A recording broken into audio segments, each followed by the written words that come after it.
They are corrupt court. So I will end my case right here. I believe, Oga CM, you want to interject? Yes, Oga, not really, just Oga, Black Panther. What I wanted to ask you is this: you've seen the situation, you know it is the way it is. Yes, the strike should go on. What do you think? What do you think a responsible government should do now? There's no,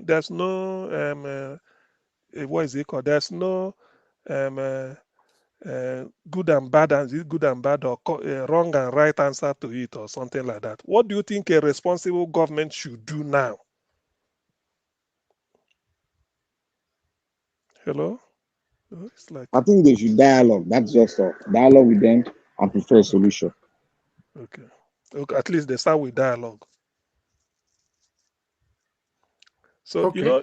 with the dialogue has negated the, what is it called? This court, the court injunction for them not to go on strike, which is anti-democratic. You don't use court you don't stifle people's opinion. That is, protest is a way of people's opinion. It's just the government we having is irresponsible. Otherwise, you don't use court, the judiciary, Yeah, to you are muzzle right. anybody. You're right. You don't do that. That is the free expression of the people.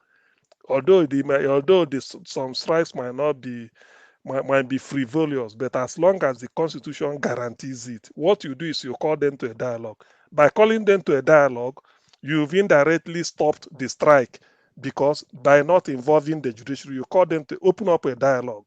So they will come in, and as you are dialoguing, you are heading somewhere, but they don't bring in the judiciary. Unless maybe the dialogue is not going anywhere, they go out. But in this case, they've not started a dialogue. I stand to be corrected anyway.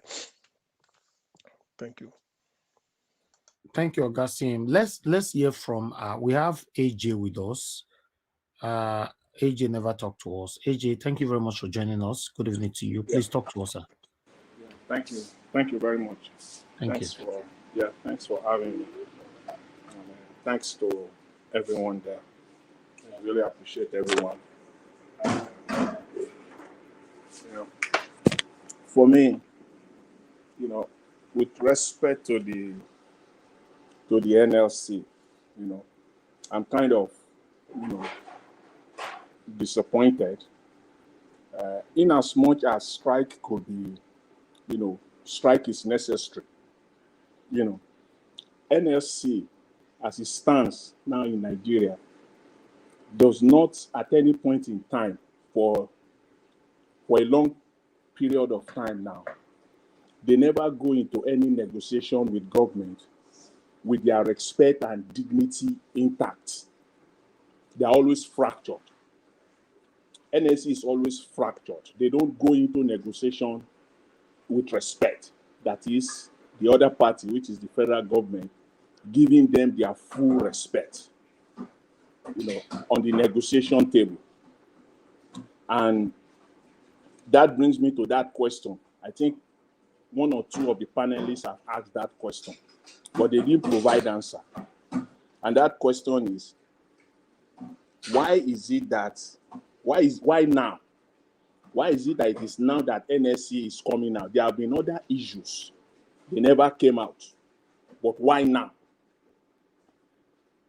For me, the answer to that is because NLC, Nigeria NLC, Nigerian Labour Congress, they never go into the leadership now. I'm not going to generalize. The leadership of the NLC, they never, at least I can say that from my experience, from my adulthood, for about 30 years now, that I've been following the labor trends in Nigeria. NLC, the leadership will never go into any negotiation with federal government unless it provides them a payday. Again, I repeat, payday. If the issue on ground is not going to provide payday for them, they will not go into it. And the longer they stretch it, the fatter the payday is going to be. Make no mistake about it. We are going to see in the next day or two, they are going to succumb. They will succumb to the federal government. I can see, if I go by history, the trajectory of the NLC they go into negotiation, the leadership. If not, somebody mentioned that, you know, there are some states, we all know that, they don't pay salary. Some of them will go out even as far as 6 months, 1 year without paying salary. And NLC will do nothing about it. Where does that happen? Who does that in a normal Oga environment? AJ, the noise on your background is too much for a broadcast, please. So There are worship plates there, or there are worship drums. So sorry about that. So sorry about that. With respect to what I'm saying, that see, in Nigeria, the NLC does not go into any negotiation with their respect and dignity intact. They are fractured. And the federal government know that weakness, and they capitalize on that weakness.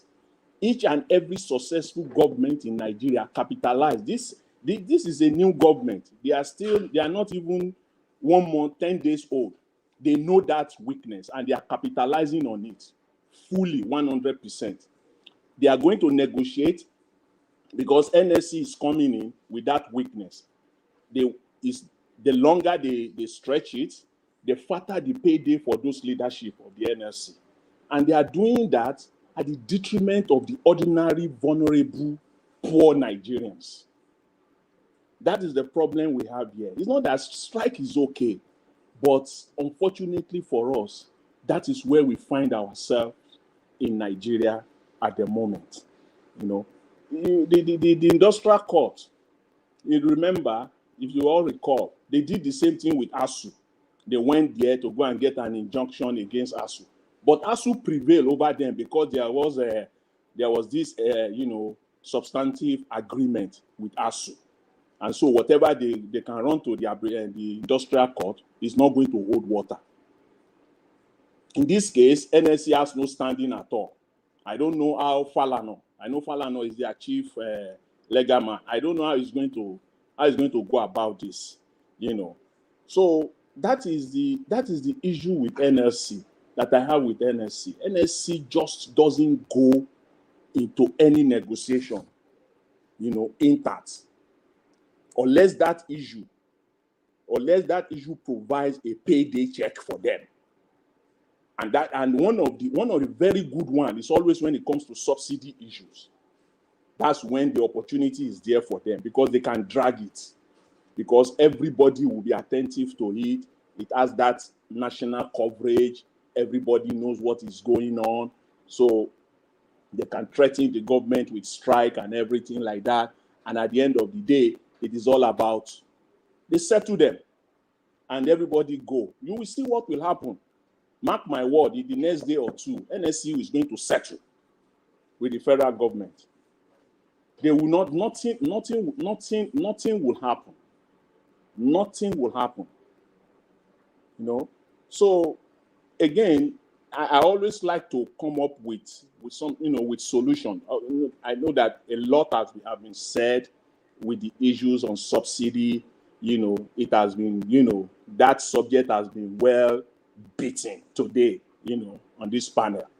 But I would just like to add to it, you know, regarding what the question that I don't want to dwell on it again. I have one or two things to say, but it will kind of be, it's going to be repetitive because it has been mentioned and discussed extensively today. But the question that CN asked, what can be done? What can a responsible government do now at this point in time? As I said, I don't think they have the capacity to do it because the subsidy issue, as it stands in Nigeria right now, cannot benefit the ordinary poor Nigerians. It can't benefit them. Most poor Nigerians don't even drive cars. They don't even have generator. So this subsidy is not even going to have direct impact or, you know, or positivity on, you know, in their lives. No, it's not going to. So what are those things that government will do, a genuine government will do right now? Is the issue. You just showed a video also of a guy somewhere in Europe. I don't know which part of Europe, showing, you know, one of the city, you know, about 3 minute video that you showed. Those are the things that will impact the ordinary people. That's what a responsible government will do. Transportation, food security. Those are the things they will do right now that will impact people, because that's what Nigeria cares about. But these people visit abroad, they don't emulate what they find here. I know. That's the problem that we have. But those are the things. This salary increase, minimum wage, at least we all know, is only going to impact less than 10% of Nigerians. What is the population of the civil servants, state and federal, in Nigeria? Those are the people that is going to impact. Nigeria is an informal sector, pretty much. So it's not going to have impact in their lives. Is it the woman that is selling corn on the roadside, or the guy that has a small shop, he has a small shop on the street? Even the woman that has a small shop, even employing 1 or 2 people, tell me how the salary increase that NLC is negotiating now is going to impact her life, or that of her family, or even 1 or 2 staffs that she has, paying them 20,000 naira per month. It's not going to have any impact on their lives. And how do you want to compare that woman to increase her salary if minimum wage is now increased to, say, 100,000? That woman selling on the roadside, that is even helping 1 or 2 individuals to, with 20,000 naira per month. You expect that woman to increase her salary to 100,000? It's not going to happen. So the wage increase thing is just is the NLC thing that they use all the time.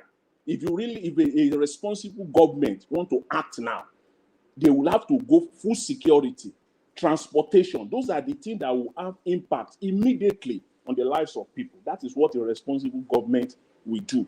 But again, I dare them, just as you said, I don't think they can do good, because if they have that capacity to do good, the first thing they will do is to cut on their own wages, first of all. You said something in your intro today about contingency. They have contingency. You know what they do with those contingency every year? At the end of the year, once it's October, November, December, those remainder, the money that has not been spent, budgeted for contingency, that is the time of the year that they just do what? They just wipe them off. Because once it goes into January 1st of the next year, you can't touch the money again. You cannot touch it again by law. But the money must be spent. It's just sitting down there. So if they spend it now, which money do you want them to, to distribute in October, November, December? They will not touch that contingency. That money is there. There's always contingency in every budget, every year. Anyway, let's listen further to NLC president here. I'll come back to you, sir. Thank you, sir. So that we can understand. But before that, what the Labour Party lawyers have to say here, let's listen to this, then we'll come back to the other one.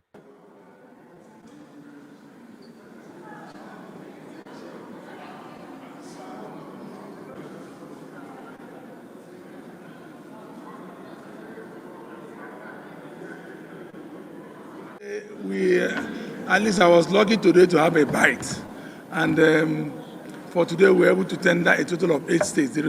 From EC8A for 8 states. I tendered 5, while Dr. Azinge tendered 3. Out of the 5, my own state, Imo State, was one of those that at least I tendered their election results for 8 states, from EC8A. So tomorrow we continue from EC8B and C, and like that. So the objection by INEC is more like a statutory kind of objection. They're just trying to play safe. There's no harm in that.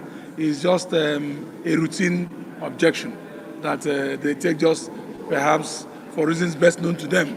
But the documents tendered are actually documents, certified true copy of documents procured by from INEC, which we duly paid for. So for me, there's nothing to bother about. It was a good day. Yes. The cooperation by INEC now, because I remember initially you said that some percentage of documents have not been acquired yet. Are they cooperating as it is? Incidentally, INEC has improved in their cooperation. Substantial documentation has been availed, while about 20% now are still outstanding. I think about 20% thereabout. I'm not exactly sure. I know not all, particularly the issue of beavers. They have not been able to give us proper cooperation on that. We need to have access to the beavers using our IT team to extract information. Even if the deleted information contained in the beavers, there's a procedure of extracting it. So it's for them to avail us that opportunity. Exactly. Even though INEC have proactively deleted all the vital informations from the beavers, you can still bring it out. There are people specialized for that. In every gadget, there are people specialized for that. So for INEC to be hiding the beavers from Labour Party till now, for election where we do since February till now, then you know that these criminals really have something to hide. You know, let me finish with this. And the rest will be containing the beavers. Operation on that. We need to have access to the beavers using our IT team to extract information. Even if the deleted information contained in the beavers, there's a procedure of extracting it. So it's for them to avail us that opportunity, and the rest will be done in court. On the final note, the council started listening to inform us about the pending motion. Can you educate us more? No, the motion is a pre-hearing application we made, pre-hearing application, but then it wasn't taken then. Somehow it was overlooked or was missed. They mixed it up. So we want to just take it, and then it's about interrogatories that were served on INEC for them to answer certain questions, which would aid the trial and presentation of the case of Labour Party and P2B. So I believe they will certainly have to avail us those answers to those questions which were posed in the interrogatories. Interrogatories have been served on them. It doesn't have any negative effect in your case. No, it does not. It will not. Certainly those, but it's just to aid, just a procedural issue. Nothing to fear at all. Yes, thank you very much. Now, here I'm nothing to fear at all. Okay, meanwhile, I would like us to quickly listen to the NLC president here in details.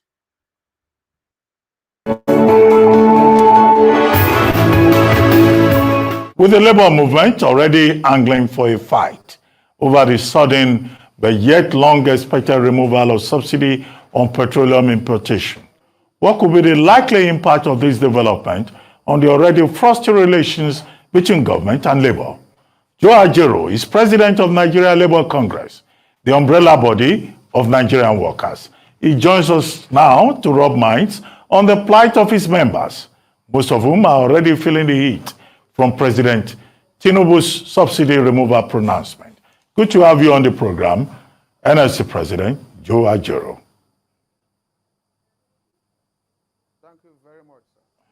Well, very quickly, you must have listened to Dr. Fawibe, who is an expert, oil and gas expert, more than 50 years experience, a major player in the industry. And he has provided us with a justification of subsidy removal, as government has also done. But NLC, which you lead, Nigeria Labour Congress, is saying it will shut down Nigeria on Wednesday. And government is saying, come to the negotiating table, let us talk. You had a meeting, it yielded nothing. You are supposed to meet again today. What is going on? What is your minimum demand? And are you making any progress in terms of dialogue with government? Thank you very much. I don't think we are making any progress so far because we are still at the same point. We have not gone beyond the point. That's where we are. The issue of alternative and subsidy are things we have discussed over the years, and our position were made clear. But government appears not to be interested in our position, and maybe they want to roll it over us. I'm sorry, my people. I don't know if I'm the only person saying what I want to say right now. If now let me see, I'm going to still let me know. This man, so way they talk to this president. One, I take get there. He looks too dull for my liking. People like this can never take decision, and if they do, they can't stand by their decision. I'm sorry, I might be wrong, but you can just hear him out. Look at it, they talk. Our position, if government, listen. This is serious business here, man. This is serious. Let's listen further. Nowhere. Okay, but I understand that you were supposed to meet again today. What's the situation with that? And what are the issues? What are your proposals? Well, of what use is today's meeting? We by Wednesday, by Tuesday night, I held a meeting with the TUC president, with Mr. President and his team. There and then, NNPC said they were going to bring out figures and prices. And on the spot, I told them, if you do that, we'll fight back. There's no basis for you to, to take that decision before discussion. And they went ahead and did that. We decided to boycott the meeting, but people still prevailed. And we attended the meeting and asked them to return to status quo to enable us discuss freely. And up to now, they have not done that. So what are we going there to do? Well, but if you look at it, the Tinubu administration is saying that this new administration is presented with a fait accompli. There is no provision in the budget 2020. I'm sorry, my people. I don't understand. This might be like person way a nepotism carry enter office. To be honest, I'm sorry. I might be wrong. I've talked this thing since. It be like person where they just go call away the sleep. They can't say Ojuku, and now you go be the next president. You know, so I've tell you that time. You see, I don't like to insult people with their looks and no, or the way he speaks, but it doesn't look like, is it that all Lagos Nigerian workers are just people that can't present themselves well? He's supposed, come on, I don't understand. And he's like, somebody said he might actually be easy to compromise. You can see that. He's literally saying, let's go back to something. This kind man go fear. This kind man go fear back and slap. Go fear. Go your pick race. Yeah, if you raise hand like this, don't take off. We say not be me or you. I have my family to look after. Because I never sit down like this. Make I look this man's face. This man not apply for this job. Now the loyalty way he pledged 1930 many years ago. Now they call and say, okay, take this job is yours. You go say thank you, sir. To me, but then what is not really from what I can deduce by assessing the man, he hasn't got that mental what can I call it? Just the agility. Just exactly, something like somebody who you can just tap, that mental alertness. He should know the facts at the fingertips. He should be talking. That is something like convince you that really he's not being prodded to do what he's doing. Now the time you say not be favoritism, bring this man enter presidency. So wait, now so many things under Buhari you have to unravel. So this thing is that where he's talking, he's not convincing. Looking at the body language, like some people will say, it doesn't look like a leader. Exactly, that's the right word I was looking for. It doesn't look like a leader. It doesn't look like a leader. As much as he may have proper, let me put it this way. Sometimes they say, sometimes your case, somebody might look at your case and find out that what you are agitating for, what you are calling for is good, but you are making a bad case of it. If it's on merit, assessing the man is not convincing anybody. Irrespective of the fact that yes, there may be need to rescue, so sort of bring the government to a round table, discuss this thing, look at or force government to do what should be. Not palliative does not mean you might not really increase salary. But if you had put all these things in, there are certain things government should have done to cushion the effect of this thing coming.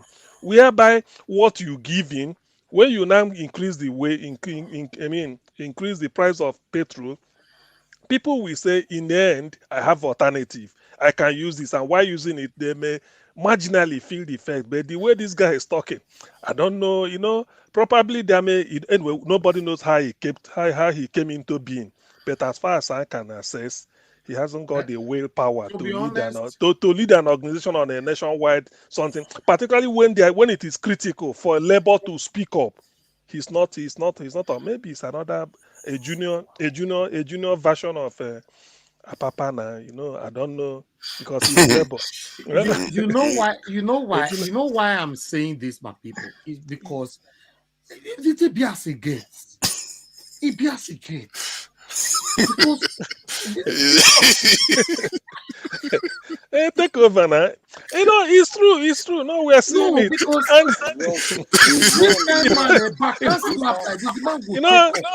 He's a joker. It's like a joker now. You see, Nigeria, what get this thing? Anybody, the moment you get to either TVC, AIT channels, and Arise, you have arrived. This man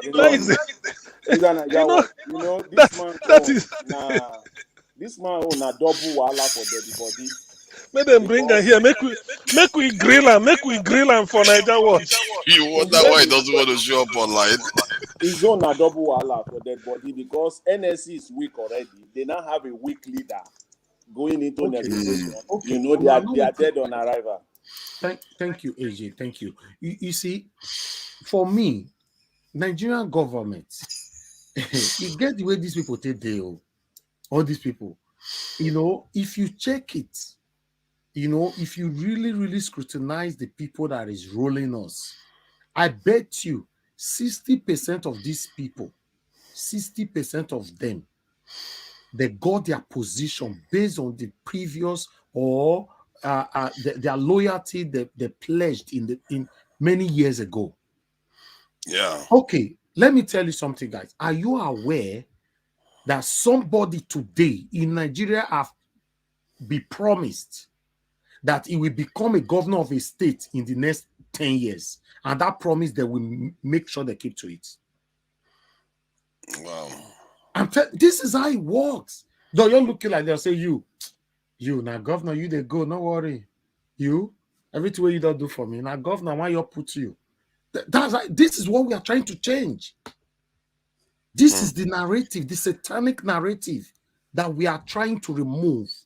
That's why the fight right now is between the light and the darkness. I don't really know this man. I don't want to judge him, but based on what I'm saying, he looks like a man that cannot take actions. We asked him, why are you not in the meeting? He was like, what is the point? What do you mean, what is the point? For the Nigeria workers, not long suffering people, you don't know why you should be there? And the president, for that matter, not be secretary, president. See the way they bend head, they talk. I don't understand though. I would like us to hear from Mr. Joseph, who just joined us right now. I can say Mr. Joseph Uwansu. Thank you very much, sir, for joining us. Please let us know where you join us from. Please, you are muted. You are muted. Let me see if I can unmute yourself. Okay, yeah, I did it. Okay, where are you joining us from, sir? I'm joining from the United States, Houston, Texas in particular. God bless you, sir. It's good to have you on the panel. Please talk to us.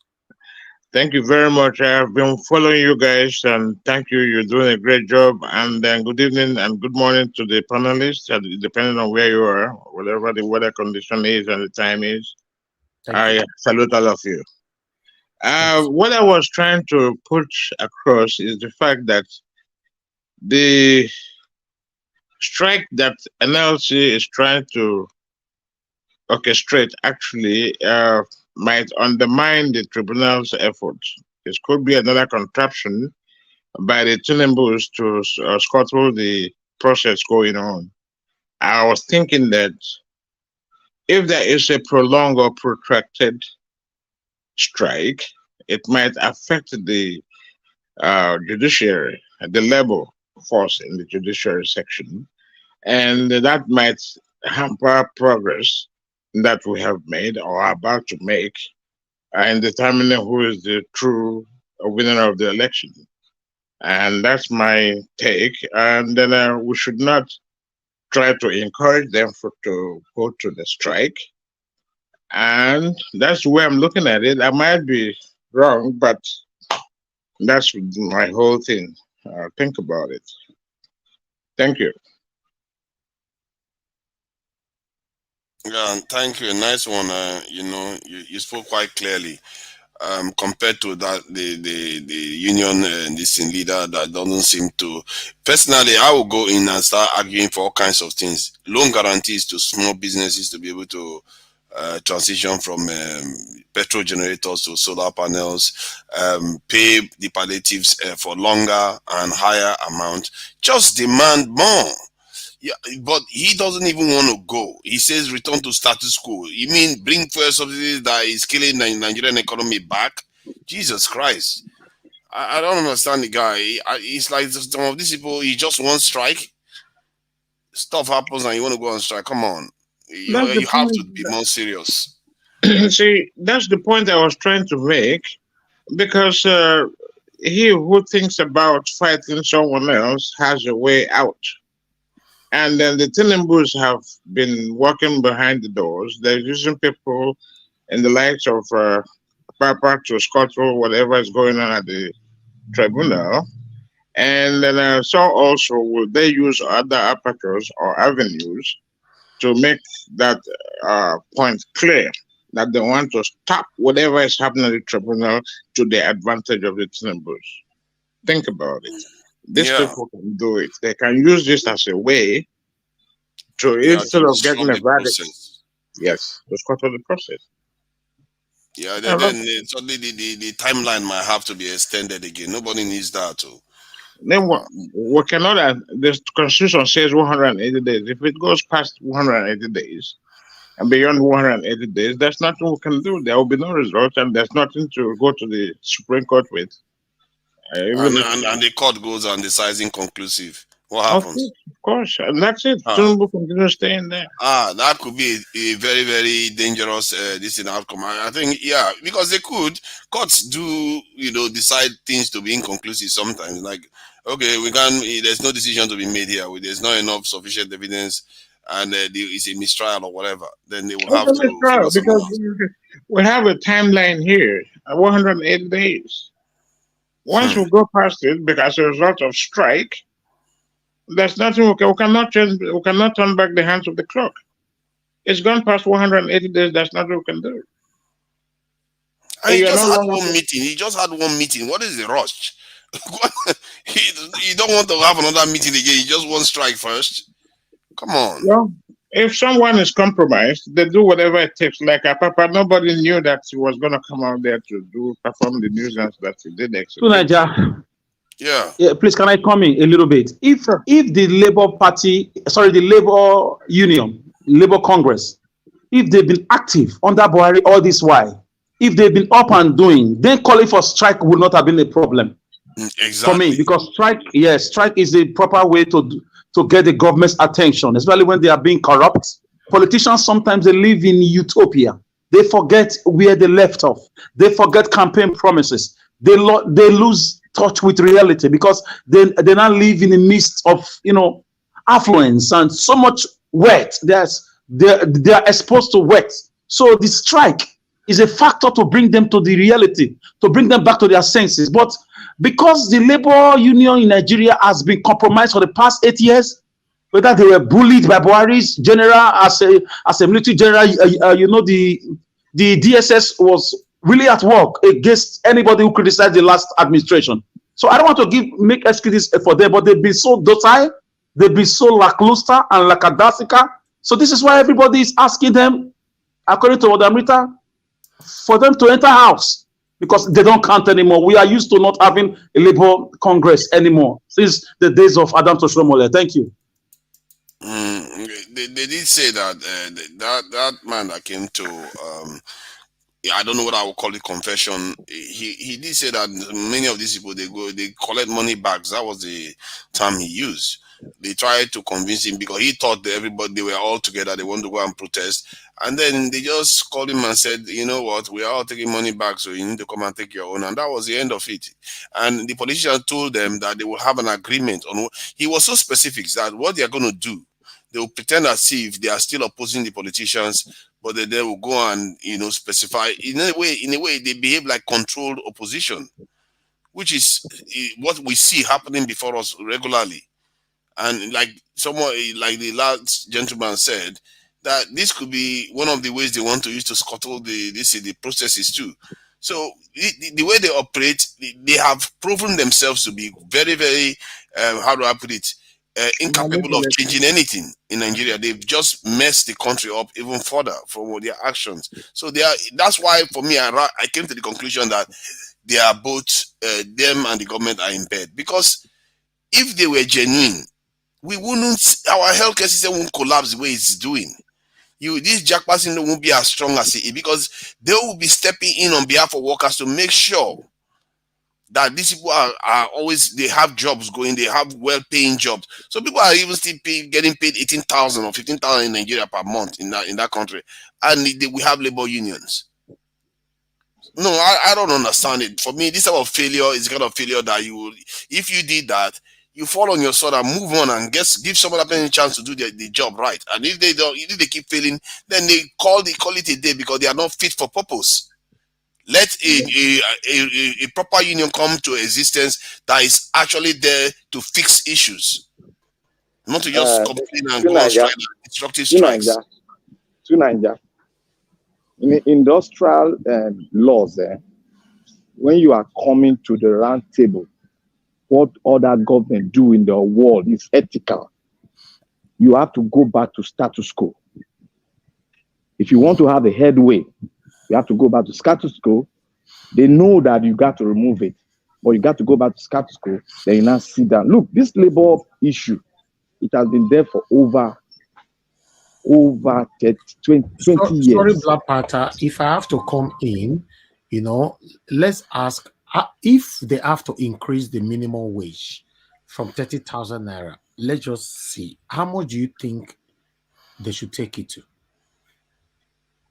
Before you increase the minimum wage, they got to sit down and talk, because we are talking about inflation, and inflation got a lot of things to do. Like inflation. What about no. You are going to devalue your currency. There's a process you got to look, and there's a structure you got to look, and the statistic you got to look before you now peg a minimum wage. If you peg a minimum wage of 100,000, structure and the process with the salary they are paying those people in. They are running this country like a jungle. That's what I'm saying. No, we don't need to go far. How much do you think they should go? If they want to put the minimum wage, first we got to know how much they are going to peg the gas. You got to peg it. How much do you? Let me move on to the next person, since you don't. It's hard for you. No. I can't tell you. Okay, that's fine. No, I think Black Panther is actually right. Yes, I know. You can't out of the fixed arbitrary figure, because you may be wrong. Okay, this is what they are asking promise for what now. you can meet up. You can see what they are asking for. Minimum wage to be 200,000 naira. 200. Sorry, sir. For us to say $200,000, that's okay. But sorry about that. 200 naira, but there has to be equitable distribution of goods and services to match that. We don't have it. We don't have productive capacity, in the sense that we don't have anything on ground. Okay, now the 200 is saying that 200,000 can never be possible. It can never be possible. What about you have to first of all calm down the fuel subsidy issue, a palliative, a cushion that would stabilize the couple before you talk about increments. What can be possible then? That money, this is my formula to this. That's my approach. that money you are going to use, because eventually they're going to start printing money like maybe Venezuela again. You see, that money they are thinking of using to move it from 30 to 200,000. Use that money, provide jobs. There are certain things you don't need to give people money. People might still come to 35,000 minimum wage, but when they look at the facility, maybe something alternative to petrol, there. People are suggesting electric cars. They say it's coming down in Lagos. I don't know. The rail that is Lagos State has built since, I don't think it's functional. Dangote refinery, nobody's here. So the thing is that this government is just a bunch of confusion. They are not honest to themselves. If you pay this money, to be honest with you, the exchange of naira to the dollar may come to 5,000 or 50,000 naira to the dollar. Yes, now you are talking. It will become Venezuela. Why I'm saying this is that in terms of income, before you talk of income, you talk of productivity. Both of them goes. It will become what? The naira to dollar will become what? 50,000 naira to $1. It has been overtaken by events. It has been overtaken by events. I don't want to repeat. I don't know who is listening. No, but the thing is that it will be very bad. So when you talk of income, you talk of productivity. They go hand in hand. That's why when you come in, to be honest, like in the West, they don't suddenly increase salary like that. Provide the thing. There are amenities. That is what government is there for. Provide the amenities in terms of infrastructure, road, rail. By now, Nigeria with our population, you can't expect a country like Nigeria to be moving around the country on maybe trailer and road. There should have been tram. There should have been rail. Something like somebody can say alternative transport from Port Harcourt to Lagos. You must not go by road. You take the sea. Port Harcourt to Lagos. From Port Harcourt to Abuja, you can go by sea through River Niger. So there are things you could have opened up. There are things we could have opened up. And I understand that in the 60s, there was this issue of from Lagos, Apapa Wharf. You can travel to Port Harcourt. People living in Imo State, they say when they're on leave, they go through the sea. From there to Mr. CM, let me draw it. If you peg it at 1,000, 100,000, let's say peg it at 100,000, they are going to find a way, because economists always try to reduce the amount of money in circulation to peg down inflation. That means you are going to have an increase in your food prices, in your transport, because in economy, they have to mop up the money to know how much is going around the country. And the dollar rate you're going to be pegged at the minimum is 5,000 naira to $1.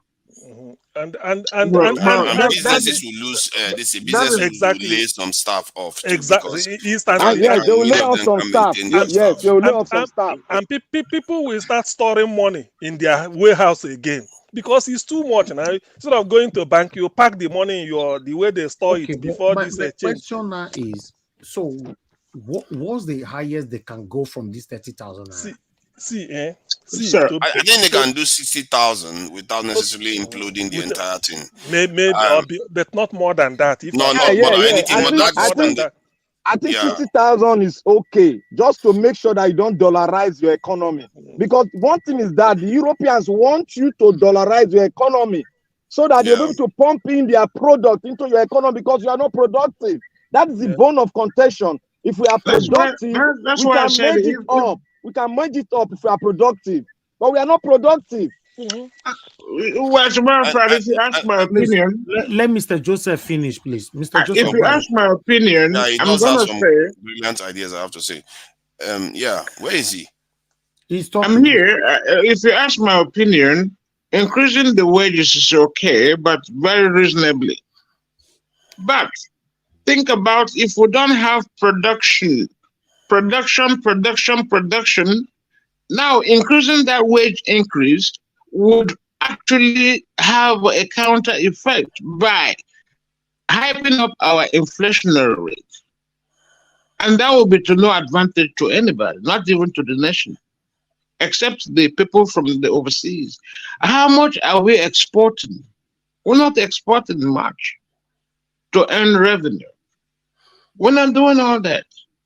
So what are we increasing the money for if we don't have increase in those equitable increase in those productions that we can use to cushion the effect of whatever consequences come from that increment? We're not doing that. That would be a dumb thing to do, even though it would be beneficial to the common man who thinks that he's earning more now. But what about the value of the product he's buying? He's paying more for it, way more, too much for it, because every price will balloon from then on. It's just like what happened after the Civil War. They call it the George. That was the beginning of inflation in Nigeria. People earned the Dodge money, and the price of goods and services sold increased. So I don't know. Nigeria is misprioritizing our efforts, whatever it is that they're doing. I don't understand, because it has to be one production, self-sufficiency. Look at this little town that was suffered from COVID. Look at how much the Buhari government put into agricultural produce. We have made a headway there, but can that headway be sustained? That's another question. You know, if we have, go ahead. Sorry. Can I chip in something one of there? the suggestions I wanted to make was that one, you can look for efficiencies in the system. That you can try to increase efficiency so that the cost that people are currently bearing reduces on things that they are doing already with petrol, like the fact that so many people use individual generators. You can make it so that they start using communal generators, because that is more efficient and it costs less to maintain, and that it means that you've saved costs there. In terms of this in transportation, sector, you can reduce the tax that they pay, that the transportation people pay, because that's targeted at the right people, because they are the ones moving the poorest people around. And you reduce the tax that they pay. That way, you don't necessarily get to charge them, or you just not take the tax. That's all it is. And that also increases efficiency. So it's not then the palliatives also add to that. There are measures they can take. Can I contribute there? You see, this subsidy you have 15 seconds, please. Just 15 seconds. I wanted to add one point regarding the communal generator one. Because to buy the communal generator is also very expensive, because they tend to be bigger generators. You can also give loan guarantees in the bank, so that when banks gives this loan out for these like marketplaces, you don't go off.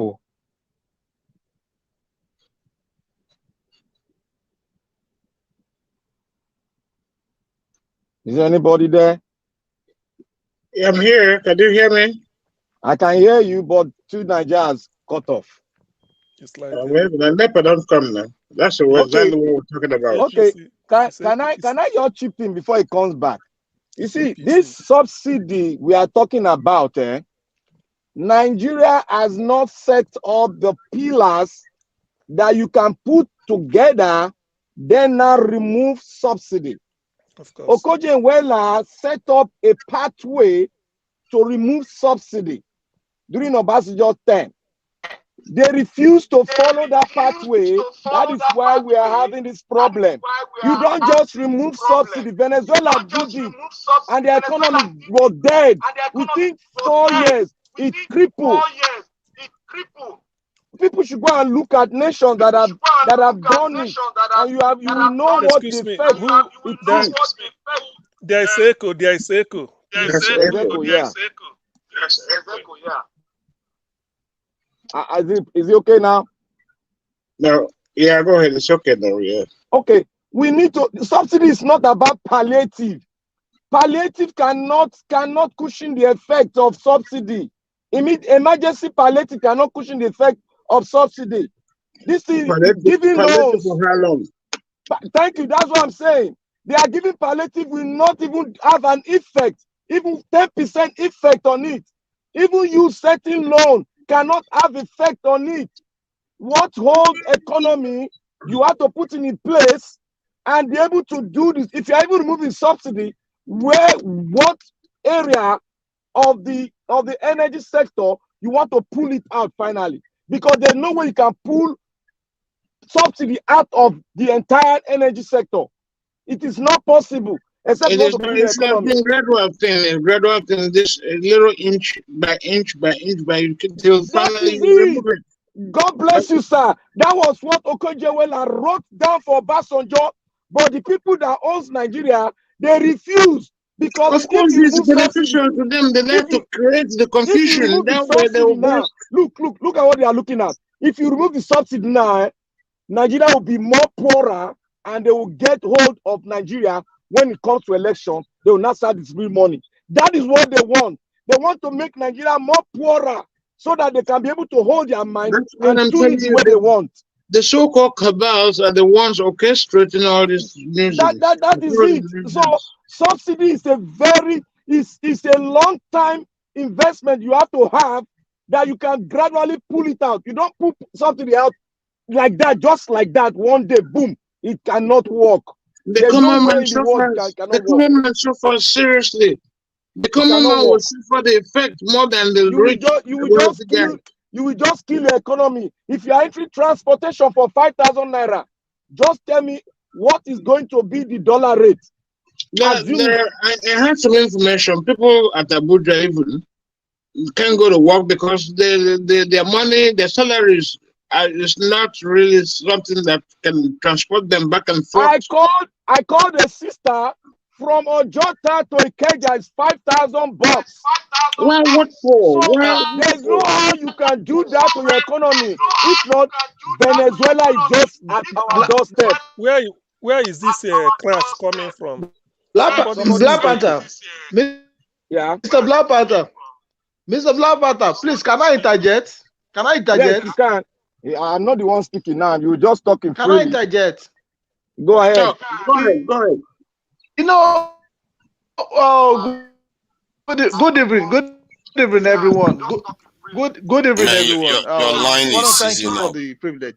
You know, today I was telling one of my friends, we are both here in Kuwait before he left. He went to Nigerians. And your line is seizing. You know, so he went back to Nigeria, and from there he go. You know, every time when I see most of the things that this man is saying, I put it on my status. So he went to go and tag me and say, we are not that patient. Well, because of this man is just entered, we should be patient enough, blah blah blah. That the way he's seeing this man is going to do things, blah blah. I think let's be patient for it. I tell him blankly, I say, bro, why did you left Nigeria? It's because of you people see the hardship. That's why you left, you run away from Nigeria. I say, as far as I'm concerned, there's nothing good thing that come from these two parties, APC and PDP. I say, can't you see? It's glaring that this man doesn't have any manifesto to work with, doesn't have anything to give us in Nigeria. I say, for example, Well, you are talking about him profound manifesto. He has a manifesto. I say, this man, you see that, okay, he's talking about subsidy. I say every country that remove their subsidy, they have constant light, and Nigerian cannot do anything without light. Every work aspect, barbing salon, all these things. I say there is no light. Then somebody went to go and say he wants to remove, of which the subsidy, we all know that that thing is a scam. They have been sharing that money, they do not subsidize anything. It's only the fools that they want to fool. But we know the truth that that money that they are calling subsidy, it is scam. People, they are eating it. So I say, okay, now they say they want to remove subsidy that Nigeria will work. Okay, how will people sustain their businesses? How will a lively will be? You want to have some fresh air in the house. You have to put on your fan, electricity, and all these things. Your work and everything, your business. There is no. I say, look at the country that did. I say every country subsidize their fuel, so we should not deceive ourselves. I say, bro, just try to open your eye. I say, I'm so surprised that you so more educated and somebody come and because of somebody come from your tribe, you started supporting them. It's been glary. If you know that, okay, this man can do it. Why did you leave Nigerian? To be honest, a lot of us run from Nigeria because we cannot cope. We need a better life. That's why we go. So you cannot come and be telling me that, okay, this man will do it. Okay, if he was going to be doing people in diaspora that is supporting this man because maybe he comes from their tribe. But I say Nigeria now should be beyond tribe. We should go for somebody that have credibility that can do it for us. Nigerians 63 years very soon. and nothing has been achieved. Most countries that Well, surrounded us have constant light. Most of the countries that can I surrounded come us in? have light. Okay, before then, let me just drop in now. I say most of the countries that surrounded, I was talking to one of my neighbor, Ghana here. He told me that their light, even though we know that Ghana too is not that, they are suffering somewhat. He said, but light is something that everybody, he said, even inside village, I was so ashamed. Inside village in Ghana, they have constant light. I was like, what is this? So you imagine the suffering. So you can go ahead, sir. You see, that of Nigeria, light is very basic and essential. This is echoing. There's problem for your end. Your end have problem. Wow, let me turn off the. Hold on a minute. Has the problem persisted? No, I think it's better now. It's better now. Okay, what happens if we don't have electricity? How does the people at the malls survive without electricity? How does the common man who grinds paper in the market survive without electricity? The cost of fueling that little machine that he uses to grind crayfish is a problem. It's going to be a problem. How many market women can afford to grind their crayfish or pepper or tomatoes? See, we have a problem. The physiological needs of nature has to be in place before you embark on huge subsidy withdrawal like we are embarking on it now in Nigeria. You do that. The subsidy is not something you do overnight. You have to plan ahead of that. Either you have to, even if you have to remove it, but it has to be very gradual. People will not feel it the way they are feeling it. All of a sudden, that's a sudden death type situation. Bam, there is no subsidy. From Ikeja to Ijora, 10,000 naira. Okay, maybe he has some products he wants to go to Ijora to sell. How much is he going to sell the product? He's going to sell the product enough to make the 10,000 naira to come back and have a little profit to cook for his family. We will have to put these things into consideration. The affluent will not suffer it, especially those working with the ministries. They make money, they buy fuel, they travel, ply the streets, and they do whatever their job assignment requires of them. They come back, they go back to the office, turn their receipt, they get back their money. So who suffers? Two elephants are fighting now. It is only the ground or the grass that suffers. You know? The way we do things in Nigeria is too sudden and too unplanned. My brother, let me tell you the shocking thing. If you now remove this subsidy like that, then your transportation is now 5,000 naira. Let's say average transportation from Ojota to Ikeja is now 5,000 naira. Then, if you are paying 5,000 naira already, you have devalued your currency. How much is your salary? 30,000 naira. How much is your salary? Now, you are going to kill your economy in this way. The buying power of an average Nigerian, will he be able to buy to make the economy run? The answer is no. Then industry, because the buying power of the people is not high, it's not average, then companies, people start losing their job. Then you now have what's called closures of companies that have come into your country. Because of this, companies will not be able to come in because your currency have been devalued in such a way that it cannot really stand in the international market again. It is gone. Now your economy is going to be based on dollar. To use dollar in your economy, that's what you're going to be using. That is what you're going to be using because your currency is dead when you start using 5,000 from here because they're going to kill 200 naira. You won't see that again. 100 naira, you won't see that again. Because my brother, you're right. You're very right, my brother. 5,000 naira, you are going to be having only 1,000 naira denomination and other denomination. They will kill 200, 100, 50, 100, they'll kill that. So your currency devaluation has come down to a state of anarchy first, and then your country is in crisis. Remember what happened to Greece? That is how the economy died. Their currency was devalued to a state whereby they have to take off some currency notes out of the country. Now started bringing big one where you have almost 100 of their, let's say for instance naira, you have 100,000 in one paper. That's what Ghana did. Ghana did it. That is what they want you to have. That is what they want you to have. Your economy is gone. Even the big man that is stealing money, he will not steal naira again, but he will stealing dollar. That is what you are going to be having. You people should think and go on research on subsidy. How countries of the world go on subsidy, how they remove subsidy. And one thing about it in economy, you cannot remove 100% subsidy.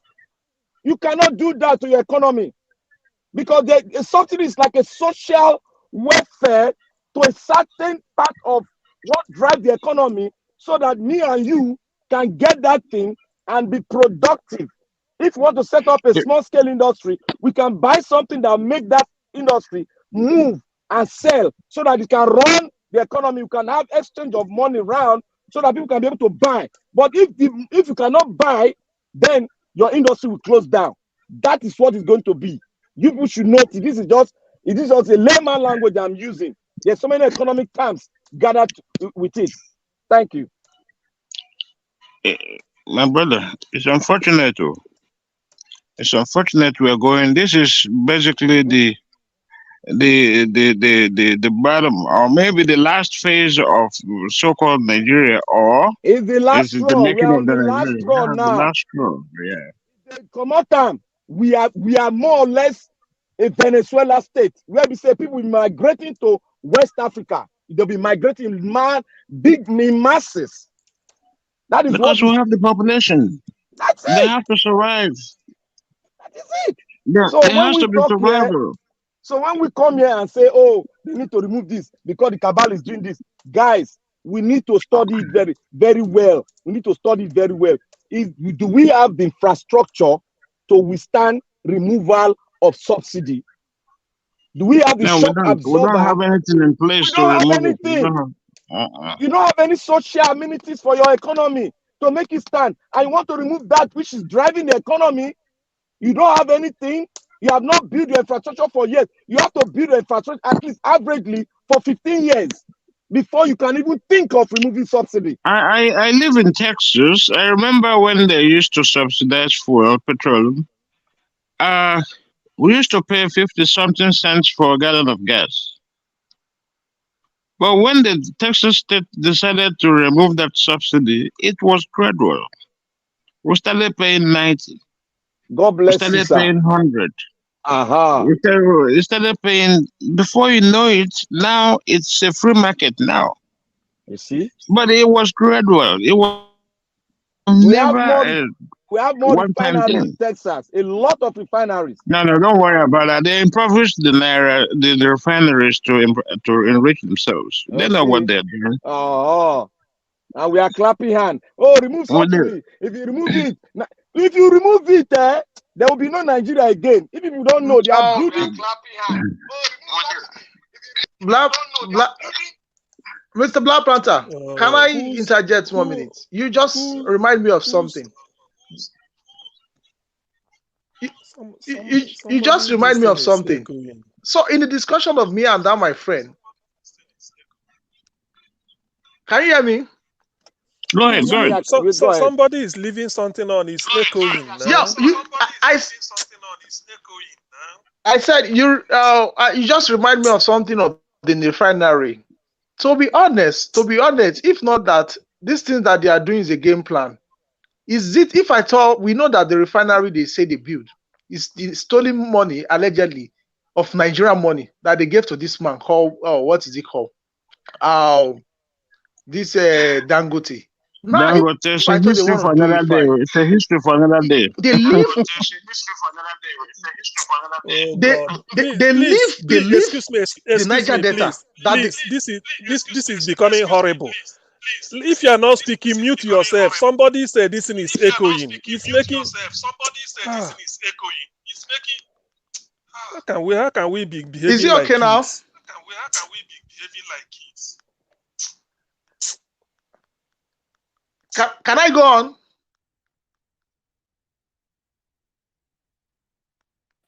If you have your mic on, please mute it. This is not a banana republic, man. This is not a banana republic, man.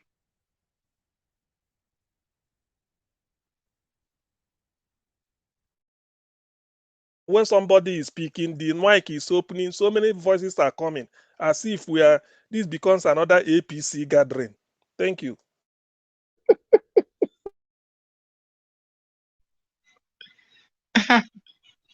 Who is speaking? Who is speaking? Go ahead. Go ahead.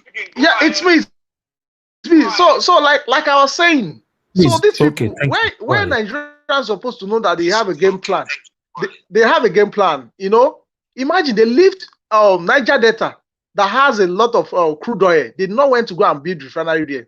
They bring it down to Lagos. You know, this is where Nigeria needs to wake up that they have a plans to make sure that they pocket everything that concern that country called Nigeria. If I thought they want to help Nigeria economy, which I don't believe them, why can't they take the refinery down to the Niger Delta, the place that have a lot of crude oil there? Why is it Lagos? That's the question. Because the guy, you know, some people are not sensitized. The guy was telling me that, oh, the reason why they brought refinery to Lagos, that they say is going to serve a lot of, what is it called? Constant light. I say, brother, refinery is not generating electricity. Is to do what? Is to make sure that, you know, they use it for crude oil. Electricity is different from, I say, if somebody wants to do something, just like you guys said in Americans, you have to have alternative. Let there be constant light. Sometimes I ask myself, how much does it take Nigerian government to fix our constant light? Is the money too big to the ones that they've been stealing, borrowing, for us to at least light, constant one, then from there, because everything boils out to light, electricity. There's nothing you want to do in life without electricity. And this is where everything start crumbling. Once Nigerians get it right to make a constant electricity, I tell you, every other thing will be put in place. Without that, all these things that they are just doing, they are just deceiving themselves, because you cannot do anything without electricity. So I told the guy, I said, you guys should be sensitive to everything that is playing. I said there's no good thing. In fact, I tell the guy, I said there's no good thing that can come out from APC and PDP. I said, don't you know that these people are the ones that they are pocketing Nigerian money? Now you are telling me because the guy come from your side, you know. I say, look, I'm not a tribal bigotry. I say I like somebody that have something that wants to help to. I said the only person that has a credibility in all these candidates is Peter Obi. And I told him, as far as I'm concerned, there is no good thing that APC and PDP can render us. I say, imagine how many days in office. See how Nigeria have been lamenting. I say, even the time of Buhari, that when he comes, he first start like an angel, which he deceived so many people. He deceived them as if maybe he's the Messiah. But he's not tough. The way this guy just come in power, the day one, day two, people are started lamenting. I say, is it the same person that is going to give a Nigerian new Nigerian, a better Nigerian? I say we should. I say very soon. I'm going to remind you, brother, that this thing I've been telling you before. Can't you see it now? So this is the level whereby a lot of people are still in darkness, are still believing that any good thing can come from these people. And I told you, I said, brother, to be honest, there's nothing good thing can come out from these people, because these people are evil. They've been borrowing money up and down, sharing it among themselves. The one that they've been saying they recover from so and so person, where is the money? We are just hearing it from our ear that, okay, they recover money. And all those money, if they are being sincere to themselves, all those money that they've been collecting from people that launder money, where are the money? I said, this is something that our eyes should open. I said, Nigerian youths have been keeping silent for long, but now we cannot take it any longer. That is why we don't need this agbado. The only person we need now to survive Nigeria, even though it's not going to be as quick as, because to be honest, Nigerians has been damaged beyond. In fact, I don't know how many years it will take anyone that will be in power with sincerity to repair it, because to be honest, they've crumbled our nations. So I try to sensitize this guy. I say, if you know that, okay, you have faith in this guy called Tinubu because he's from your tribe, whatever. I say, why did you leave Nigeria? I say, brother, to be honest, you run because you don't believe, you don't have hope in that country again. That's why me and you run away from there. So these are the kind of people that we need to be sensitized, because I know that most of us, as some of them as a friends, that they still believe that anything can come from this evil man. I eat from here. Thank you. Yeah, thank you. Because nothing good can come from him, because everything about him has been crooked right from the beginning. His name, oh gosh, it's echoing. I don't know what I did wrong. Oh gosh, it's echoing. I don't know what I did wrong. Yeah, go ahead. Let me mute my speakers.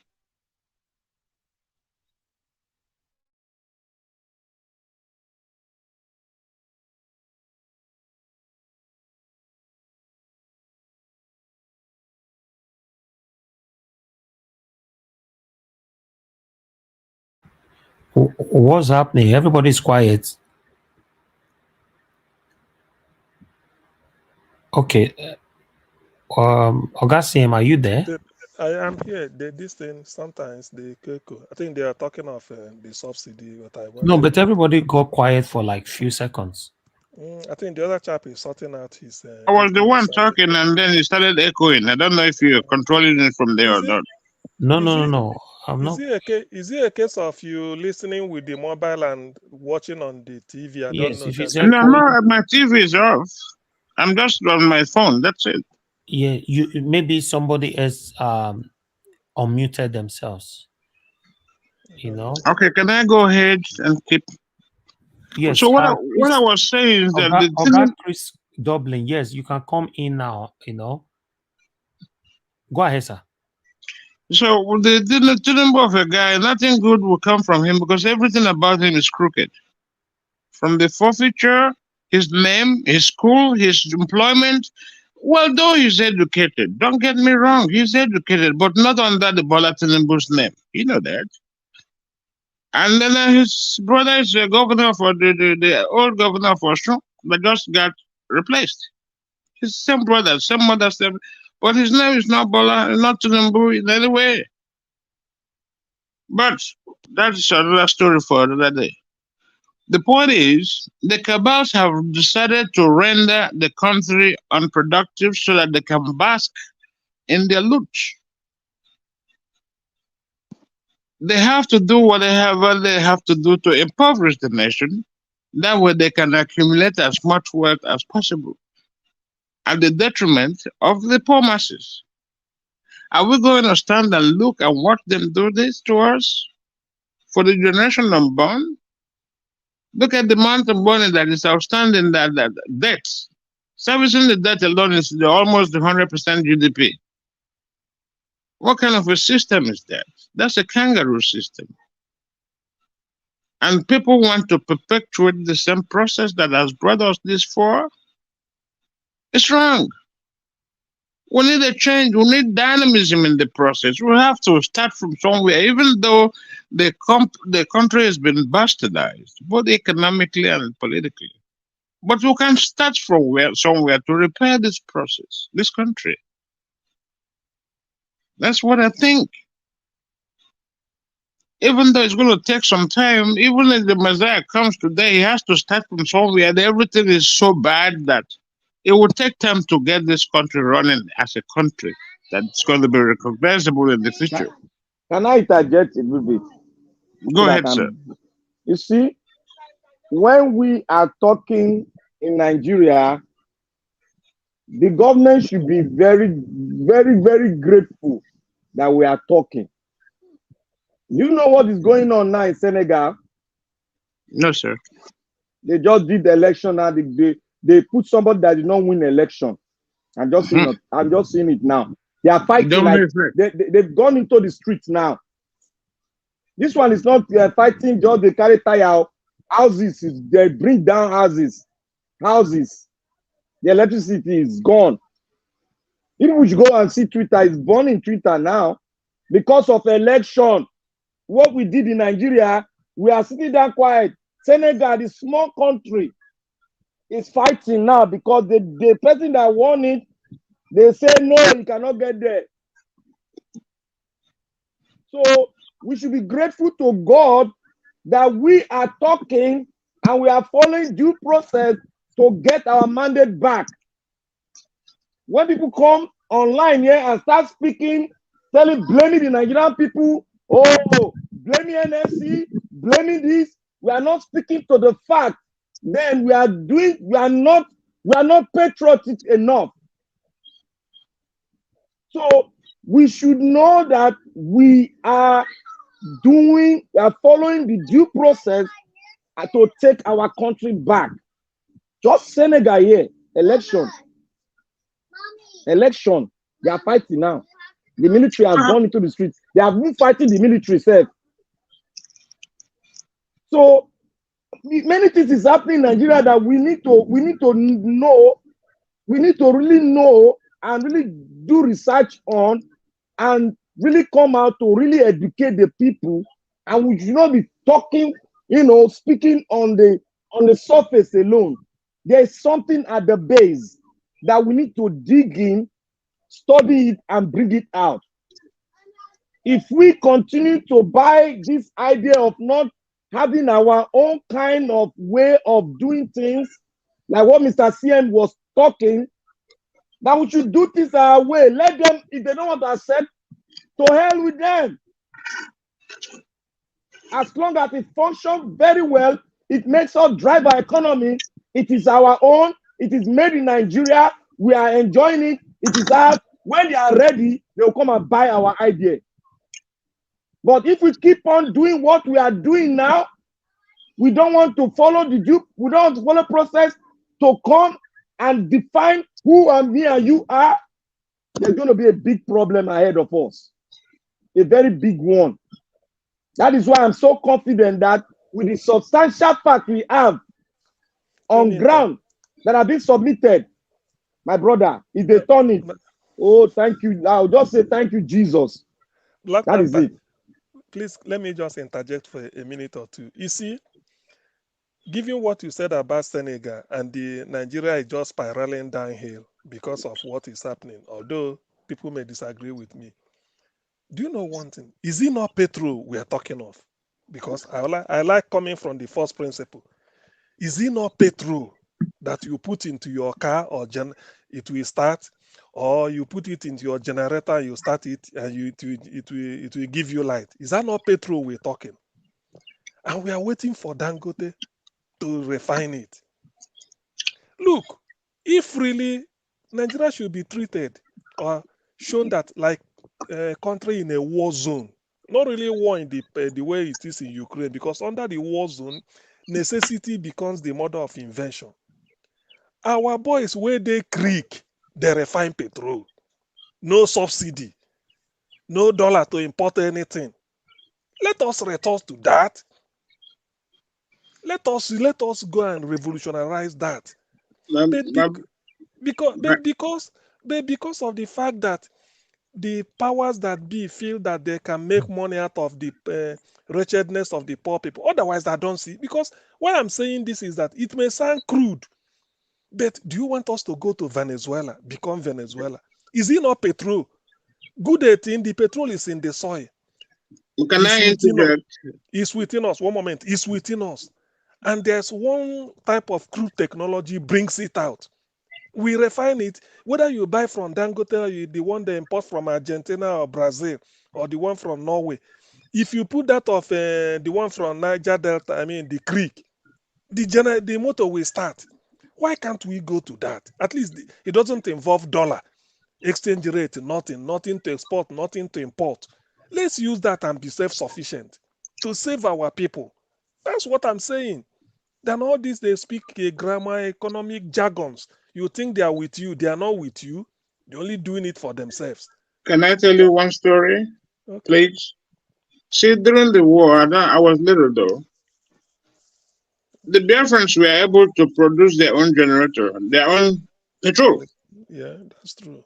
That technology is still there, but we don't want to harness it because of the fact that harnessing it would mean absolute anarchy and uncontrol. They cannot control the petroleum products.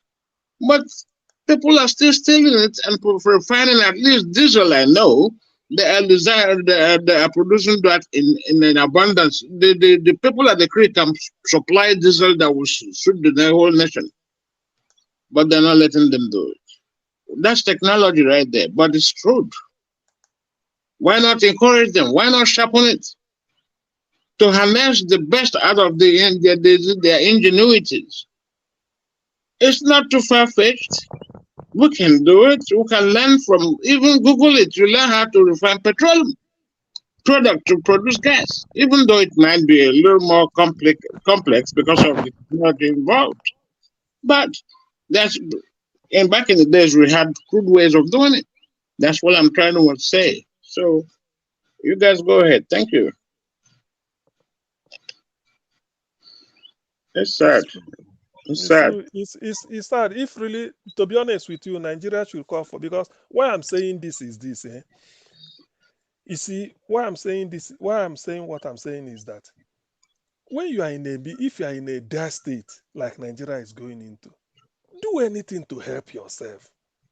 Do whatever is possible to help yourself. All this idea of this, because when they talk of this, I wish this petrol is like river. You go to river and fetch water, isn't it? You don't care whether it came through the pipe-borne. Okay, well, it is good to have water through the pipe-borne system so that you open your tap and you get water. But whereby it come to a situation whereby the person supplying it from the water works is demanding one type of salary, or you can't afford it, all those things, can't you go to the stream to fetch water?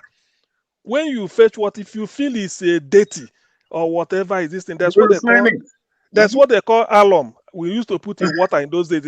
You put alum into it, swell it, the thing will just sediments down. You get the water you want. At most, you said okay, the water you drink comes from the water works, treated. You open the tap, you drink off the tap.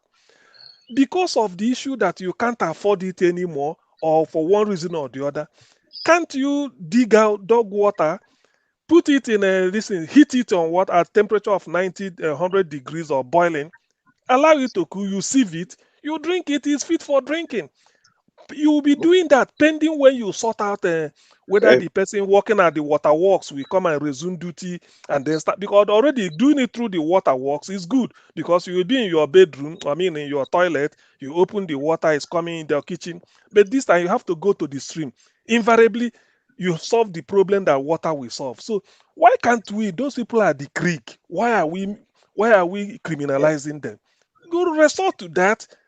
That is what I suggest now. Resort to them, because what you need is petrol. If you can get petrol from them, it starts with your car, so be it. Then things can then come normally as you are cushioning the effect. You now know what to do. Nigeria should start looking in ways and let us start behaving as if the whole world is against us, so that we can think.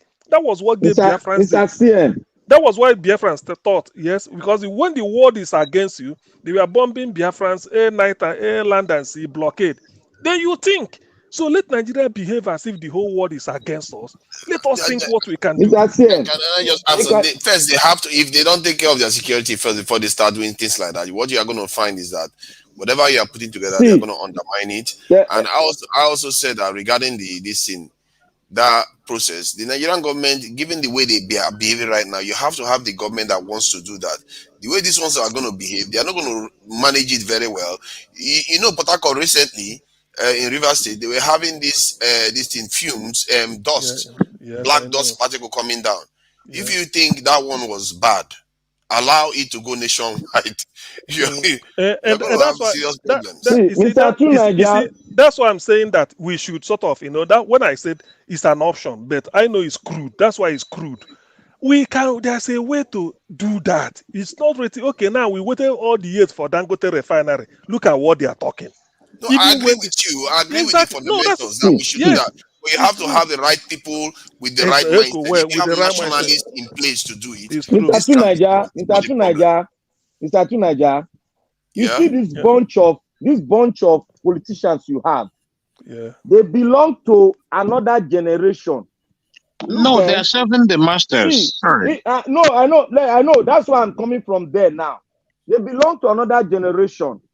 If you don't pack them out the way we are trying to pack them out now, everything come about when you talk about defense, when you talk about economy, when you talk about infrastructure, when you talk about social welfare for the citizen, when you talk about raising to have a what they call it, the middle class, so that you can be able to structure your country such a way that the middle class will drive the economy very well. This generation, they know nothing about that. You see, when a twisted mind is ruling your country, all he know, because he's focused on one thing, he's focused on the money itself. That is the dollar itself. How to take the dollar to himself, and he doesn't even think about you that is down there because you are not existing. That is what happened in Venezuela when the system was running AY. The people were shouting, people were advising, but the man in power refused to listen, and the caucus, like cabal, they focused on the oil until the thing got boom. Now there's nobody in control in Venezuela. Arms struggle is high. People buy arms from everywhere. You can't even stay. They are migrating to America now. The state was able to be compromised. If when you do these sort of things, if the state is able to be compromised, you can't succeed in the process. You have to have like let's say Brazil wanted to do this because Brazil is part of BRICS. It's very, very hard to compromise Brazil from that point of view. And if anything, it's going to even make Brazil double down and even become stronger as a military. Brazil has almost 4 million people altogether in their defense. This is the kind of stuff. No, Brazil has a well-structured democracy itself, and their economy is well developed. The problem they were having was corruption and drugs. Was corruption and drug, which is still perpetuating its head in Brazil very now.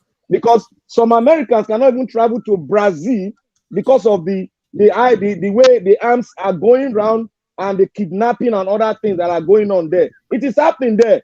It is happening in Brazil. The way it's happening in Mexico, it is happening in Brazil. But Brazil has a sort of a well-developed economic base that really can drive the economy, and they are trying to curb it down by really going in dialogue with all these people that are causing the problem so that they can inculcate them to the economy and then drive it. Like all these drug people, they are fighting. They have a unit that is fighting that. And all these homeless people, they have a ministry that is fighting the home to make sure that the homeless guys, like you see all those young kids in Brazil, they go on rampage. If you are a new person, they know they can take your passport and they'll steal it.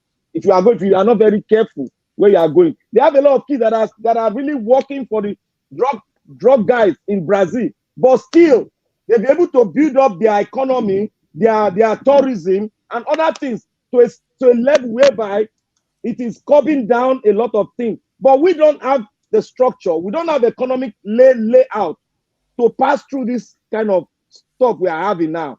We only have a criminalized structure that believe in the monetary aspect alone, but they are not looking inward to develop the structure that will make the country stand.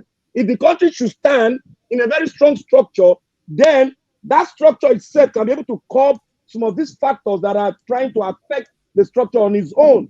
Because if you don't have a stable government, you cannot have a good military.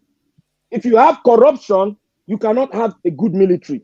You have to really sit down. It doesn't matter from what I've seen. It really No, doesn't matter. it matters. It matters. You either have the right size or not. No, it matters a lot. Go and look at what brought some economic down in South America. It is because of corruption, basically. Corruption and drug. That is what brought a lot of countries inside Actually, America down. if you look at those countries, their military is small. It That is doesn't the matter. Your problem. economy, your population is according to your population. You build your military. If your military, That's if your true. population is 10 million, you can have 1 million or maybe 500,000 military strongmen with technology. It will multiply. The multiply effect when you have technology is very great. But when you have an economy of 250 million people, you only have 4 to 600,000 military. That means you don't have a good government that look at the future. You don't have it. That is what we are having. Nigeria's case is even worse. Nigeria is over 200 million, but our military strength is security. Let's put the securities in terms of military. Okay, we are just focusing on military alone. It's around 200,000, and that 200,000 out of them is only about 140 something thousand that is active, defending 200 million people. We are talking about one soldier to around this thing, almost 2,000 people. If you take into account that many of them are securing VIPs and all kinds of different things, that even reduces the numbers even more. So, and we don't have as much technology, like you said. You see, this is the problem. Then everything just increases on us. First, you take care of the ones you already have on top of the table, which is the human beings. Who is going to do it? We have them right now in Nigeria. We have millions of Nigerians without jobs. Give them good jobs. They are driving Okada earning 60,000 per month. When you could give them a job that gives them housing, gives them pension, gives them everything, and at the same time they're still able to defend the country. In other words, doing productive work that is going to bring most of us in the diaspora back. Nigeria, they are scared to empower the people because they believe they are going to revoke when they start moving to the middle class level. That is what they are scared of. These people are really scared. I don't subscribe that. The UK has a large middle class, but the rich is even richer than that of Nigeria. This is sabotage. We don't have anybody down. Can I come in, please? Please go ahead. You see, what is happening in Nigeria is what happened in India a long time ago. India was subservient to the comfort and wishes of Great Britain, UK. Okay? Until they decided, they wisened up and decided to stand on their own. Look at India today. It's a semi-superpower. Whether we like it or not, believe it or not, that's the truth. They have intelligent people that are very creative. We have geniuses here in Nigeria, but unfortunately, the government has never looked in that direction to harness whatever potentials each and every one of us have. Yeah. I live in Texas. If you go to NASA, for instance, we have tons of Nigerians working there. And I'm talking about working people that walk around the city with security, government security, trailing their movements, because what they have upstairs, they don't want to share with other nations because they are engineers. Dr. Philip Emeagwali, for instance, was the man who developed the superconductor to be able to carry the internet today the way it is. And then Dr. Faludu discovered the cure for sickle cell, but his laboratory was broken in and all his all his papers, computers, everything stolen.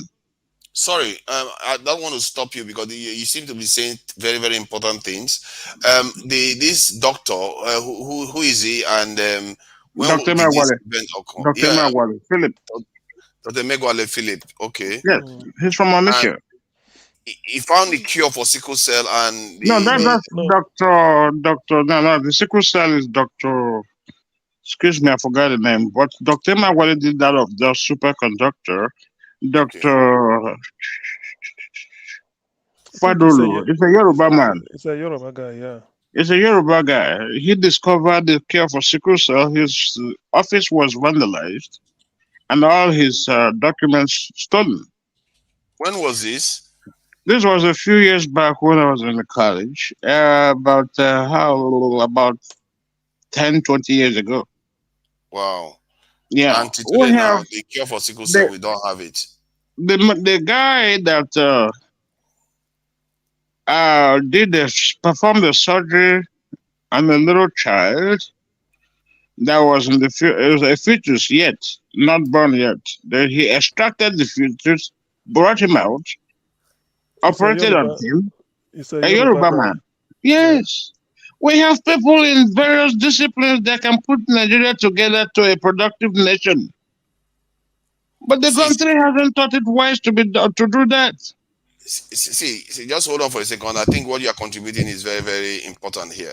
You see, CM, this is one of the things I'm telling you. Whatever you build, if you don't have any way of securing it, they can take it away, and it's going to be of no use. We're in a white man's country. They didn't want the doctor.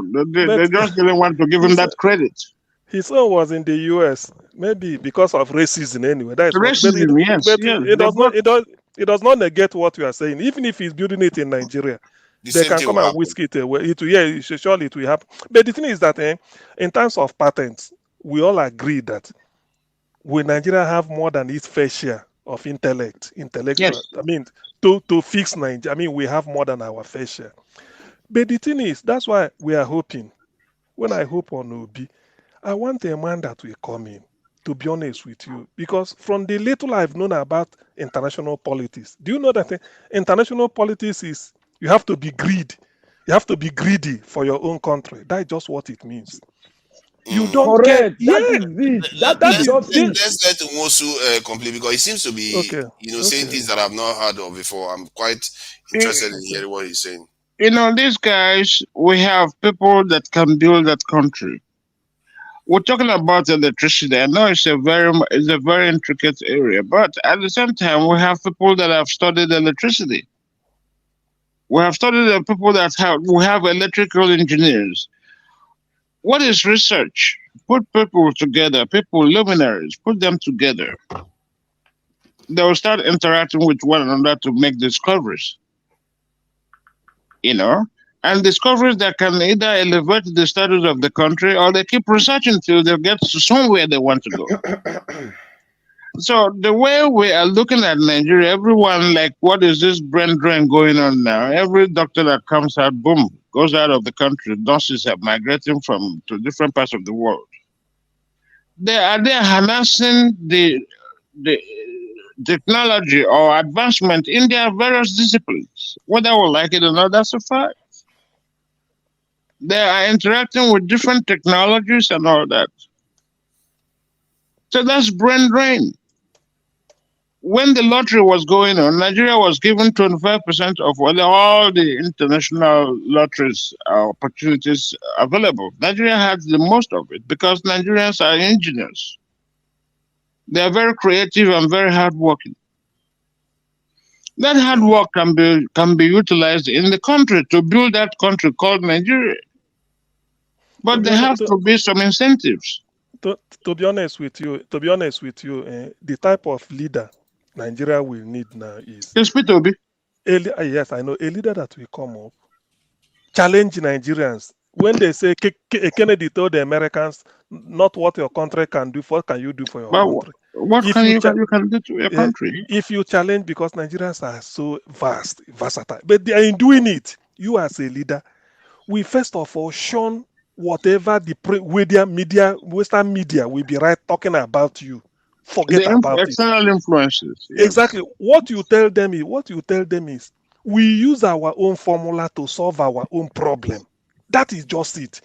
No matter how we come out. After all, do you know that they say that people that invent something and sometimes they behave like crazy people? Mad people. They're isolated now. Yeah, they're isolated. You just try look, we have a peculiar problem. The world is not coming. They weigh you with loan. You see, it's not realized. Recently, I'm realizing that for you to be a good leader, the world, especially if you're from Africa, Western world won't like you. But the moment they start calling you to tea here and there, you are not. They want you to suffer your people. So if you want your people to develop, just shun the West. Forget about them. They call you whatever name. All you are interested is, forget about those conventions. Follow whatever will work for you to solve your problem. With time, you start refining it. And if we start doing it like that, that is looking in West. We don't care as long as it satisfies our this thing. As long as it satisfies our curiosity and what we want to achieve, that's all we want. Yeah, in the end, they say politics is local. It's our own. Look at China. China opened up just recently, not too long ago. China isolated itself from the countries of the world, the international countries. For several years, they built their economy. They were building, asking questions, and then doing whatever it took to solve their problems. In terms, they used that opportunity to develop themselves technologically. They did themselves to advance their military. And now they have opened up to the world almost a second superpower in the world. Yeah, and I've been saying these things for a very long time. And see, and the thing about Dr. Umosu, you sound like a doctor. To be fair, maybe you should just include a doctor at your name. No, please, I'm Aburo, man. It's a civilized Agboro. So, but regarding what the Chinese did, because from reviewing some of the activities that was involved in how they took care of their security first, they had to make a lot of sacrifices. And by men, do you see Nigerians going through that? They were facing a situation whereby this in the West was saying that they were going to nuke their country the way they just nuked Japan. This is something they just did a few years ago, and they are threatening China with it. And the Chinese still went ahead, braved it, and they were poor. They were eating rations and doing these things. So, can you imagine Nigerians going through that? This is one of the reasons why I said that sometimes the events that makes a nation great is something that has happened to them. And Nigeria, the kind of stuff that has happened to us hasn't risen up to that level where Nigerians will be like, hey, I'm about to be nuked. God forbid, get out of here. Even the little that are happened to us, we don't seem to put it into use. Even the little that has happened, the mind we can also learn from it. Nigeria, we must not wait to get to the level of Venezuela or Somalia to come. Unlike all those countries, the blessing about Nigeria is that Nigeria has talent. Somalia can't boast of it. Venezuela can't boast of the type of intelligence people Nigeria has. So why are we not putting them to use? I think Brazil is something that Nigerians can learn from to an extent. Brazil, they are part of BRICS and they have advanced too. In 1961, the GDP of Nigeria was more than that of Brazil. In 1961, China self, you Oh, see Chris. that talk of China. Oh, yeah. Okay. Chris, welcome. Good evening, everybody. I've been listening to all your contributions. Very beautiful and brilliant contributions. Well, to Nigeria, we are trying to ask if Nigerians are willing to go through what the Chinese went through, and other nations that emerged from the arches. I'm very sure Nigerians are. We are willing to go through such difficulties just to ensure that our country sees the limelight. And I agree with everybody that has spoken. We have the talent, we have everything, but when there's a failure of leadership, it becomes difficult for people to key up to the national question. Because if you see, Mr. Well, he said he's not a doctor. Mr. Yeah. He has given a lot of examples, which is very true. This Philippe Miegwali, I've been hearing of him for a long time. He's responsible for building the fastest computer in the world. The fastest computer, for that matter. Yes. And there's even one of recent. There's this other Yoruba guy was talking about. That Yoruba guy, I think they gave him. Of course, Nigeria recognized him. He took a fetus out of a pregnant woman, operated on the fetus, and returned the fetus back. Yes. And the Nigerian government, the Buhari administration, recognized him anyway. Then there's what was there about that? One doctor from UNCH. The guy went to America of recent.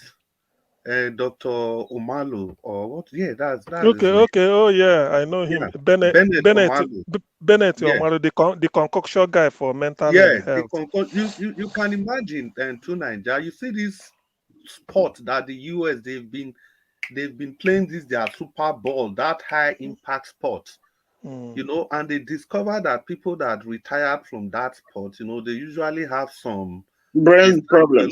some mental problems, and nobody Alzheimer's. suspects it. Yeah, it was this guy that has been he trained in Nigeria, everything in Nigeria. He went to the US just of recent, and he was the one that now discovered that ailment. They even gave him the opportunity to name that thing after himself or whatever name he chooses to call it. But the guy, he was humble enough and he named it, I think it's called chronic traumatic, whatever. So You yeah, know? yeah. Yeah, that was the name. So they gave him the opportunity to name it. You It's see, a patent. He has the patent. yeah, Probably he in has the future, patent. They gave him the right. in future, he may win a Nobel Prize for it because it's original. It's looking like that. He had the It's right. looking. They even made a movie. This guy, Will Smith, Will played Smith. that guy's role. They made a movie for him. All these things I'm saying tonight, they're just like 10 years ago, 15 years ago. Now, the department, the state where he came from, the pathologist of that state, for example, the state where he discovered this in the US, for example, assuming he discovered it in Ogun State, now he was now made the chief pathologist of that state. Yeah. The FBI invited him to give him a position. He declined. He said he just wants to stay in that state and keep working there. You see, the point in this is that, you see, when the system recognized a talent like that, everybody went for that talent. He wasn't discriminated against. He got different opportunities. The FBI, they literally begged him to come and work for the FBI. He said no, that he would just prefer to stay in that state and keep practicing, because it was that state that gave him the scholarship, the support, and everything that he used in getting into fame. Now, that guy has came to Ireland several times to come and deliver lecture. Very humble guy like that. So if you see this whole thing, we lack leadership failure. I believe the people, Nigerians, they are willing to try more. They are willing to go ahead. They are willing to make the sacrifice. You But talk. they don't just believe on the current leadership the way it is. So in my belief, and that's what I hold dearly, I believe that if a new leader, somebody with a seemingly different approach and characteristics to all these people, if that person come on board, you'll be surprised at the level of sacrifice Nigerians will make. That was why I called in earlier when we were talking about Peter Obi saying that and the people, the ones that are remaining, will continue. You know, there's a meaning to that. There's a Yes. meaning to that. There's a reason why he said that. I'm sure the way Nigeria is now, you can see the man has lived by example. That is all Nigerians are demanding. You cannot be telling fellow Nigerians to sacrifice to eat made in Nigerian goods, whereas you just starting from the president. How can you encourage your people to be loyal to your country when the president, if he's sick, he goes to these foreign people, go and stay with them, go and use their health facilities, and he comes back, he will not even bother to build a befitting hospital to take care of that ailment that took him abroad in the first time.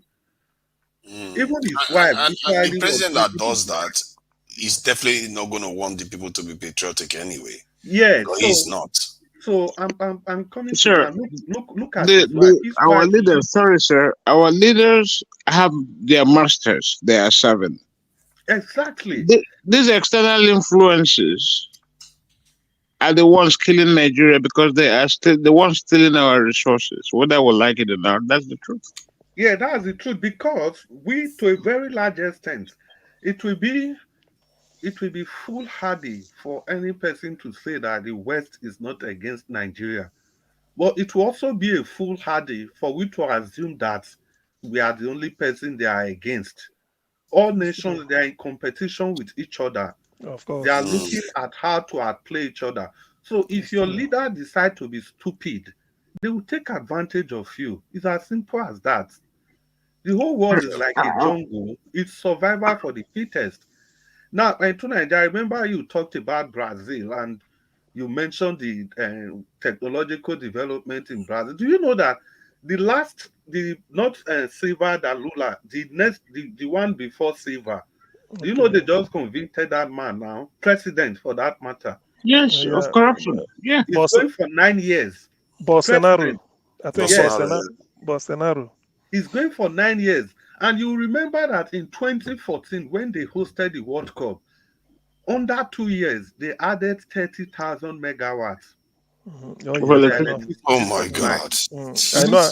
I know about the electricity. What they did was because Brazil was given the hosting right for 2014 Exactly. World Cup, and they were given also 2016 to host Olympics in Rio. Olympics. So Yeah, exactly. they felt that their power requirement between these 2 years, You know the story. will small. So they felt that for Rio, it is either they relocate the poor people in the favela, just like you have a Jegule in Lagos, to somewhere else and build a new district so that they can use the place, or they check the cost, or leave them there and then go and develop something like a hydro somewhere near the Rio, and then take the power Exactly. to the stadium. So they did the comparative analysis, found out that let them leave the people in the favela where they are living. They went there. Do you know it was hydro? If you see the way I watched it's on YouTube, the way they did this thing, it can be done in Lagos off the It Atlantic, can It's in be being done. Bayelsa. done. That's the It's point being I'm done at making. Ethiopia. It can, They're doing it. Yeah, it can, the Renaissance Dam in Ethiopia. uh-huh. See So, that 30,000. Oh my God, that is higher than the entire energy Nigeria is generating now. If Of course. Either Nigeria, increase. see, for if the past 10 Nigeria, years, Nigeria got To to 30. Nigeria, you cannot no, see what when I mention Brazil, you cannot see where I'm coming from. They yeah, just give you just a tip of the I'm just iceberg. using Brazil to give Well, this let's not example. forget, Brazil, at the top of Brazil are still Europeans, Portuguese. And this Yes. is the thing. So we should not forget that maybe that is why they have that laxity to be able to do what they are doing. Let me, Well, let, let me tell you. Let you me are tell you, right. sir. For You're South right. But Africa, at the same, sorry, sir. At the same time, the people, the leading class in Brazil are mostly white people. At the time, they shunned America to do Yeah. what they want to do. Yeah, that is the thing. that is it. We must, The point is commitment that yeah, India did. we Yeah. must India learn. committed to the people, to the progress of the country. Yes, we must I like learn Yeah. that. to stop being subservient to these white people. We Because must demonstrate leadership. it's because But you see, the problem is that our leaders, they are too soiled. Their hands are so, too soiled. because It's so bad. Yeah, they Like have they are this in our Western world. business everywhere. Yeah, they have so exactly, many things on them. So many things on them. there are So too Half of many their things children on are them. overseas. How do you oppose the people where your half of your children are living in their And country? apart from half of their children, they have other secrets. Just look at Mm. Gbadabia Miller. We all know that he was a lawyer in the US. He was stealing from his clients. yes. Oh Oh He's yes, my. it's there. true. He was No, he's there. He's convicted there for. He's in there. Georgia, in the state In of Georgia, Georgia. he was stealing from his client, and that's the chief of staff to a president. So When he just was imagine when he But was is this a caught. fact though? Before we start making No, he so maybe we refunded. should Yes, put exactly. No, allegedly. please. it's a fact. It's He it's refunded the there. money. Yes, That's why Okay. I'm not using if you allegedly on refund, this case. that's Yeah, why you he can. left US. That's why he See, left. You listen, can Google it listen. yourself. Bajabia Miller, because he's to he left US. Dakwa Abiodun of Ogun State Abiodun, he used fake dollars. went to prison in Florida before going back. Omo Agege in California, they did. I mean, if you start naming them, you see that is the issue we having. It is not that the West knows. You know, if I'm not owing you, I don't have any skeleton in cupboard with you. I can insult you. I can do anything. But Anything. if I'm owing you or somehow we have a deal, I will be soft pedaling, and in fact I'm compromised. That is the issue. Okay, can you imagine the likes of, let's say, all things worked out, Ekweremadu become somebody in Nigeria? Tell me, how can you sit down and be telling Ekweremadu this how to handle the Western world? He will say no, because he knows all his accounts, his houses, everything, and they have his dossier.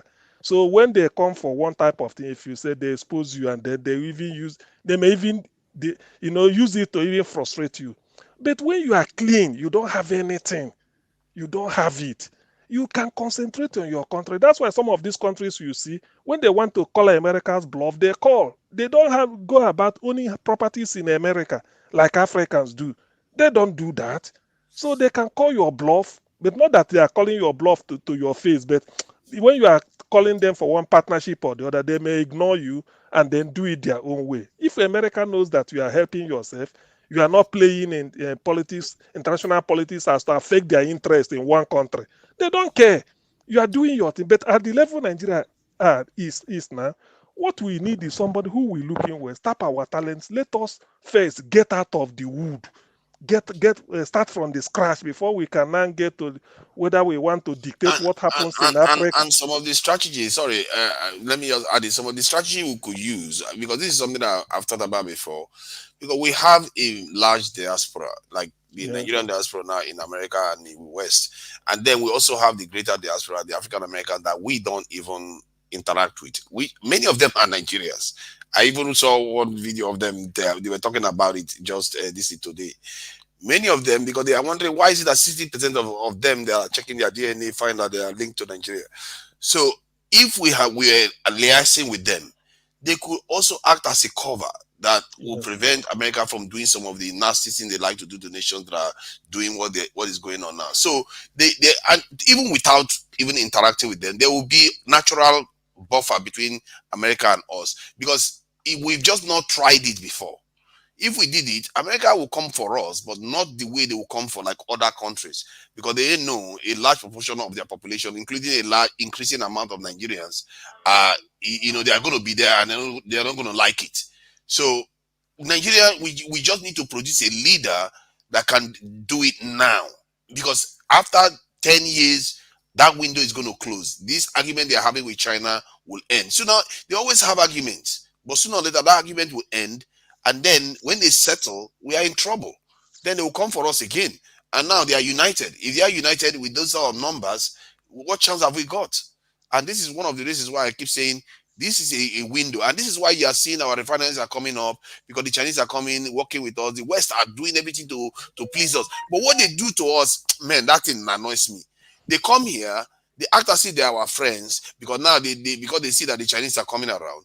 Then they just come and start offering us trinkets. They'll just say, we want to partner with you diplomatically and with security. You will see them in our military bases. They will be coming. We'll be working with them. But they don't give us nothing tangible at all. And then whose fault? Is it not? Our useless leaders. Now, that's the Tunaja. You and I, we cannot. You see, international politics, like what CM just said, everybody is greedy.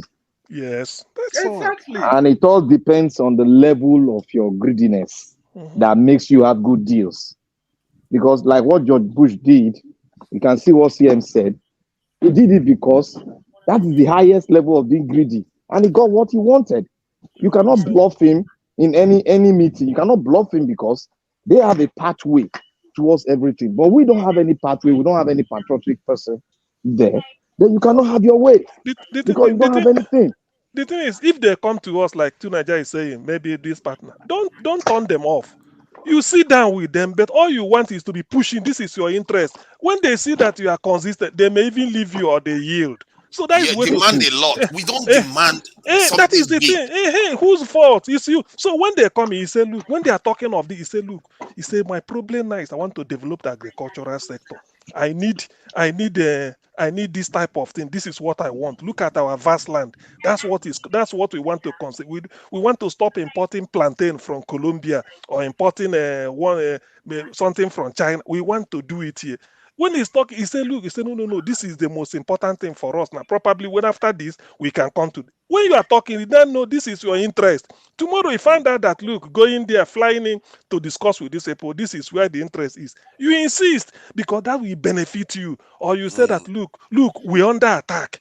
All we want is look at the type of military gadgets we have.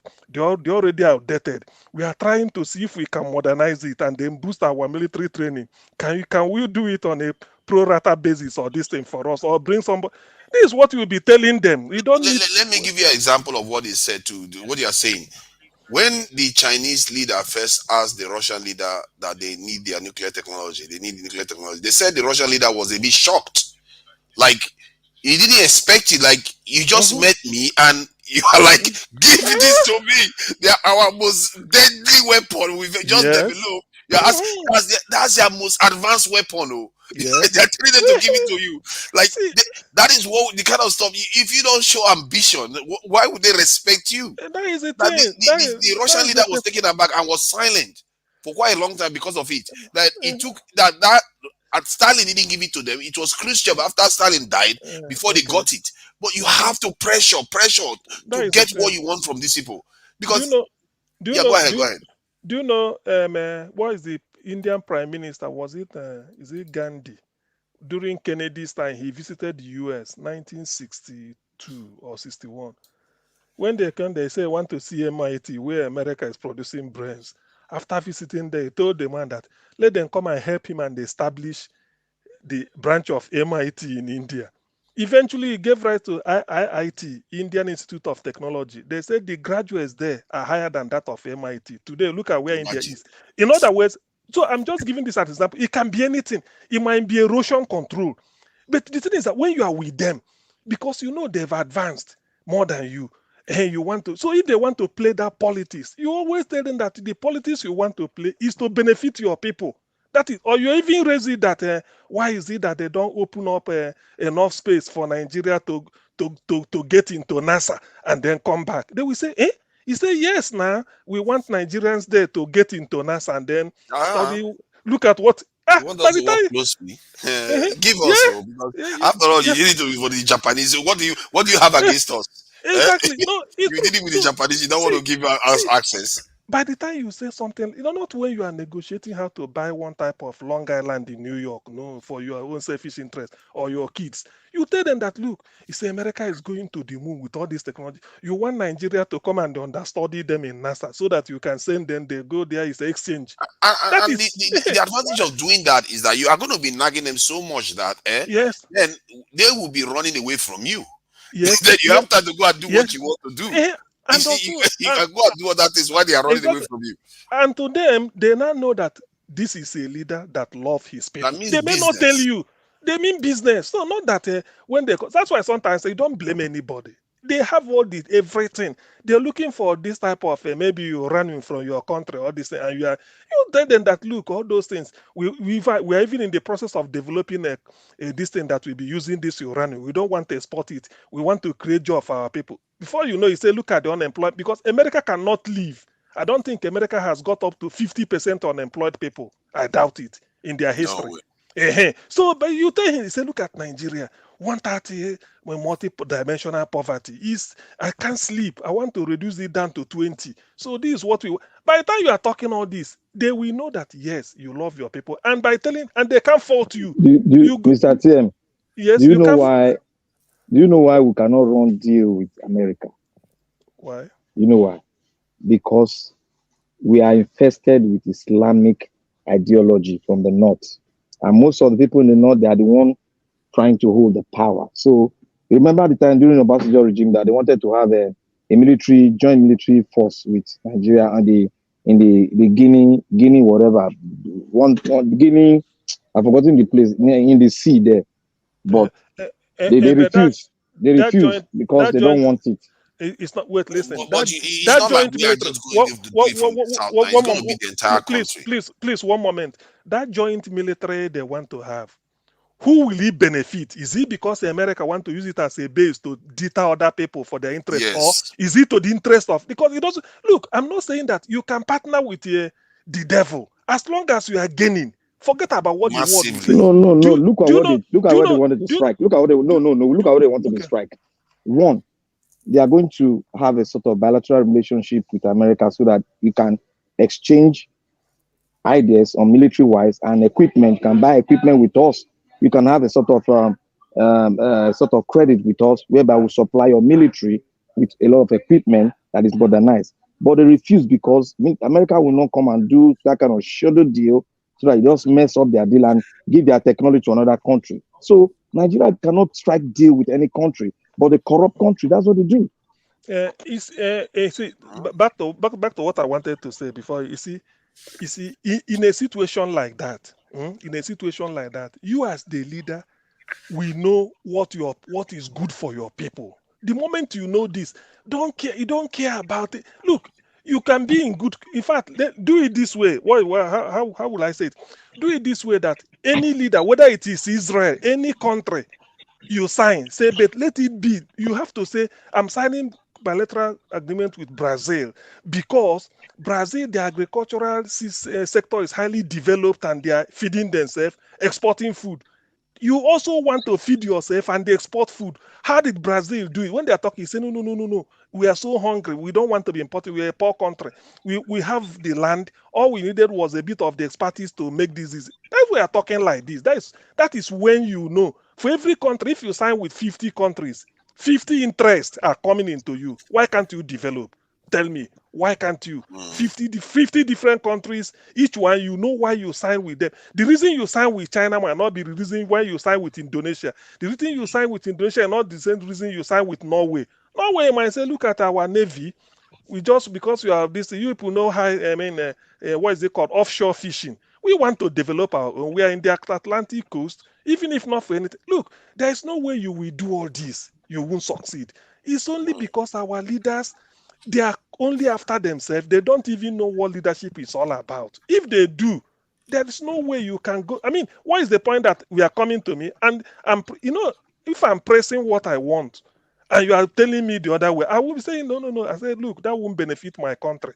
This is what my country will be useful for. Look at unemployment, 130 million. No. I want to reduce it to 15 for a start. When you say it like this, they will look. You say, I want to reduce it, and this is what I want to do. I want you people to be involved. Bring your billionaires. We can give them land. Let them establish here with our this thing. They will create job for us, and then we provide farmland. They will be farming here, feeding us, and everything. They will have a steady market. If you go to I think while doing that, you have to, like, without a doubt, one of the in short, not one, in multiple of the countries, you have to demand strategic this in the defense technology, like the way the Chinese did it. They were not messing about. Can you imagine asking America for its most advanced military technology today? Can you imagine? The Nigerian leaders will not even think about that. That's exactly what Chinese did. They told the Russians, you just tested their nuclear weapons. As a matter of fact, the Russians hadn't even, hold on, the Russians, they've not even tested it yet. They told them, give it to us. We want it too. If you don't ask, you don't get. Exactly. I mean, but why? But there's no harm in If I was a Nigerian leader, I will go to Pakistan, I will go to India, I will go to all of them. I'll say the first one that gives it to us, they are our friends for life. What I wanted to say was Mandela. You know, when they released Mandela, Mandela went to New York. It was in, I think, one of the universities there. They were just interviewing, just like town hall meeting. Somebody stood up, maybe one of the intellectuals or lecturers said, we are talking of, he said, Mandela, ANC, you are cahooting, you are cavorting with J.S. Arafat, cavorting with Gaddafi, cavorting with Fidel Castro, non-terrorist. After saying all these things, everywhere was quiet. They were waiting for Mandela. And it was just in your face. They just told him, without saying, look, why is he coming to all this? Mandela said, the mistake most people often make is that their own foreign policy will determine our own foreign policy. They clapped hand for him.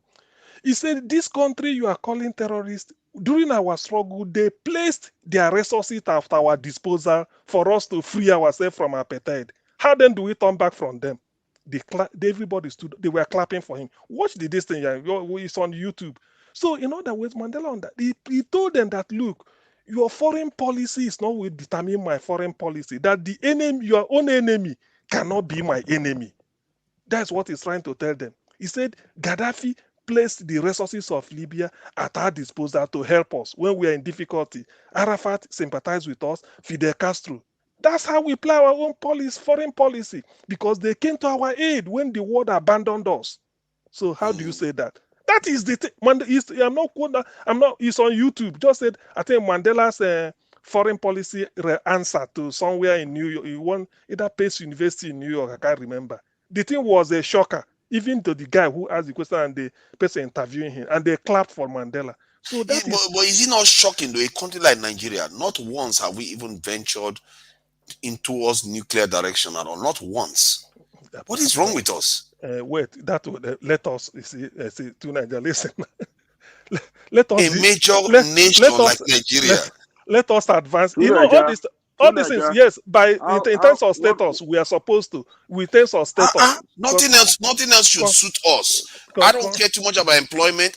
The Chinese didn't go there and say, I want employment. And no. They went, I want the best that you have.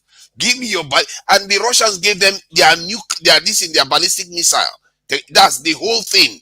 The rocket, the documentation, everything. Handed it to them. Because if you don't make this, you have to recognize that if somebody is your friend, they will give you something that is going to allow you to help yourself. These people that are coming to our country, they are not helping us, and our leaders are not even making any demands of them. Your leaders, can I come in now? Yeah. Your leaders are serving their masters. Of course. Our northern leaders are serving our masters, our so-called masters. And the resources available in that country is what the masters need. So if we approach them for that kind of venture, it's not going to work. There are two things about building yourself and building your strength. If you want to build yourself or build yourself as a nation, there are two things. Either you buy the technology or you steal it. Yeah. Okay, we don't have the money to buy. Or you build it. Or you steal the technology, steal, and then build at home. Yeah, true. We have talents out there. I remembered one doctor, one professional, an aeronautic engineer that went to Nigeria from Germany, told Babangida to assemble the Nigerian army scientists, those luminaries, those people that have intelligence, so I can teach them how to service and build an aircraft. Babangida welcomed the idea. The guy managed to escape, got to Nigeria, and he said he was not traveling, that they should assemble them in Lagos so that he can be lecturing them somewhere hidden in Lagos, at Lagos. He came to Nigeria and waited, no people to lecture. The next project was to go to NDA to lecture. I said, no, I am I'm a very secretive guy. I cannot show myself. I told you guys in advance that I'm not going to be moving around. If not, these people will gun me down. He said, I'm not going to NDA. I mean, at Kaduna. I'm not going over there. Secretly, some people smuggled him out and then went back to John.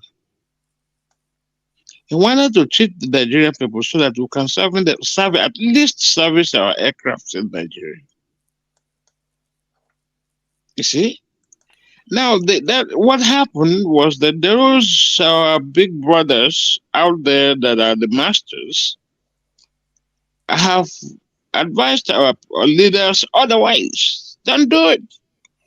Yeah, never develop. Because we'll always bring our aircraft. Nigerian Airways was flying then. We'll always come to your place to service it. That's more revenue for you guys. What happened? The guy absconded, went back, and they killed him. Wow. So you see, it's such sacrifices. These are true Nigerians trying to better the country. Does this man have a name? I don't want to say it. Sorry. Okay, that's fine. You know, they really screwed that up. We have people that can do these things. We don't have to. We have enough knowledge. Even if we have to experiment on it, and we'll keep experimenting until we get it right, or it will doom us. As a nation that is committed to better ourselves, we can do it. It's doable. It's not far-fetched. It's not a rocket science technology. We have people that are vastly knowledgeable in these areas. Put all your factors together and see what the results are. Even if you don't get it right, keep doing it till you get it right. This is one of the challenges of life. As a nation, you have challenges. You don't remain docile and when people wait for people to spoon feed you. As a nation, we don't have palliatives. We don't have nothing to show.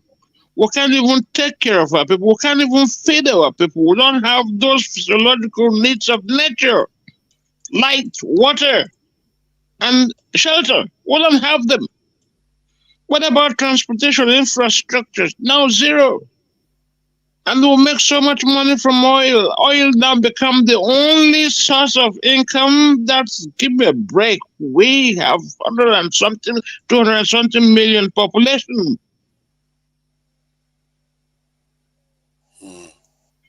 If you listen to these political aspirants and listen to my brother Bitobi, it's like day and night. Maybe I'm being biased because I'm an Igbo man, but it's like day and night, my brothers. At least this guy has the people. I remember one story he narrated during one of his election, before the election even, about when he came to Harvard University, I think it was Cambridge University, to do a course. He paid like 4,000 something, 48,000 something pounds to attend the course. And the professor there was really very good. And he was talking about other nations. P2B asked him, why don't you talk about Nigeria? He said Nigeria is a great country, full of resources, and very generous too to the world. He said, I think P2B took offense and didn't want to show his frustration. After the lectures, he met the guy. I said, why are you not talking about Africa, Nigeria, and then the giant of Africa? He said, okay. He brought out $100 from his wallet. So, get me the highest denomination of P2B brought. I think 1,000 or 500. By then it was 500. He said, can we exchange this? P2B rushed and grabbed his $100 and gave him 500. He was happy. Then he said he multiplied it in his head and see how much profit he made. The professor said, you know why I did that? He said, your money is just a piece of shit. This is real money. Your politically, your country is dead. Go home and change your country. That was when his political aspiration began. Go and change it. See, if you have a good GDP, your money will become something. It's going to be worth something because of your hard work. But if you leave it the way it is, it's a piece of shit. That's a point of reference.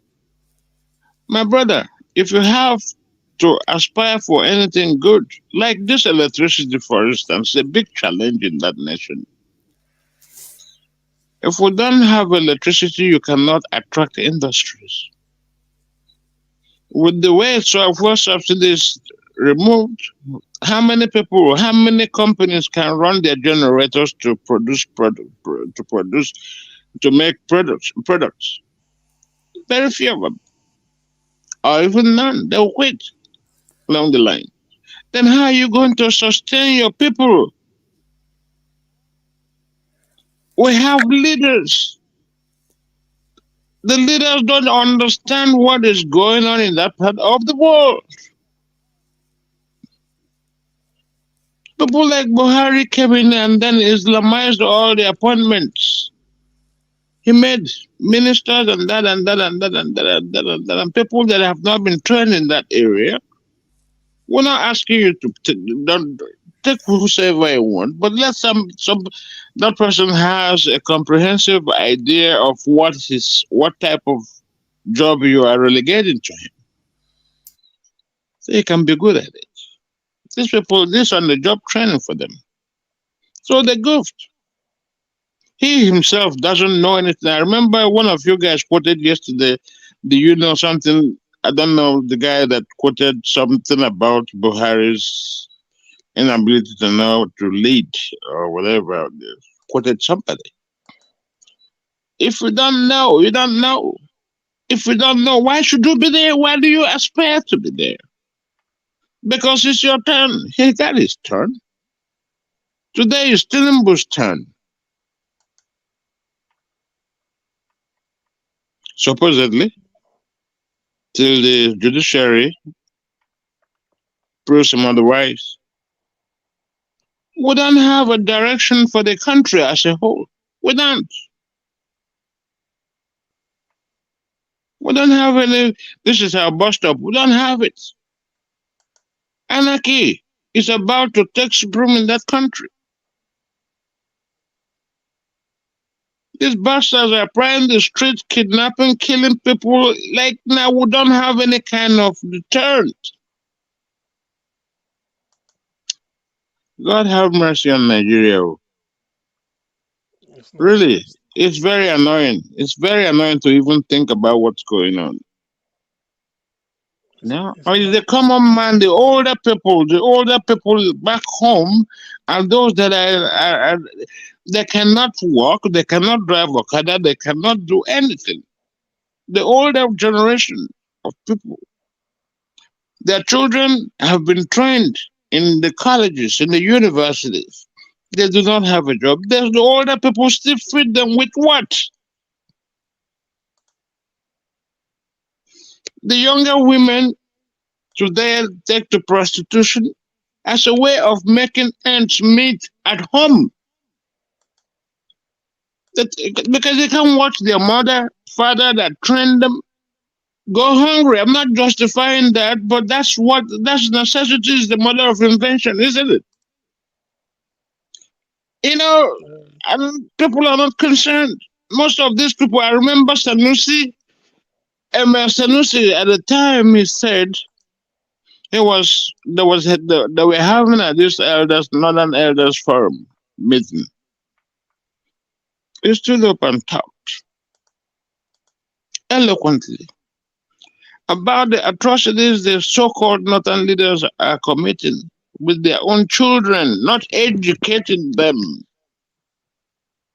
On the national TV, to the so-called Northern elders, it was an abomination to say, a thing to say.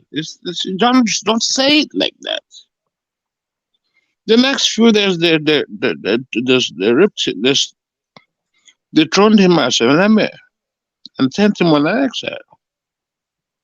He's a man that is practical, pragmatic, that understands the economics.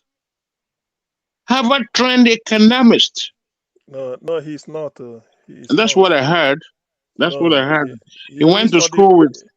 He only studied at ABU, and then did a master's in Islamic studies at one's university. Oh, okay. It's not Harvard. What did he go to do at Harvard?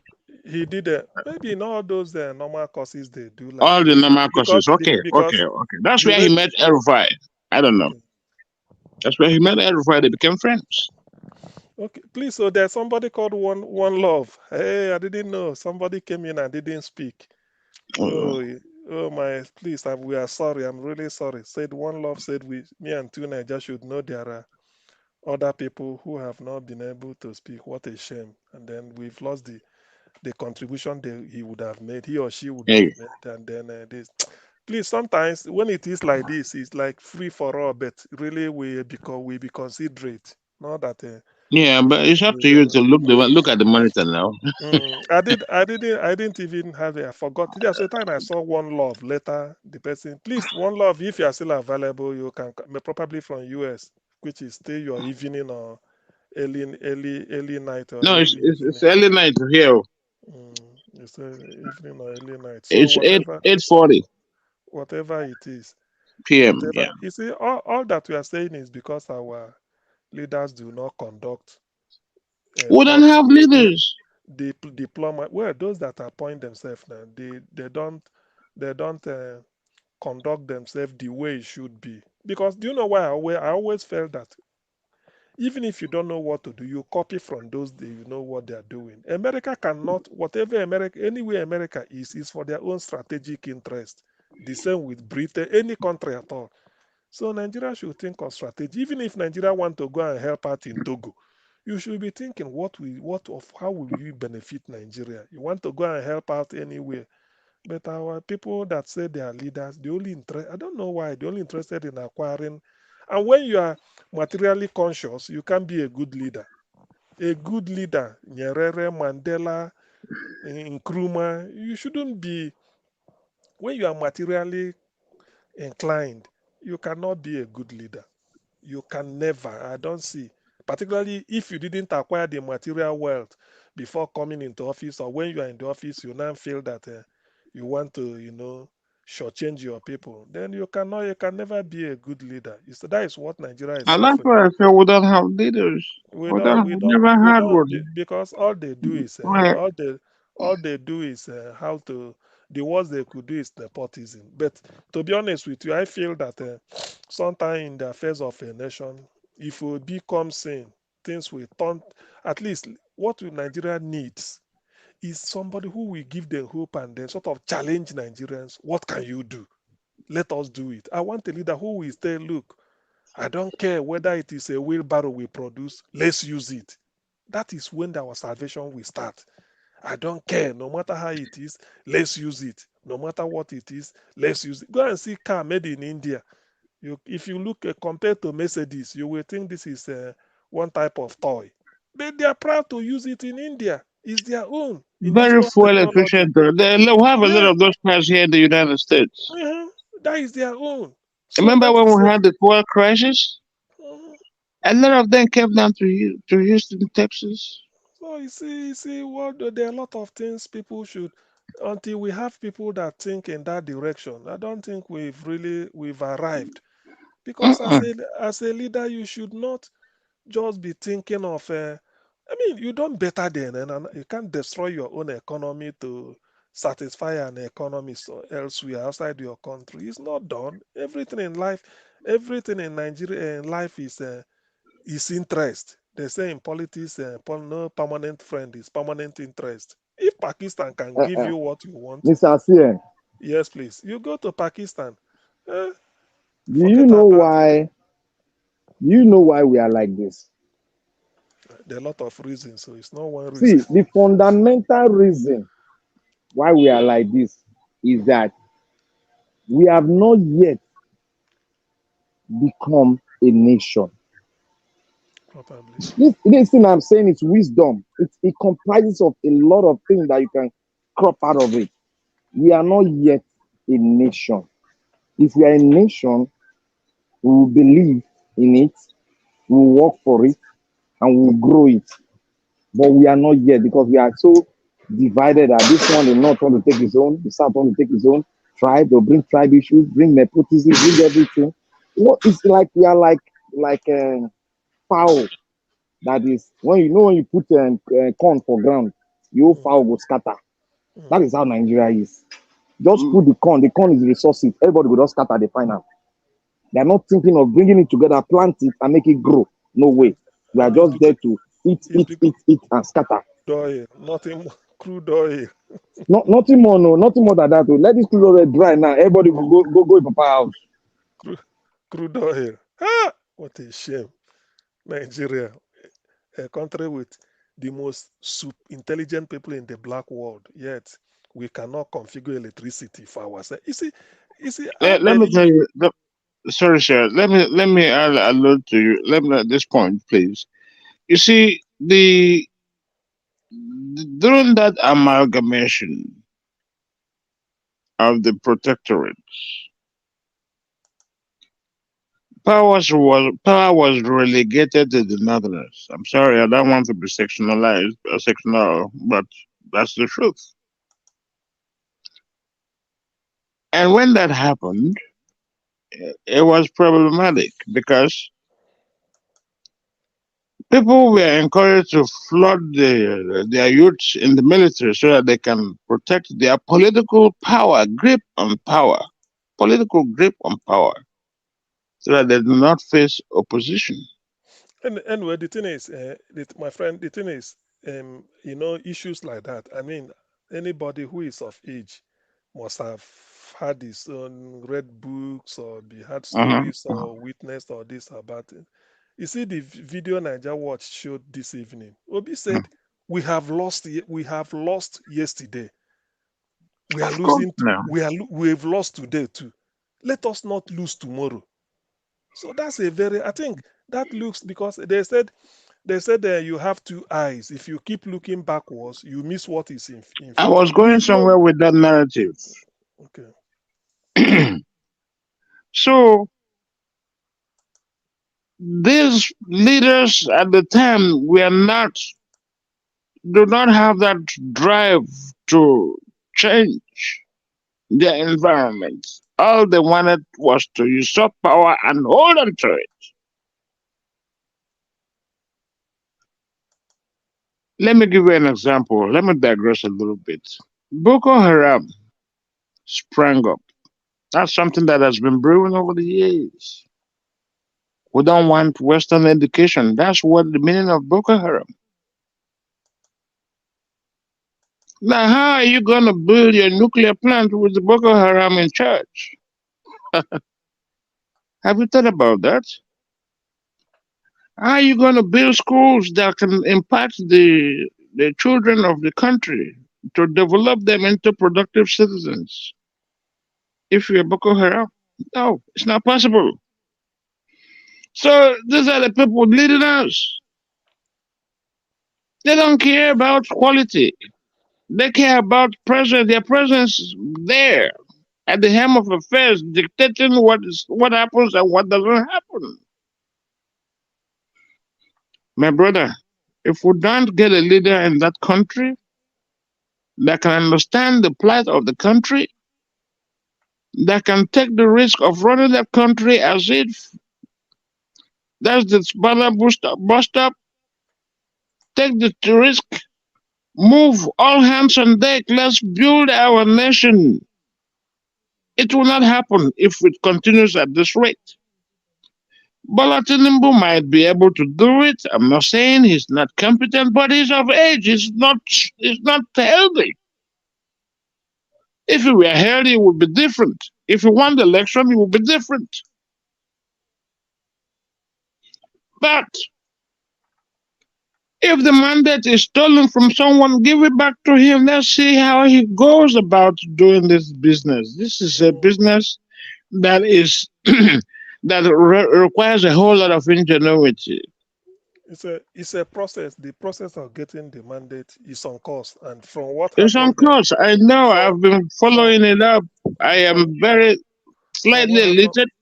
From what happened yesterday, INEC is already indicting itself before the world. So that means that INEC is admitting to guilt, to being 25% now.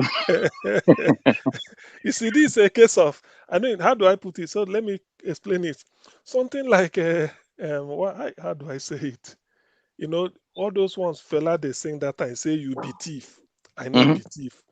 You be rogue. I know be rogue. Okay, you be arm robber. I know be arm robber. Okay, you not thief. You go, yeah, you change it again. I am a thief. You are not a thief. So imagine a INEC lawyer asking a PDP witness. 25%. Atiku didn't get up to 25%, and you want us to declare him winner, isn't it? And I like the response the young man gave him. He said, but you, the person you gave the flag or the certificate, he said you reach 25. You see, that's a way God works. It It's not defines a, the purpose. it's true. So you There's so see, many things, that has to be to play out to decide that decision. So let me tell you, that is one of them. The Constitution explicitly said that 25% in FCT is necessary. see. So Two, INEC has confirmed the fact that 25% well, it is came from their necessary. mouth. According to Jesus, he said their mouth have said it. Imagine. You see, if Obi hadn't gone to court, that's why they say, Obi, don't go to court, withdraw your case. Now look at. So that is a case now. INEC. Oh, oh, Chineke God. Well, it's oh, my okay. dear. So If we don't have a leader that can champion the cause of Nigeria, we'll have a problem in the future. The problem is already looming in front of us. Disaster. the problem is already here. It's only that let it not get worse than this. I wish if Obi is in the saddle. Do you know one thing I've noticed is the thing about Nigeria is that all these ones they are talking. I don't know now that Tinubu is there. Are they still stealing the crude oil? That is Of another thing. course. Of course. You see? He has to recoup his right. money. It's going on right All here. the money he spent in the election, he has to recoup it quick because he doesn't know how the tribunal's case will turn out. You see? That is the thing now. He has already collected the money budgeted for June, July subsidy. Subsidy is paid for. Which is in the budget as a law. Paid for. By Buhari. Now you're going to negate all that to still impose the cancellation of subsidy. Who paid? What about the crude oil that's already on ground? Paid for. So you see, there's a lot of things that some of the, you see, some there are some problems in Nigeria that will be cured with body language. Just say P2B comes in today, got sworn in, and then the body language shows that he's ready. He doesn't want, because if as a leader, at least in Nigeria, if you are not interested in stealing public money, that is the thing. There must always be enough for you to make impact. There must always be. One thing interesting about what P2B said. He said he knows the problem already is there. The problems are there. He's not going to go there and start complaining the problem is that. Already, Tinubu has started complaining that they left him an empty purse. P2B understands the problem. How he figures he's going to configure that, we don't know. But he said he's going to get in there, knowing that the problem is there, and then salvage the country. Whatever he is, a mathematician or as an economist, I don't know. But we need somebody that is dedicated to revising the course of this country. The trajectory we are headed on to now is disastrous, whether we like it or not. It's the truth. Of course it is now. It is. It is. It is. And then it's a shame that Nigeria, with all our resources, human resources, the world respects our ability to work hard anywhere we go and they What excel. about the resources on the ground? Well, that one I may not really. Well, let's just take that. No, listen. Go Google Mustafa's. Mustafa was one of the guys for what's his name that killed everybody. What's Abacha? Listen to his tape, his interview with Brekete family, his exposition. Google it, Mustafa Brekete family, and listen to him. Take your time. This guy knows TM, have you not more listened than. to that tape? TM, have you not listened to that? I have. I think I have. My brother, Jesus go listen Christ. to him again. If you like, say no listen to him. Well, Listen to them. He knows that we have all the world needs, and that's why they're not going to let stability reign in that part of the world. But we are the cause anyway. So of course, we are all afraid to die. We are all afraid to die. Look at what happened in Senegal. Somebody said now. They are on the streets. I think if you are going to be looking to be leader of a country, that should not be something that should dissuade you from the interests of your nation. You have to be ready for anything that comes along. That is the whole point. Because if you can be, if I threaten you, you will back down, then your nation is in trouble. That's what we are doing because of the tribal the differences, the academies.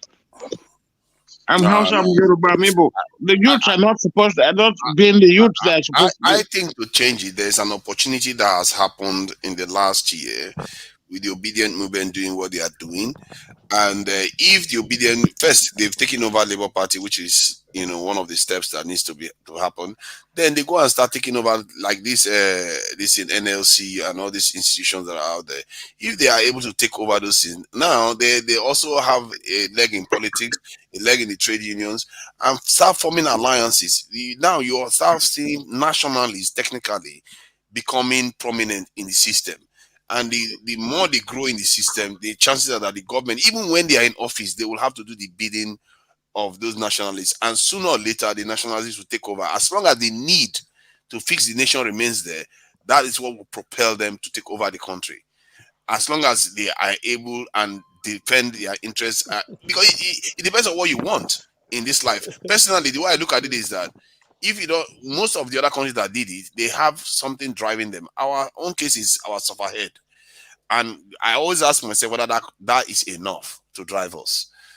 Because just sufferhead is not, some people will just say, as long as the suffer goes away, it's okay. Tunaja, sorry to interject you. Something bigger that needs to be put in place first. Sorry, go ahead. Tunaja, I'm not talking. I just wanted to go and do one research. I wanted to go and do a research on El-Rufai, the meeting he had with the Islamic cleric and the people of Kano State. Just go and listen to what he said there. Then you come back to us. It's recent. Come back to us tomorrow and you see the way your mindset will look like. Okay. What did he say in case I failed to read it? The guy is saying that the entire North should be happy that they are going to making sure that this man in power is going to really continue the Islamic thing they have put in place in Nigeria. What is Islamic? You mean the Sharia law that they have already? Sharia or any plan they have to continue to succeed in Nigeria because they are the one that own the country. He actually they are the ones that own the country. Yes, that's what they are saying now. Okay, now you see, you just said now that's what they are saying. Did you hear him say that own the country? I said go and do your research on it. He was speaking in Hausa, they were interpreting it. No, that's dangerous. We need an interpreter. When I was watching it, I was telling my wife that they should go and arrest that man and put him and throw him inside the river. There's a video for that. There's a video for that. I just watched it. Can we send a link, please? If there's a link in the private chat, that would be useful. If you listen to the way they talk about Islam and Muslim or whatever in Nigeria, you will think that Dubai is not an Islamic country. That is the shocking thing. You will think that this Dubai. He was using Kaduna as an example. He said, in Kaduna that he was a governor Muslim, he was deputy Muslim, the chief of staff Muslim, and then the secretary. The secretary of state was also a Muslim. My brother, if you don't understand that during the time the predecessor to Tinubu came into office, his first agenda was Ruga. Yeah, we know that. Abba. Very, very clear, glaring. Excuse me, sir. Excuse me. We don't pass information that we don't have a backup to back it up. Please, everybody that is here, please. Any information is not allowed to be passed here. Now we should know the rules. Okay. Exactly. That's why I was asking for links to verify, because we can be what we are talking about. People being funny towards us. They could plant things very easily. This is what they call counter intelligence. They will come and put things to divide the people and cause problems all over the place. And this technology that they are using, you know, they have it. They can literally invent anything, use people's voice. They That's are why I wanted listening. They are listening to everything we're saying here. If you don't know. Oh yeah, they are listening now, and they know when it is actionable and when it's not. And eventually, it's just in the end of. That's why I always go through the people, because when you go through, if you change the mindset of the people, what are they going to do to the people? You can't do anything. But if you are few and you just talk from the top and all, they can just pick you off, take this one off, then the system returns back to status quo. But if you change the people's mindset, they can't turn that around. That is the one they can't turn, and that's how nations change. And this is why I keep asking: are people there yet? If our people get there, nothing this will do will change our mind. Our people will take whatever our leaders tell them to do to make sure this change happens in this our generation. Because if this change doesn't happen, my God, the consequences could be very, very dire. If you talk, It's already there. The consequences are already The consequences there. are already there now. Why are you running from the consequences? No. The consequences are there now, but what is coming is far worse. We are talking about a country of about 6 billion altogether coming against us. That is not good at all. We are talking about Europeans before, we're just Europeans. But now, if the Chinese, Indians, Asia, and this in the Middle East have always been against us. Naija. Have you Google Senegal now? Google it now. Senegal. See what is happening there? Yes, Google it now. Okay. I've heard of they arrested this opposition leader, and you see all these people. Why would you arrest an opposition leader towards an election? And now you cause instability in your country, and there might be a coup in that country now at the rate things are going. Because if this type of stuff start happening, guess what is going to happen? Military is going to step in. That is Africa. That is Africa. African democracy. First of all, you arrest opposition and keep in the cooler before you do. You only want yourself to win election. What kind of people are these? And later you will declare it free and fair. You declare free and fair and declare yourself the winner. Landslide. If you don't like it, go to court in the end. I mean, how can you hold opposition leader? As long as it's not a security threat. Even if it's a security threat, let the constitution, let the law take its course. And not for you to give order because you are the incumbent and you feel somebody is challenging you. Wow. Do you know the conviction that they give to the opposition leader? The opposition leader was convicted for immoral behavior. Imagine. Towards an election, immoral behavior. That's the one you got. And the people protesting on it and burning stuff up. That's not immoral. To put your country through that. That's democracy. The behavior of some of these leaders, they are such a sellout, and people have always said that Macky Sall, I think that's his name, or the Senegal, that Senegalese president. He's a big sellout to the French, and he's the one doing all these things. Useless country. It's a useless country, you know. They are right next door to Mauritania. He has already sold out, and the country wants to now bend the country towards French government. That is what they want. What they did in Cameroon. That's what they want to do now. That's why they are resisting him. They were part of the group that sabotaged the West African currency, the eco currency that wanted to come on stream.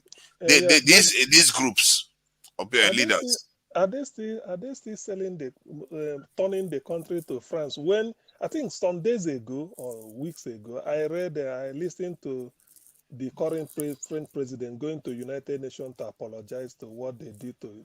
I don't know. Somebody must have watched it with us. He said they apologize for. He called Togo. We are sorry. They abused. All the West African with French speaking. He apologized. Can I come in here? Most of the West African countries that are French speaking have their central banks in France. Yeah, we know that. We know that. That's wahala. Before they do anything of like infrastructure building or something, they have to take permission from their masters. AKA Cameroon. AKA Cameroon. Why don't you just give him a suspended sentence and get it over with? All these lead, what kind of judges do this now nonsense? By the way, Because the judiciary is compromised. What is moral crime? What is moral inside it? That the guy The want to take judiciary is over. compromised. It's like what's going on. Just all this selection going on in Nigeria didn't start just with Bola Tinubu. It has been there for a long time. But this time but they this have kind of met stuff with cannot. a resistance. We'll say whatever I would like about Nigeria, though. I don't think this kind of stuff where opposition leader is just coming out suddenly you bring a trumped up charge against him. If it happens in Nigeria, people are going to lose it. That's when what they wanted to do to Peter Obi. And they didn't try it now. But Obi was able to calm the situation down, obey and respect the law that he's fighting. Yeah. Obi knows he has more than enough evidence to present, assuming the court will be fair. He has more than That's enough the evidence. judiciary compromise. I mean the judiciary should be fair, and then I'm glad they're beginning to define it. Adjudicate the way it should be. Wow. I'm just looking at the report from 2 Are you hours saying- ago that says that Ghana patients in danger as nurses head for NHS in UK. See, these people are hemorrhaging our country. They're hemorrhaging it. See, can you imagine if the person that invented the, let's say, this is space rocket was they took him with the brain drain or jackpot syndrome and moving to another country. That country would not have it, would it? This is what they are doing to Nigeria. Nigeria, in the last 5 years, was beginning to see a trend where tech companies were beginning to rise in Nigeria, and guess what? They swooped in and removed most of the brains in Nigeria. And then even the companies that are founded in Nigeria, many of them have massive shareholders from foreign distinct countries like America, the UK, and other countries. So this is how they hemorrhage economies. And all this is happening right before our eyes, and we don't even recognize it. It's really horrible because those people, many of those Nigerians that left Nigeria now, they could have gone on to build things. They are all gone. Tunaja, you know one special thing about Nigeria? Let me tell you, let me be very free and fair. One special thing about Nigeria is that Nigeria is a reserve of brain. Look, as we are speaking right here now, we have reserve of brains that are building software right inside Nigeria, right where we are now. But they have not moved out of the country. Mostly for foreigners. That's the problem. We have not moved that. They are building software for foreigners right inside Nigeria. If you go to Lagos State, there is this software company, Bill Gates company itself. He has built a big tower in Lagos where he's nesting all the Nigerian software best mind. They are all in that building software. Not for Nigeria. Not for you now. You invest now. You go tell them. It's not for Nigeria now. Stop this, man. They really need to really start harnessing. And you know what CM was talking about, that we need to go local. We really need to start thinking local and figuring a way. And sure, I know how. Secure the country. We need to make Africa African.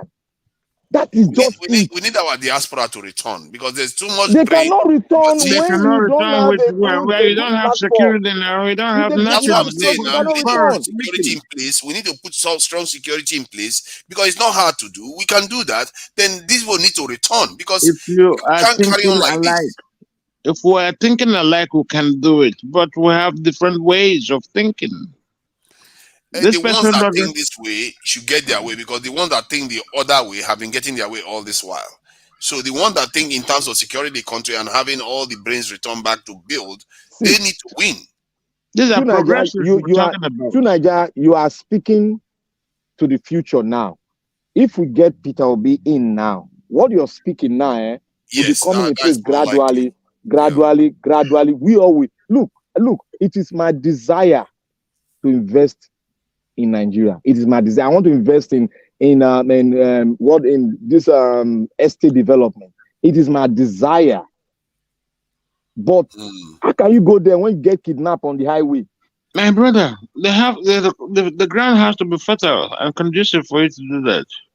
This is why I said, and the way it is you hear me out. In one of the proposals I had, to be fair, that's part of what P2B is also proposing, was that because when I started coming to the Nigeria space, my focus was on security. I said P2B intends to recruit about 2 million into the security forces. He wanted to increase the police and to about 1 million and the military to about 1 million.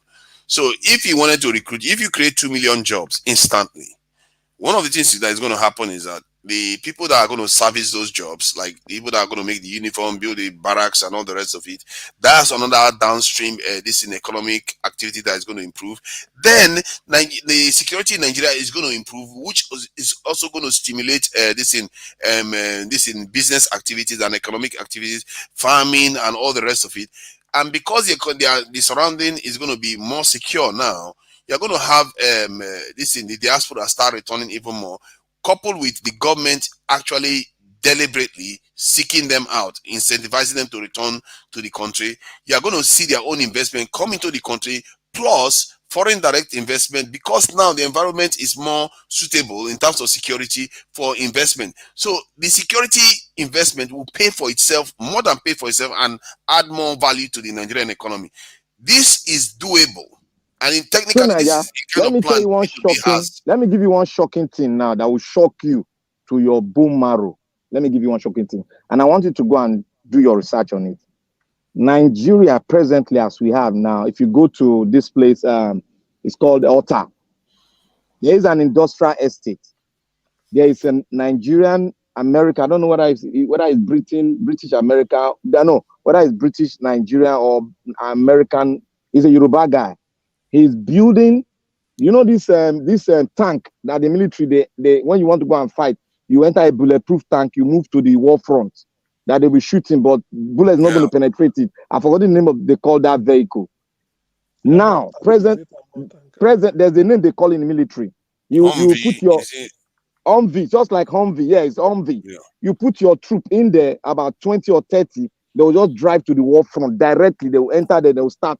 They'll be shooting from the top. No, but you won't see the person shooting. He will just be they will be driving. More than 30 of them is inside.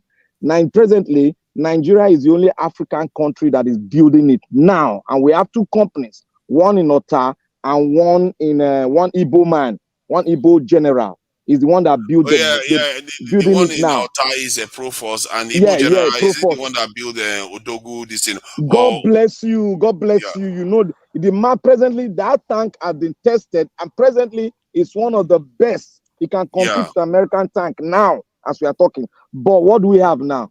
The Nigerian government are not ready to make it open, because the one in Ota is supplying Niger, is supplying Ghana, and is supplying Senegal. Presently, as we are talking now, Nigeria is even building ships now too. We have everything to start. We need the people to come back, because we are already building. We are doing some things already, but we've just not gone strategic yet, like something big. Government need to invest in them. That is when the whole thing will start. Because if government does not show investment in them, other people will not come in. Like what Peter Obi did with Innocent Motor. He said, Innocent Motor, can you produce one? Can you give me 1,000? That is what we are talking. If government set a pace, you see, if it's flourishing, other people will come in, because now we are going to be doing we are going to be investing in our local content. And if government will be the one that will start it by saying all commissioners should be driving it, then all processors should be driving it, then we'll now have our local content, which other countries will like to, buy from us. What is the yielding now? We are producing now. It's yielding foreign investment, foreign currency, and now thereby making the value for our currency be very strong. Military equipment we can take over Africa in terms of military equipment, but our government is not doing any headway. Exactly. African countries will be buying our own equipment, and they will be patronized, and they are going to also need our patronage in terms of helping them secure their country. If you have 1 million soldiers, like just 100,000, you probably outnumber the amount of military soldiers in Benin Republic, Togo, and Ghana put together. Ghana has 15,000. So Nigeria can really become a heavyweight if we decide to pull our weight. And African countries, the truth is, they are looking up to us. They really want us to succeed. And you know what that does? It means that if other countries want to deter Nigeria, you will see African countries will not want it. they will back this thing. They will push against those nations that are trying to this thing deter Nigeria from doing what it is doing. Because if you look at Zimbabwe, yes, African country didn't come to Zimbabwe's rescue financially, but when the Westerners were looking at considering military action against Zimbabwe, South Africa was 100% against it. All the countries around Zimbabwe was against it, but that was not the case for Libya. The countries around Libya, like Egypt, they were working in cahoots with, because Libya wasn't getting on with Egypt, wasn't getting on with Algeria, so they were working in cahoots with foreign powers. They allowed it to happen. And most African countries, like in Nigeria, we don't share border with Libya, so we don't have much of a say in what is going on there. So, but I believe that West African countries, they get, see, somebody that attended this in the Tinubu's inauguration, they were showing him on TV. He said, in that listing, that he said every single person he met that came from African countries, because many African dignitaries came there, they kept telling him that, where is Nigeria? When is Nigeria going to get its act together? They are waiting for Nigeria. That's what he said on TV. And this is what I mean by the environment that you are in. If the environment you are in is ready, you start seeing the leadership emerge. And you are beginning to see that within the continent itself. They used to think of Nigerians as criminals and troublemakers constantly. But now, the narrative is changing. They are beginning to feel like, okay, Nigeria needs to get its act together, because they need Nigeria to be able to step forward, because they feel like we have the numbers. Most African countries have been broken down to 30 million, 20 million, tiny countries. It's not enough to build a strategically powerful nation. And this is the trick these Europeans played on us. They reduce the population per nation, so that one individual nation can not emerge. And the only one that has a chance of doing that is Nigeria.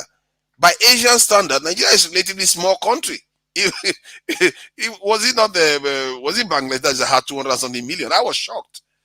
That is considered a small nation. India has 1 something billion. So these type of things, if we are to fix where we are right now, we need to start taking over the systems. I hope Peter Obi wins. I really wish Peter Obi gets this. It was going to make it a lot easier to do, because he's already signed on. You see what I mean? You don't have to convince Peter Obi to do these things. He's going to do it himself. You just have to now, appoint the people to get into all these organizations to actually start changing things on the ground. I think Peter Obi is more suited than even people like us here, because the way we talk, we are very, very direct. But Peter Obi will say the same thing we are saying in a way that you will not like. I'm telling you, he can convince. I get a feeling that Peter Obi can even convince Oyibo people to do things for us that they would not originally want to do, because the way he talks, he doesn't come across as being confrontational. No, he doesn't come across as that. But what he's asking for is just as direct as anything. Like Peter Obi, like when he was talking about sacrifice just now, when he say, "Oh, those people that people were laughing." But if I was the one that said that, I was like, big sacrifice. You pay, people were like, how dare you ask me to make a sacrifice for what? For what nation? But Peter Obi would say in such a benign way. You see that speech Peter Obi made that Nigeria Watch played that speech, I love to listen to it every seconds. That speech, it brings my memory back to the speech Martin Luther King Jr. was making then. He was keeping hope alive in us.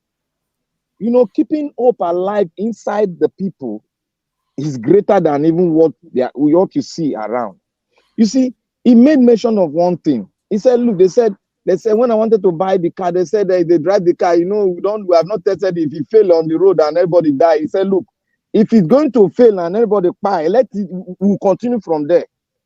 You see, that's a man that have an African idea that they can grow their own thing. The thing I like about Peter Obi is that he doesn't need anybody to convince him on something that he knows is good. That is just the thing. So he doesn't care standing alone. He said whenever he comes home from work, the wife must have had what transpired in the office. He said, Peter, why are you always quarreling? Why not allow them? Why rest, take your life and be used? Why not allow them? Are you going to change? He said, look, migrate. But you see, they are doing the wrong thing, and you want me to allow them? No, I can't do that. No, instead, let me stand alone. I think uniquely, P2B is a product of Nigeria because it's almost like a perfect replica of what should emerge from the southeast. Because the way he comes across, it's almost like he understands Nigeria in such a way that if you come across too brash, especially from the southeast, nobody will pay attention to you. So Exactly. he is almost as he's evolved to know how to talk to Nigerians. And because Nigerians are, do you know me kind of people, do you know who I am kind of people, the way you can disarm them is just like P2B's evolved to disarm people like that. And that makes him very, very formidable. It's almost like he is like somebody that can make a change, but you don't see it coming. Do you know one thing? Do you know one Look at what secret? Soludo did. Look at when Soludo was trying to, say nasty things about P2B, and look at the way he responded. The way he responded wasn't mean, but at the same time was also devastating. Exactly, yeah. Do you know one secret thing? If Peter Obi gets into power, let me tell you one thing. Everything, every grudges, every tribe in Nigeria has against the Eastern Bloc, all of them will go away like pure water. Because that thing is, that wall is the wall they don't want anybody to break so that they can see the real thing. They believe everybody from that side is the enemy of the other people. But if this man comes in, hey, they will see that wall will break and they will not see the open thing that their people don't want them to see. And that will create a good atmosphere for us to come as one again. I'm telling you, if this man, oh God, if this man One thing not is be, for the tears sure. will come out of our eyes. This man is P2B, the only man we have now. I was saying the other day now when they were swearing Tinubu in, I said if P2B was the one that was being sworn in, you will see half of the people in that square will be in tears. You will see the entire nation will be. People don't know. That's one of the reasons why I supported P2B. People don't understand the power of what it means for him to have been elected a leader. He would have really moved Nigeria one step forward in that my own clock that I have. He would have really moved Nigeria in a place that would have set Nigeria up to make a massive step forward in all, more than something that has happened in the last 400 years. If people don't understand that, those are the kind of clocks that I look at. But these hopeless people plus Wiki and all the rest, when that truncated it, and now we have to wait for court to decide on this, because that day would have been just, I believe that people that will be in tears there, women, even in the north, they will see something that they've never seen before. They will see a nation that is coming together, because there was a time Nigeria wanted to have that opportunity, which was during the time of Abiola, when almost the entire nation was hoping that this man is going to come and change things, even if he was one of the corrupt people at that time. But it was truncated, and Nigeria never got that chance again for the next 10 years. I want to give you, for instance, now, the day they sworn in Barack Obama as the president, the first black president, if you see on that ground that day, if you see tears, if they say that people have buckets of water, exactly what I'm talking if you about. see tears for people, even foreigners, African foreigners, all those foreigners where they come, they see tears for their eyes. They run, come down. I say, now your country, people were tears of joy. The day the judge will read that P2B won this election, the tears will start flowing from that day. This is not. How can you give that up for Jagaban? People don't understand. I saw that a long time ago, and I said, how can you say compare P2B to Jagaban on so many levels? He is better. There's nothing like having a leader who has the courage and conviction to do what he feels this is. He said, no matter what, he said, no, we do it. Let it happen. That's one thing. When Peter came to Anambra, he said he called a meeting. Everybody came. This is. He said, look, let's just say we do it this way. Any money missing, let me be whole responsible. I will approve. So that any money missing, it's only one person they will hold, which is me. That's all. So in other words, he's not afraid to take responsibility. We say, look, I will do it. I'm not upset that we do it. When I go there, we change things. Okay, for instance, this oil theft. the thing is that as much as Nigeria is borrowing money, do you know the tragedy of Nigeria is that it's like all of us. You are leaking. Oil is being stolen, yet you are going to borrow money. But the oil you have, your own, this is your own, fully 100% you own it, is being stolen, and you are losing that money. Then you are going to borrow money with interest. It's a tragedy. It's unheard of. Nigeria does not need to borrow. Peter Obi once said, "Why? When I fear that guy was the day he said, you should not borrow money to go and do a wrong way. When they want to repair Zikiwe wrong way." He said no. He said 80% or 70% of the flight coming to Nigeria goes through Lagos. What you do is you call the local airlines. He said commission them. Whenever any flight comes from any part of the world, then if it's from every flight goes to Lagos, all you know is that you book your ticket for Abuja or for maybe Kano or Calabar. What you know is that when you arrive at Lagos, they put you in another flight, local, carry you straight to Abuja. You don't have to pay for any other thing. He said, as you are doing it, you are repairing the wrong way. The money Lagos will generate within is what you are going to use to repair it. After 6 months, you've got a brand new runway in Abuja. Then Abuja will feed Kano. Lagos will now feed Port Harcourt. Port Harcourt will feed Calabar. There's a way he was describing it. He said, you don't need to borrow. He said, because the money will be coming, you will putting it there. Say, Calabar, Port Harcourt, you are now responsible for Calabar runway. Whatever money that comes international flight from there, you use it. Abuja will be responsible for Kano. Lagos has been responsible for maybe Abuja before. He said, that's all you need to do. After doing all this, in the end, within 2 years, you've got about 4 brand new runway in different cities of Nigeria without borrowing kobo. Because people hate borrowing. He said, look, not every time you borrow, you check if there are something you could do for yourself. For instance, look at Nigerian Post Authority having a guest house in London. For who? Peter said that we sell it Oh off. my God. Yes, he said that we sell it off, gather the pound, bring it home, and then invest it with What? of What is he doing with the house in London? No. Nigerian Post Authority guest house. What is Nigerian Post Authority doing with the house in London? They go there to do party. Look at there are better things. Peter, he said, what are they doing? He said, for what? He said that is just nothing. Nigeria will just be wasting money. He said a lot of ways. That's why he comes. He believes in cutting the cost of governance. He said all these things, he doesn't need it. Say Nigeria, the house still there for London. You can Google it. You can go there yourself. You see it there now. You see it there. They never sell them. You see it there. What is wrong with our people? And there will be council tax. Remember? Oh God.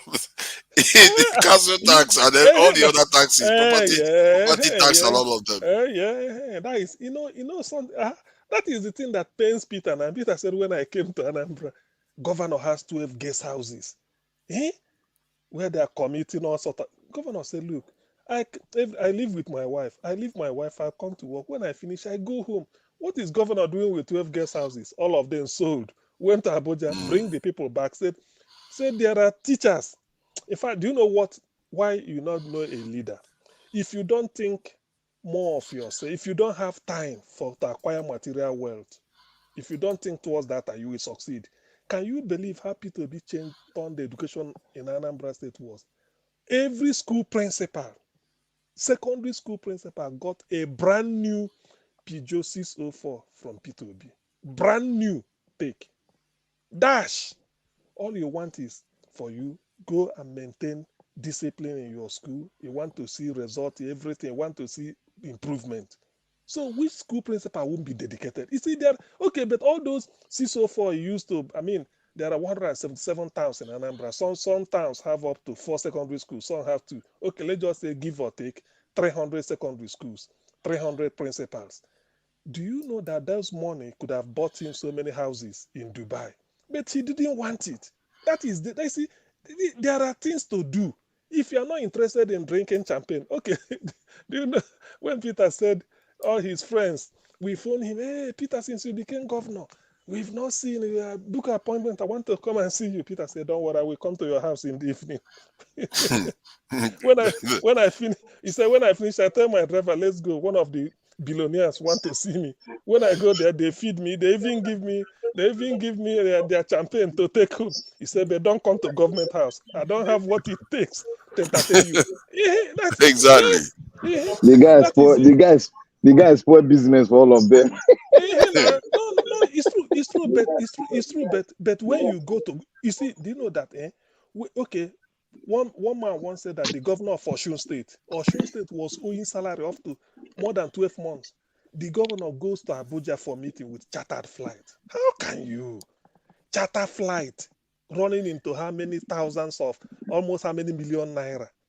Charter flight from Osogbo to, you know, the thing is that the type of life people live in government is part of, because if you see the overhead, you will shudder. You don't need all this. You don't need it. You buy, they say this latest bulletproof car up to 10. They will line up. For what? What are you using all those things for? One or two is Vanity okay. upon vanity. And you're wasting public money. That's a waste. Some of them is just to be washed every morning. They just be, a driver, even the dog in your distance, and then every time you are in, your wife is in Dubai to do shopping, or is going to Singapore. These are state money. P2B said no. Prince Akwache has been quite quiet with your tall hat. And Jude is here. Is it? I don't know which Jude this is. Is it the Jude or Kabu Kabu or Jude? Jude, is that you? No. I don't know which Jude this is, because this is Almighty Jude that is here today. Is it? Are you the real Jude? This is Jude. This is Jude, man. What's going on? Oh my God! This is the Cameroonian Jude. I don't know.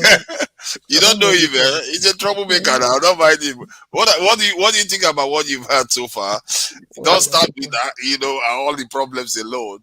Go ahead, please. Oh, I want to be very grateful for coming into this panel. I think it's my first time into this panel, right? I've heard you guys talk about Nigeria. Yeah, I'm a Cameroonian, to be precise. From the English side of Cameroon, Bakassi, to be precise. So, this is the thing. When I hear Nigerians talk about politics, especially African politics, it's really amazed, man. Like, there are problems that Africans are facing, and these problems are particular to every country. What we face in Cameroon, you face it in Nigeria, you face it in Senegal. It's the same issues. All these problems are recycled. When we talk of who is controlling what currency, the thing is, Africa do not control anything in Africa. We do not. We have the pretext that, we do these things that, no, we don't. It's going to take us so many years to move from the stage that we are to progress. Because what we see, we think we are really dominating the market in Africa, but it's being controlled by Europeans from behind. It's just the fact that, Nigeria is doing this, things are doing this, we are doing. No, we are not. We are not. The Europeans control us. They use us as dumping grounds, and I wish things can change, but it's not, because when we talk of this is, how can you even solve it? Because it seems like our own people are the problem, because we feel like we cannot do things on our own, right? Somebody was saying that, Nigeria is borrowing, but you have to borrow to build an economy. You cannot live on what you have, because you're not going to sustain. It's not going to be sustainable. If you want to build like one-way flight or airplanes, you cannot do that, because if you don't have the money, you have to borrow. You have to buy things, part, and all these things. So it's going to lead to borrowing and a lot of things. I've been to different panels. Me and two Nigerians know each other. I don't talk much, but I just want to say, Nigeria, Cameroonians look up to Nigeria. And when I hear sometimes Nigeria bash other African countries for not doing great, for, depending on France for their economy, and then I ask myself, what about the other countries who do not depend on European countries? Why are they not progressing? Why are things not changing? Why are we still on the same spot if we have our own economy in our hands? So, and then I kind of say, maybe we are all in the same boat, but we don't know that, But if you can't have your own economy and central banking, and why are you a sovereign nation? That is I don't support that idea. What you just brought forward now, those things are just not it. They are not it. Those central banks that you mentioned, it's a fake things They because are not it. Cameroon What have you just their explained central. is your own idea. What you know, that's what you're speaking. It's not what is on Right, ground. right. Because okay, Cameroon does not print its own currency. That's it. It's being printed in Europe, France. But their central bank is present in Cameroon. It's called Banque des États de l'Afrique Centrale. You can Google it. It's situated in Yaoundé. I think they have the central bank governor who is there. I think he's from Chad because it's a central bank that governs like the Central African state. You can Google it, but the money is being printed in France. But this is my question, right? You can print your own money in Nigeria. You Can can I have chop all in? this. Can I chip Why in? are Can I things chip not in? Can I chip changing? in? Right. Can I chip in? No. You cannot suddenly dismiss this idea of sovereignty in which you print our own money. That maybe Nigeria mismanage the economy because they print. What of others that do? No. You're supposed to have your. That's why you're a sovereign nation. There are a lot of things. There are a lot of characteristics that has to go with sovereignty. So the fact that maybe because I made a mistake does not necessarily mean that somebody can use it to justify maybe being a dependent or being a still be tied to your the colonial power Apple No, strings. there's no country in Africa that's even sovereign. If Can you I ask can me, I and I come can in? quote, I Can I can give come you a in? lot of things about Nigeria that you will say, Yeah, Can I Black oh, we come are in? not Panther, Can even I come go in? sovereign. ahead. You just let Can I come in? Black Panther go for a bit. Yeah, go ahead. You see, he just gave an analysis. He just rushed through the analysis because that is the content he has seen and he has heard. I am telling you from a personality who have worked in the United Nations and knows that Cameroon complained about it. The Cameroon has a central bank, but Cameroon does not deposit its currency. Like what they use, they don't deposit in that place. They deposit in France. They take it in France. In France, Then what they is the have an use of the agreement. central bank?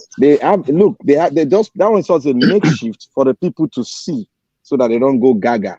But the main thing there is Do you that have a proof? Do you have a proof about that? everything there is being done in France, and France will give them back their money and they are going to pay interest. Yes. Interest Hi. on it. That is what they are doing now, and that is Listen, sir. Wow.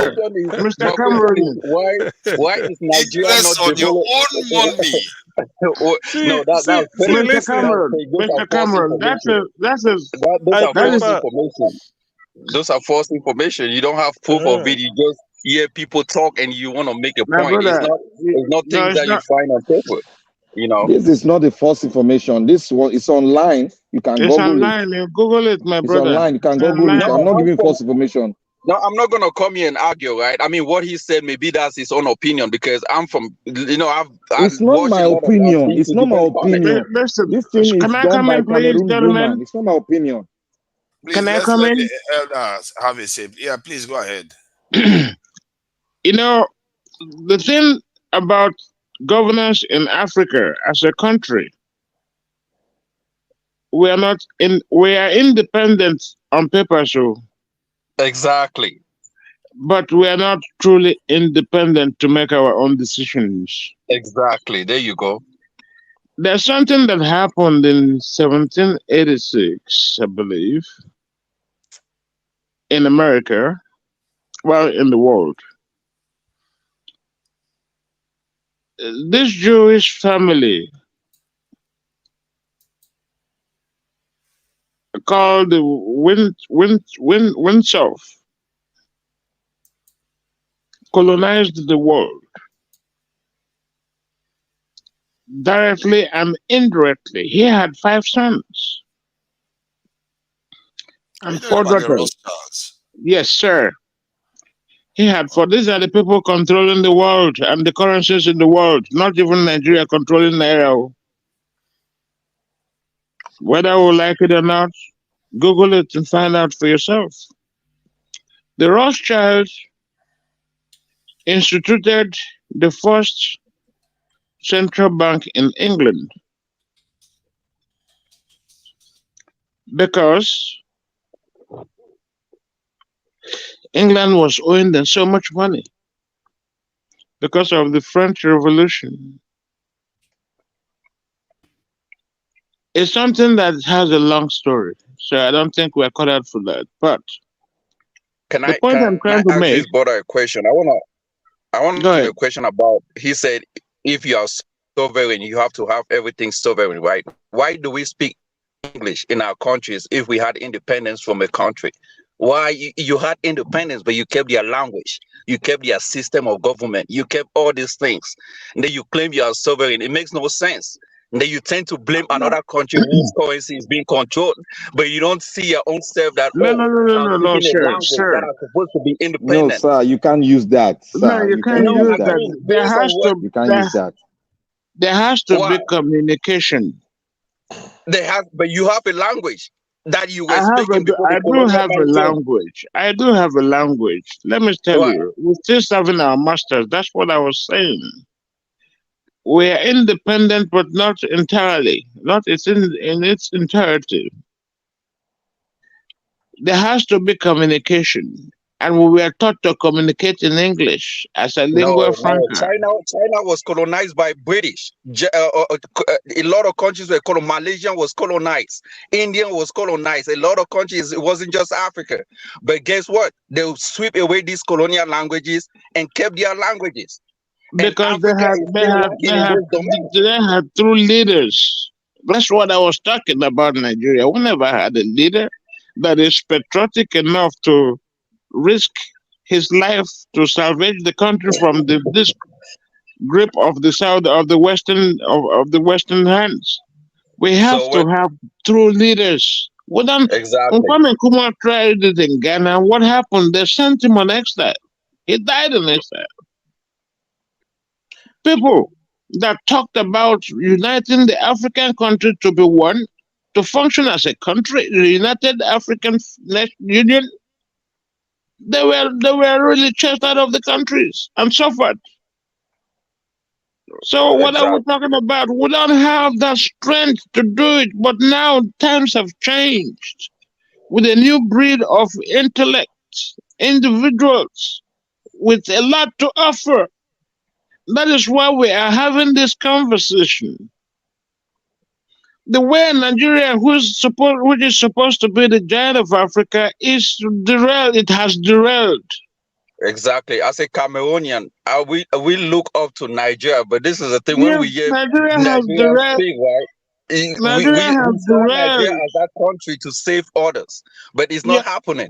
It's it not is. because It is not happening. Look at what is happening in Senegal. Look at Cameroon president lives in France and administers governance from there. You know how much he has deprived, how much money he uses every year to keep himself in France. That is weird. Yeah, I Look at think I think for what Jude said, maybe there's some truth between Jude and Black Panther. He says Cameroon has a central bank of Central African states. The Bank of Central African States is the central bank for 6 countries in the exactly. Central African Economic that's Money. what I So said. they It. don't They even have all their have own it in individual France. central bank. Oh my God! They just Oh. have they're all central banks in France. See, No, the it's not question, in France. the, You It's not in borrow France. money the question is, France. You are going the, your own que- money you are borrowing from France. You are still going to the, pay interest. the, It's que- there. the, que- No, the you have question no is, clue. Does Oh that my say God. that? I don't know There's why Jude, this nothing on guy. that I think paper I that told you says that that. Nigeria should take over Cameroon. the, Maybe we should just take over Cameroon. Oh no, come on, too We are Nigeria. already in Nigeria there. doesn't We have the already have power 4 to take million over. in there. We should just take Come over on. the entire thing. see, Uh-uh. And the question I want to ask is this: how has all this analysis by Jude and all this, how did it justify Cameroon keeping money in France or France controlling Central? I mean, Let me come in there. Let me come in there, please. listen, listen, when we say sovereignty, America was colonized by UK. They are using English language. So many. It doesn't necessarily mean that if you didn't drop the language of your whoever was in your country before. No, none of America Issues, is exceptional issue. because they were English Okay. already. Issues like America was English already. The founding fathers of America were English.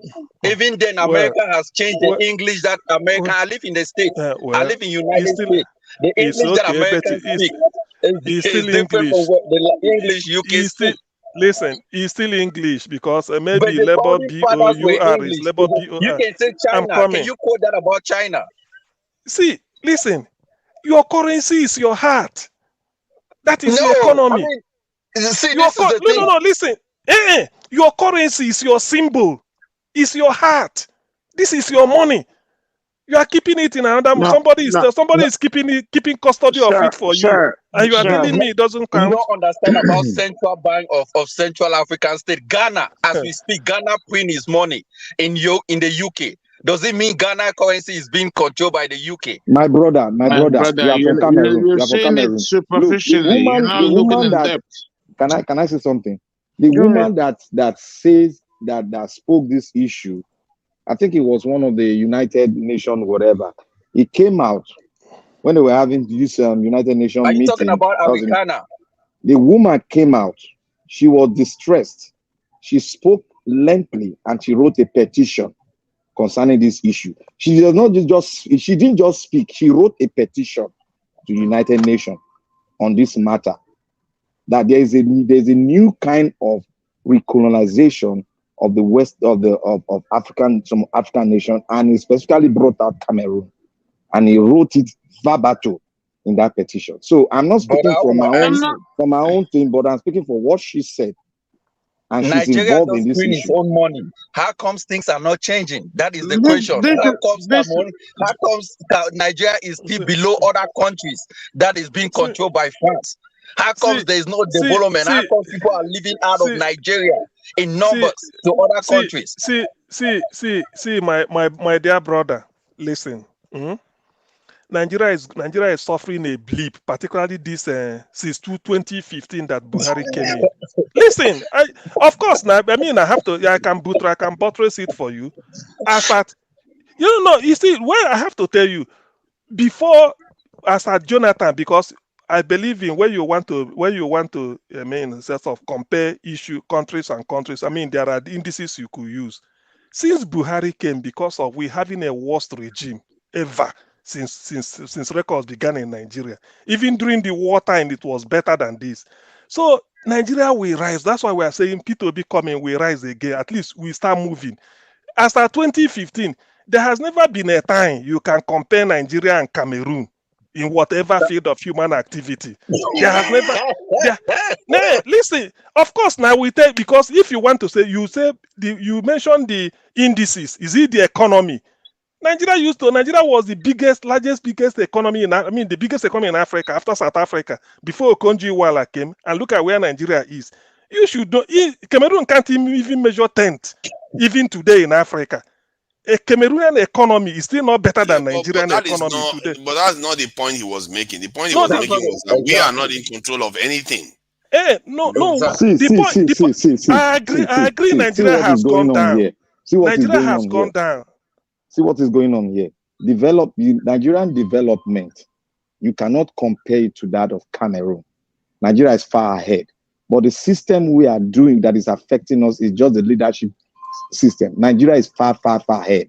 If you talk about the technological hub, we can't place it in Cameroon.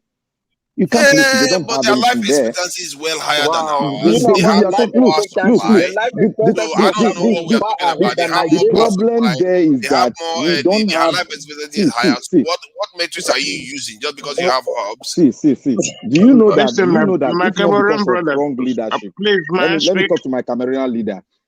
My Cameroonian brother, do you know that if not for because of the leadership problem we are having now, Nigeria already has been officially made the hub of Africa.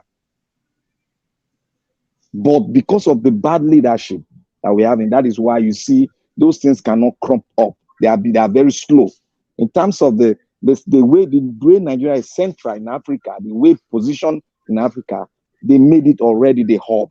But they cannot pull it up because of the problem. That's the problem. They cannot pull it up. Let me tell you, my Cameroonian friend, please, forget about national differences. we're talking about African problems. Nigeria is Africa. Cameroon is Africa. Forget all Exactly. about sentiments and look at it objectively. From the perspective that other people see it too, you have to consider why it is an interaction. You know, let us interact But I wisely. have no problem. I've been So listening to this panel. I came to this panel because they talk about Nigerian problem, but I believe that all African countries are facing the same problem. we are You facing can the be same controlled by problem. France. You can be controlled by the UK. It's the same problems that all. We have a presidential problem. We have a president that's been in power for 40 years. Every country has the same. Senegal is facing presidential problem. Cameroon is facing the same thing. South Africa wants to evict their president. Zimbabwe is having the same problem of That's why presidency. I said, It's why all over don't Africa. It's the same issue. It's not Cameroonian only one, Nigeria. wow. Cameroon worse, so 40 Cameroon years. worse. Shoyinka Wow, said, that was on the presidential part. That is really bad. Wole Shoyinka said there are X and there are X. You see, Cameroon is in another league. I know. let's not forget all about Cameroonian League. The most important thing is that African leadership is poor. We don't have one. That's why I said there are X and there are X. Where there are X, but there are The X. African leadership, as for the control in France, every money goes to France. France makes out loans to people, even loan the francophone countries money for a little interest. If Africa withdraws her money from France, France will collapse. No leader can leave Nigeria for 20 years. Listen to this. But the question that I have with this remember what happened? What happened to Haiti? They had to fight France because of this strangling hold on them. But the question that I have about these English countries, you guys blame francophone countries in Africa, right? The question is, how comes the English countries are not progressing? How comes South Africa not progressing? Is South Africa is Kenya not progressing? Tanzania not progressing? Do you know Tanzania? Oh, come on, but francophone countries are still far better off than some of these English countries. No, but you said they are not progressing. I gave you Tanzania. They are not progressing more than this one. They are almost progressing on the same pace. No, Tanzania is better than Cameroon. Tanzania is better than Ivory Coast today. Tanzania to Ivory Coast or Ghana to Ivory Coast. Ivory Coast is far better off than Ghana.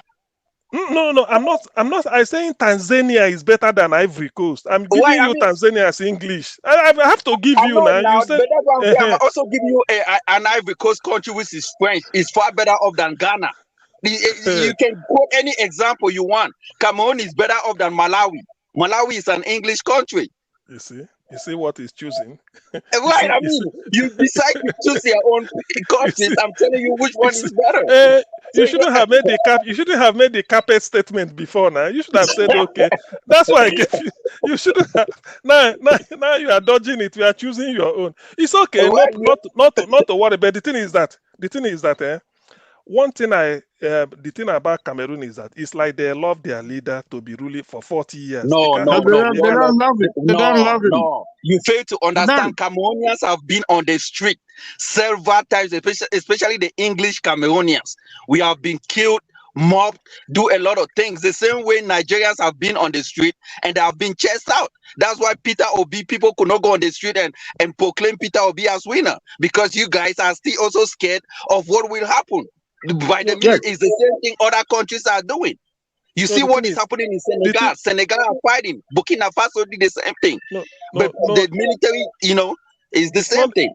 It's not necessarily out of fear that something will happen to the protesters. But the fact is that the winner of the mandate, Peter Obi, in his peculiar way, his body language speaks. He said he had evidence, and we've seen, because this is overwhelming.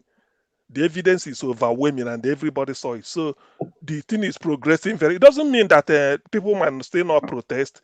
The people feel that, well, we have a case, so let's go through the distance. But let me tell you, Peter Obi will never come back in power. I'm telling you for a fact. The same thing happened to Cameroon.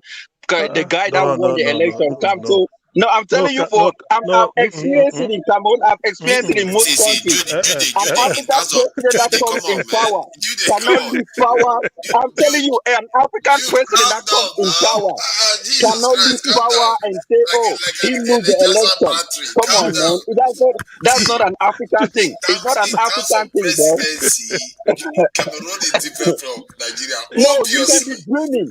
You can be 40 dreaming. years, If that was in one Europe. president. 40 years for one president. No, for one president. It can't happen, man. Survive 10 years in Nigeria. It can't happen It's 10 the years. same thing with Angola now. The same thing with Angola. How many years? Augustus Neto. Well, I don't know, but then there's that. You know, the thing is that why Cameroonian own is so pathetic is this. Why is pathetic? See, you are making this a bit like competition between we and Cameroon. Take it easy on that. No. You know, because he has already, sort of a fait accompli. He's still Nigerian fate. Peter B is not coming back. That you sent him. No, Peter B is not coming back. You guys are just dreaming. Once the president is there, I'm telling you for a fact. You don't know how Nigeria operates, Peter. Oh, come on, to Nigeria. How are you gonna tell me about? I don't know how Nigeria works. How many countries have you seen where they remove governors from office because of election issues? Nigeria can do this, and they've done it in Kenya too. So I don't know why you are saying that. What I'm saying is, once a president has already been stooshed in as inaugurated in Africa, you don't see an opposition leader say, "Oh, I won," and no, Sir, there is a wave of change going on. There's a wave of change going on in Africa. No, There is a wave. Listen. The judiciaries are on fire. We understand. Nigeria. Jude, listen. We all agree that Abia must live on Cameroon Street. There's no doubt about that. So we've all agreed on that. Since 40 years it's been there. So, but that does not mean that because it is there that you are wishing Nigeria can't be like that. It can't. No, come on. It cannot. Have you guys heard what other Africans talk about Nigeria? No. In terms of longevity. Forget about. See. Listen, Juden. Let me tell you one thing. Do you know one thing with Nigeria? You may hear the worst of news today about Nigeria. Listen, the next 24, 48 hours, you hear the most brilliant news in the world, a Nigerian. Go and balance it up. I can give you instances. No, it's true. The day you are saying that, hi, can you imagine what Nigerians are capable of? Everybody will say, Tofia, why all this? The next few days, you come and see a Nigerian and making world headline. So that we have it. It's like that. So we have it. Nigeria, you can't just before you say it. Even if I tell you now, as we are even talking, you find out that the most successful businessman maybe around Bamenda area might be a Nigerian. Oh, you know Bamenda? These guys might be. Don't forget Aliko Dangote got his cement factory in Douala. So Okay. So you see, that's what I'm trying to say. When people the moment you think Nigeria, that's why I'm telling you, Nigeria is going through. Since this 2015, even the whole country will tell that Nigeria by our own standard, no, we've gone too low. But Nigeria will spring up. That's why we're waiting for people. When it comes up, the material is there. It's just for him to show it's just for him to show the body language. Nigeria will explode. I'm telling you the truth. It's as simple as that. Because my friend, the Cameroon friend, Nigeria, the Kabars don't want people to be there because of the change that is coming. That is the thing. We have my brother. Let me speak to that, my Cameroon brother. We reinvent ourselves. Let me speak to you. You see, when it comes to Africa, there is a role Nigeria played. And when it comes to the political atmosphere in Africa, there is a role Nigeria has played. And like what they were telling you, you cannot compare Cameroon and Nigeria, but you can say they are African countries together, they are brothers. But when it comes to role they've played in the region and in the Africa as a whole, Nigeria has played a very big role, which has put themselves up there. In Nigeria, you cannot have a president who come and rule for 40 years. It's not possible. There's a rule, there's a level of things you can do. But we know we have our own problem. But there's a limitation to them because of the basic problem of Nigeria, because of the wealth that we cannot really get hold of. That's our basic problem, because we don't have a real leadership that can nurture that wealth and make it be well distributed along everybody, because Nigeria has a very versatile ethnic group. So you cannot compare both. You cannot. I wasn't comparing, brother. I wasn't. No. I'm trying I to said Nigeria was sense you. okay. I'm trying to sense you, not that trying to say you are doing it. I'm trying to sense what you are about to go into. So in comparison, when you are comparing now, you can say the way the African mentality, how they think in politics is the same thing. I'll agree with that. But in terms of practically going in there, Nigeria have witnessed more military regime than Cameroon. Yes. And Nigeria has suffered a lot of even more than what Cameroon is suffering today. But in Nigeria, you cannot stay more than, say you want to stay 30, 20 years. It's not possible. There's a limit you can take.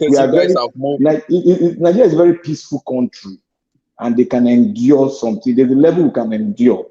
But because of the nature and the multi-ethnic group we have in Nigeria, so you don't expect us, Nigerians, to have the same mindset with Cameroon. But there's one thing we have: we're all African, and we don't want to get our country exploded. You understand? So, can I say something before? Okay. My Cameroonian friend. One thing I want you to take the parting shot. One thing I want you to know about Nigeria. Just tell people that Nigeria has a capacity to reinvent itself, no matter how low Nigeria might go. Nigeria has the capacity to reinvent itself. It's as simple as that. From within. Yep. Yes, that is what I mean. From within, we have the cap. We have it. The only thing, let me tell you, the dream of every Nigerian, to some of us here, is that the way the world look up to United States, I mean the Western world, not just the world, but let's say the Europeans or NATO or anything, the way they look up to US is what Africa should be looking up to Nigeria. I know we are failing Africa. No, of course now. It's not. It's not. Let me. Yes, now. If you like, I can give you one or two instances in the past when Nigeria was there. Nigeria is because it was. If not, Nigeria helped to decolonize Africa. South Africa, Nigeria apartheid. Who crushed it? It's just like Nigerian single-handedly. Mandela admitted to that. SWAPO, Namibia. These are the countries. No, it's true. These are the countries. People come to Nigeria. So the thing is that because of the fact that Nigeria, that's why I say Nigeria has the capacity to reinvent itself. So it's just there.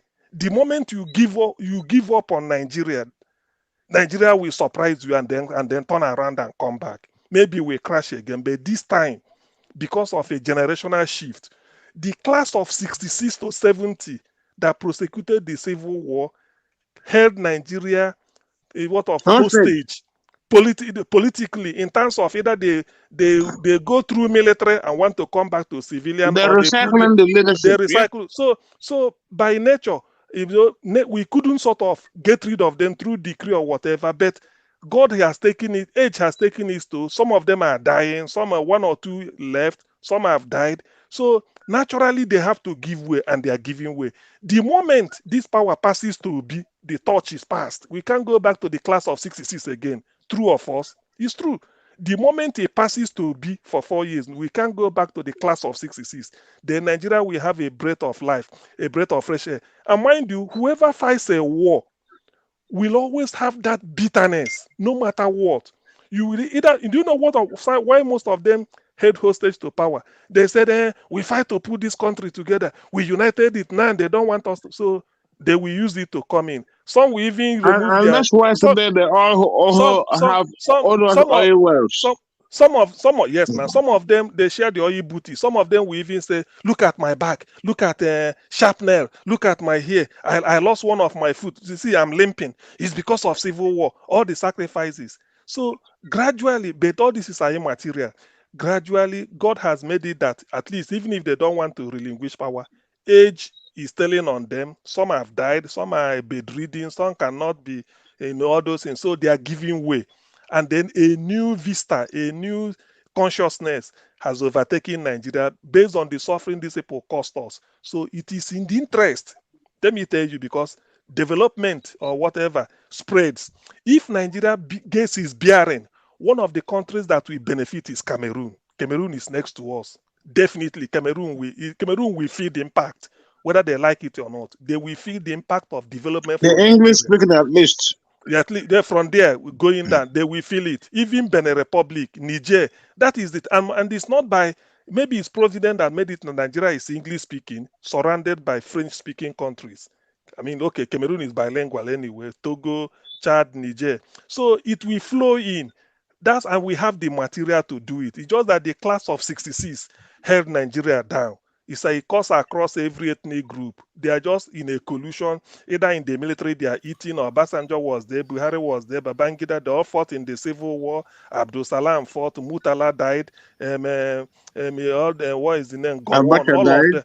Abacha died. So these are the type of leader we've been having. Shagari made a lot of a brief interlude and left. Yaradua, Jonathan just emergency. Maybe Providence brought him, he left. So they now gripped it again. But I think if P2B gets in, that will be a clean break from these people. And then Nigeria will have a breath of fresh air.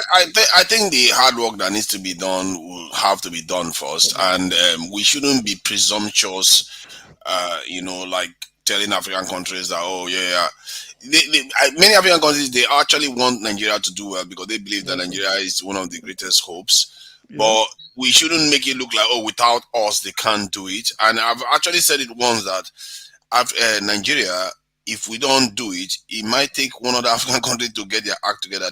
I even said it to them that maybe you guys should do it yourselves. Because Nigeria may be there just doping around because the Western power, they really have a strong grip of Nigeria. They may even have a stronger grip of Nigeria than they have of many of the French countries that we like to think. Because all our leaders are there, like literally there. So it means that we shouldn't necessarily be presumptuous, but P2B clearly represents a break from it, and there's an opportunity there. And it's true what you said about the generational shift that might happen. And if that happens, my goodness, and Jude, you'll be there. The truth is that if Nigeria gets its act together, because of the way Africans are, it's not going to be like, oh, we are rich, you should be poor, like the way America is with Mexico. No, it's going to be you enjoy, we enjoy, everybody enjoys. Exactly. It's true. And, yes, at least we will feel it on the because when it comes to security issues in Nigeria and Cameroon, the border. We have a border crisis. The border is crazy. Like the influx of headsmen and all these things is happening on the border. That's why we pray if Nigeria is stable, at least Cameroon. It will benefit Cameroon on both ways. Be it Nigeria, Nigeria needs a person that border thing is an issue because all these Boko Haram. We have seen what is happening on both sides. All these things that is happening, man. We need a leader that is strong, that can say, no, we don't want this thing. We don't want all these security issues. And then because that border crisis is a problem from Adamawa State, Borno, come down to Benue, Cross River. Yeah. All these cities share border with Cameroon and all these things. So, you can come and take back your Adamawa State. Yeah, there you go. Adamawa State. That's why most people do not know. Atiku Abubakar was born in Cameroon. Was born in 1946 or something. During that period, Adamawa State used to be part of British Northern Cameroon. British Northern Cameroon. Okay, there you go. It was through referendum that joined Nigeria, and then the British Southern Cameroon that I'm from joined the French Cameroon. There you go. So, are you gonna choose? You are one of the Ambazonians. That's why I'm Ambazonian. Do you want to come and join Nigeria? Do you want to come and join Nigeria? No. I wish we could join Biafra, but if Nigeria wants to accept us, then we can. but it's okay. I'm not gonna talk. Call No, other names, but, that's a different conversation altogether. We should annex Amazonia. Nigeria needs territories. But My this guy, even pidgin at the speak now. Trans Africa, Juden, this Trans African highway. Exactly. Nigeria has constructed their own from Enugu. From Enugu, it goes to Abakaliki, to Abakaliki, to Bamenda. So it will get to it. I think to Bamenda, it will now get there to Cameroon, going to Gabon. So that road will help the business trading. I mean, there's also a bridge Buhari commissioned the bridge was constructed. Yeah, the minister of Nigeria was there at the bridge. That was in Efum. Yes, I think it was how many weeks ago. So the thing is that in terms of trading, because we should trade among ourselves. That western side of Cameroon is a food basket. It's a food basket, so to speak. So even Akwa Ibom Fish Company in that river is so coming to even with a lot of pythons though. Doesn't matter. Well, even what is it called? That Trans-Sahara, that is Trans-African Highway, they are continuing. Nigeria has at least done their bit, bring it in. I think Cameroon will continue it. So that we have already finished it. The road has been constructed already. Okay, yeah, that is for Cameroon. So that Nigerian end has been done, dualized, even very nice and very fine road. So with that now coming into Nigeria through the Cameroonian end, Bamenda English-speaking end, will be easier. You don't need to, unless you want to go something like to Akwa Ibom, Calabar through the sea. But if you want through the road, Bamenda, Mwamfe, coming in, all those ones, I mean, it's easy. So, CM, are we going to stop complaining about the rail track to Niger Republic then? The one of Niger now is the one of Niger. Why it is that that's what they call priority. Given what Nigeria is, you see, the way Nigeria should have done it was, Amechi was all over the other day explaining it. Niger, I say it's a lie. The thing is, what Nigeria, the thing Nigeria should have done is this. Nigeria should have checked what is the economic advantage of opening up Lagos to Benin by rail. That is what Nigeria should have taken. Open up Lagos to Benin by rail. Benin to Warri. We already have roads to Benin Republic. It's always broken now. That is rail is what you. I mean, there's a road between Kaduna and the Abuja now, but you put rail. There's a road between Kaduna. What is happening? What is happening? Nwosu, please mute your mic, Nwosu. Please mute your mic, Joe Nwosu. Please. Hey. I want to go and sleep. Please mute your mic, Joe Nwosu. Yeah, we should be closing out soon. Or if Black Panther wants to carry on. I want to go and sleep. So what I'm trying to say is that Nigeria should have thought of is say, look, what is the economic importance of between Benin, Lagos to Benin to Warri to the coast through Bomadi, Burutu, Yenego, then Port Harcourt, Oron, Calabar? What is the economic importance of that compared to the one they are doing over there? That is to bring in, because Nigeria has been fighting terror from that angle. So bring people further, bringing it in is not even economically viable compared to this, because certain things as a leader you take decisions. Building dry port in the north now. It's economically viable when they will be we are talking of booty taking it to Niger. That's what we no, of course now that is part of Nigeria. Yeah, Nigerians will be paying Nigeria tax to clear their goods from the dry ports. Okay, how far has it? Before you do all those things, you present a feasibility study to show somebody from between Benin or all these things will tell you that the economic, most of the goods that come into Lagos, a good 80% of them ends up between south and southeast. So it only makes sense that you evacuate. By the way, Lagos is congested. If you put a rail, they say the best way to decongest Lagos is this rail coming from Lagos to Ibadan, Abeokuta.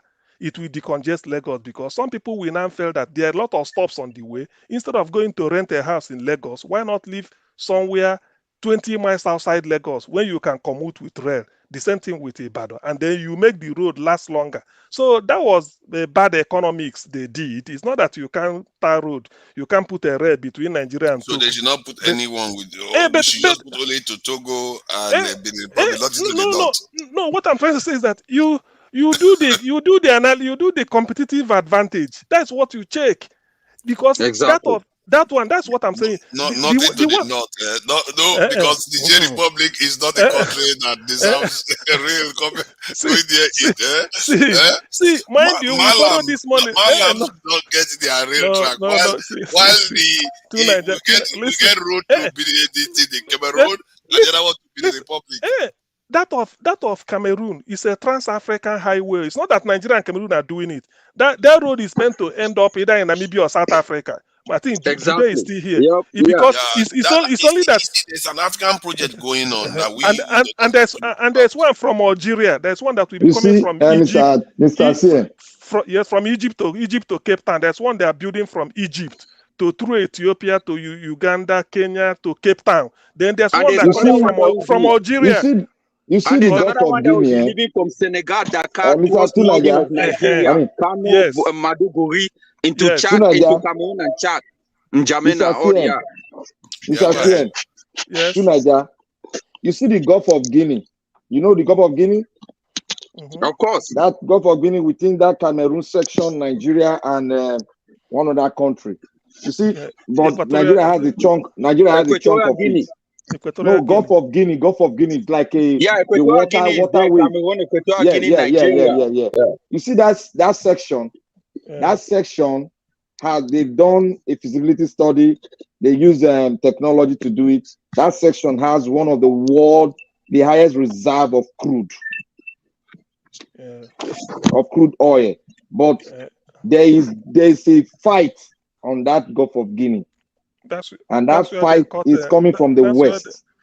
That's where they call the son of Margaret Thatcher. Yes, they are fighting there seriously because that Gulf of Guinea is going to serve Cameroon very well, Guinea and Nigeria. But Nigeria has a large chunk because when the graph was, I don't know what they call it, the graph was drawn, Nigeria had about 65% of it. That's why Obasanjo sold Bakassi to Cameroon.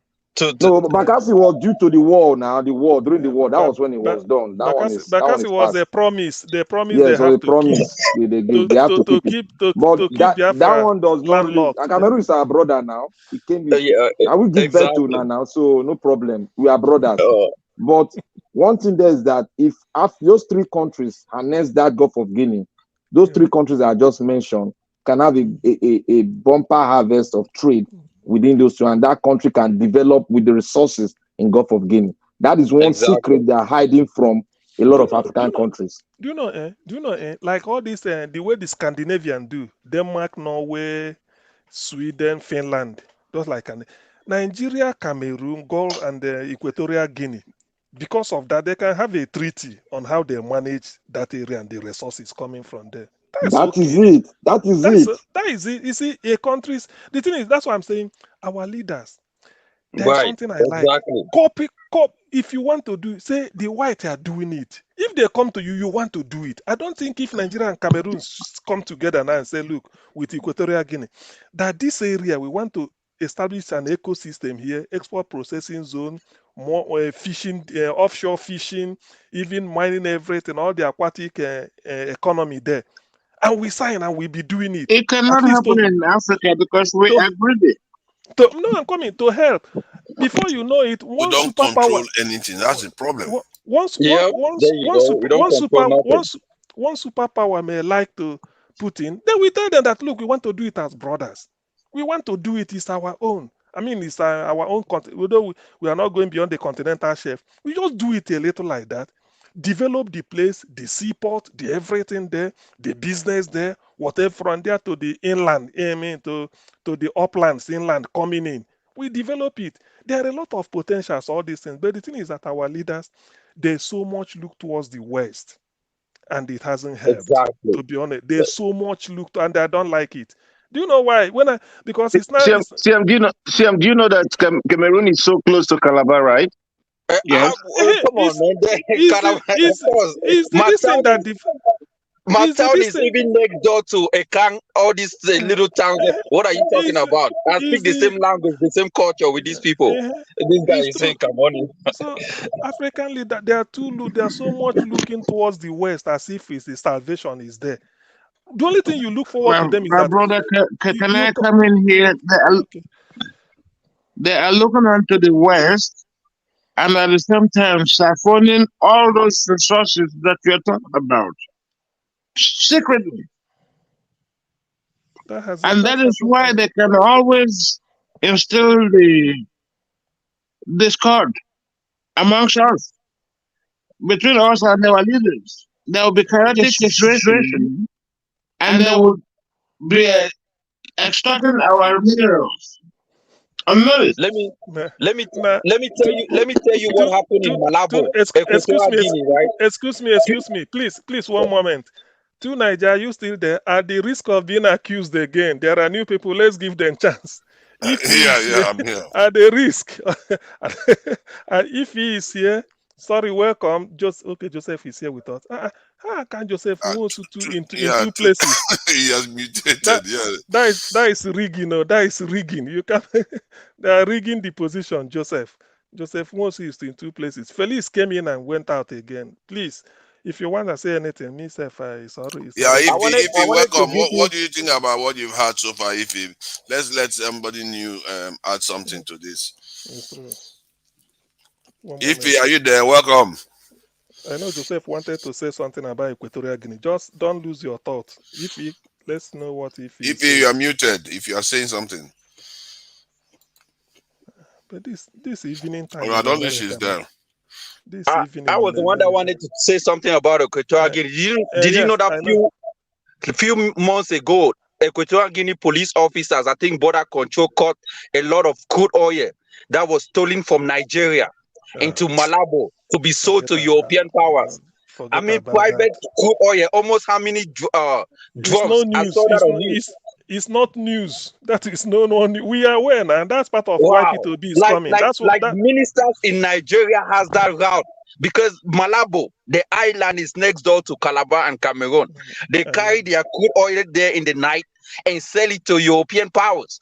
Almost 200 and something drums of oil. We know. That's why we want P2B in. You can now understand why. That is no, it's true. We know that's why now. If every Nigerian knows it's no longer it's no news. That's why we want P2B at least when he comes in. It's too late. It's too late for Peter Obi, man. It's too late. A sitting president cannot be overthrown immediately. Maybe not in Cameroon, Judy. Maybe not in Cameroon. No. Can you just give Nigerians the benefit of the doubt? Maybe not in Cameroon. Not Nigeria, man. If that was in Europe, because even your judges are corrupt. I'm telling you for a fact. You know that they are just doing the possession so everybody can see. But behind the scene, me and you know that it's just come on, man. It's over. Wait for another 4 years. Judah, if it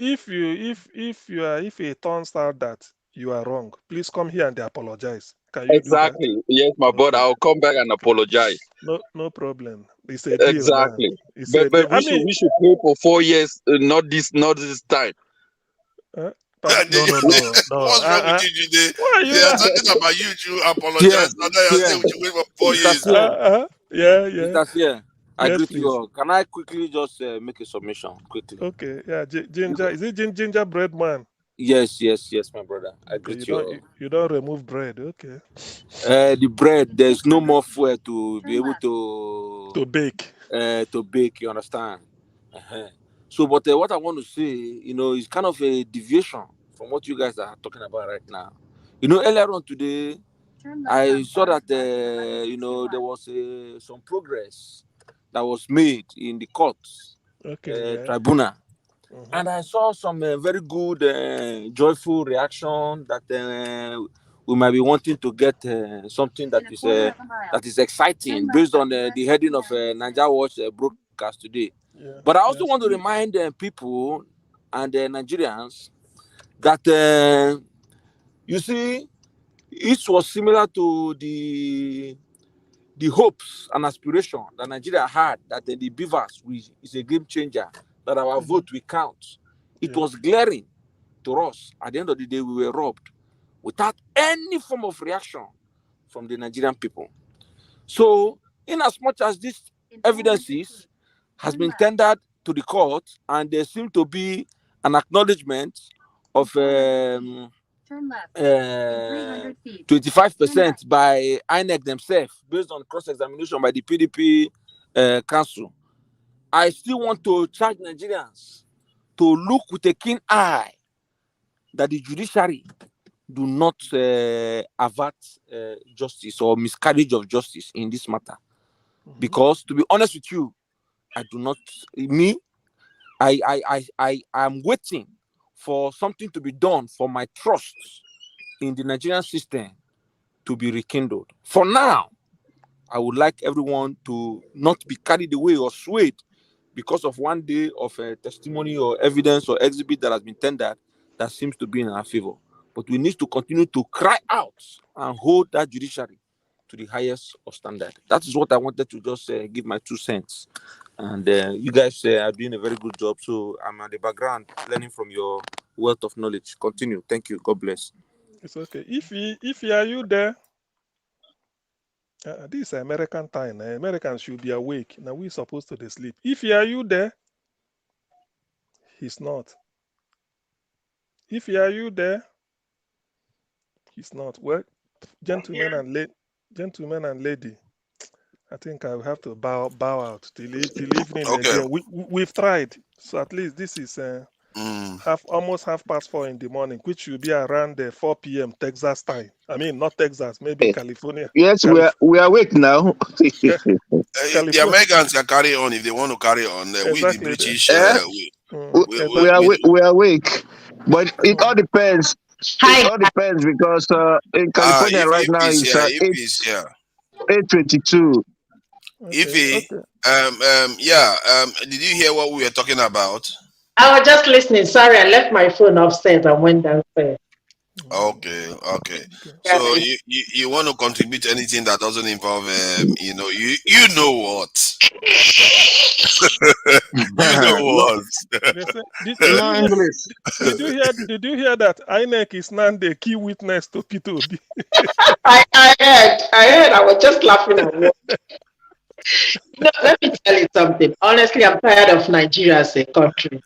Something you never heard or you think that we never hear in your life, you will hear it happening in Nigeria. So it's just that we need to be on Netflix.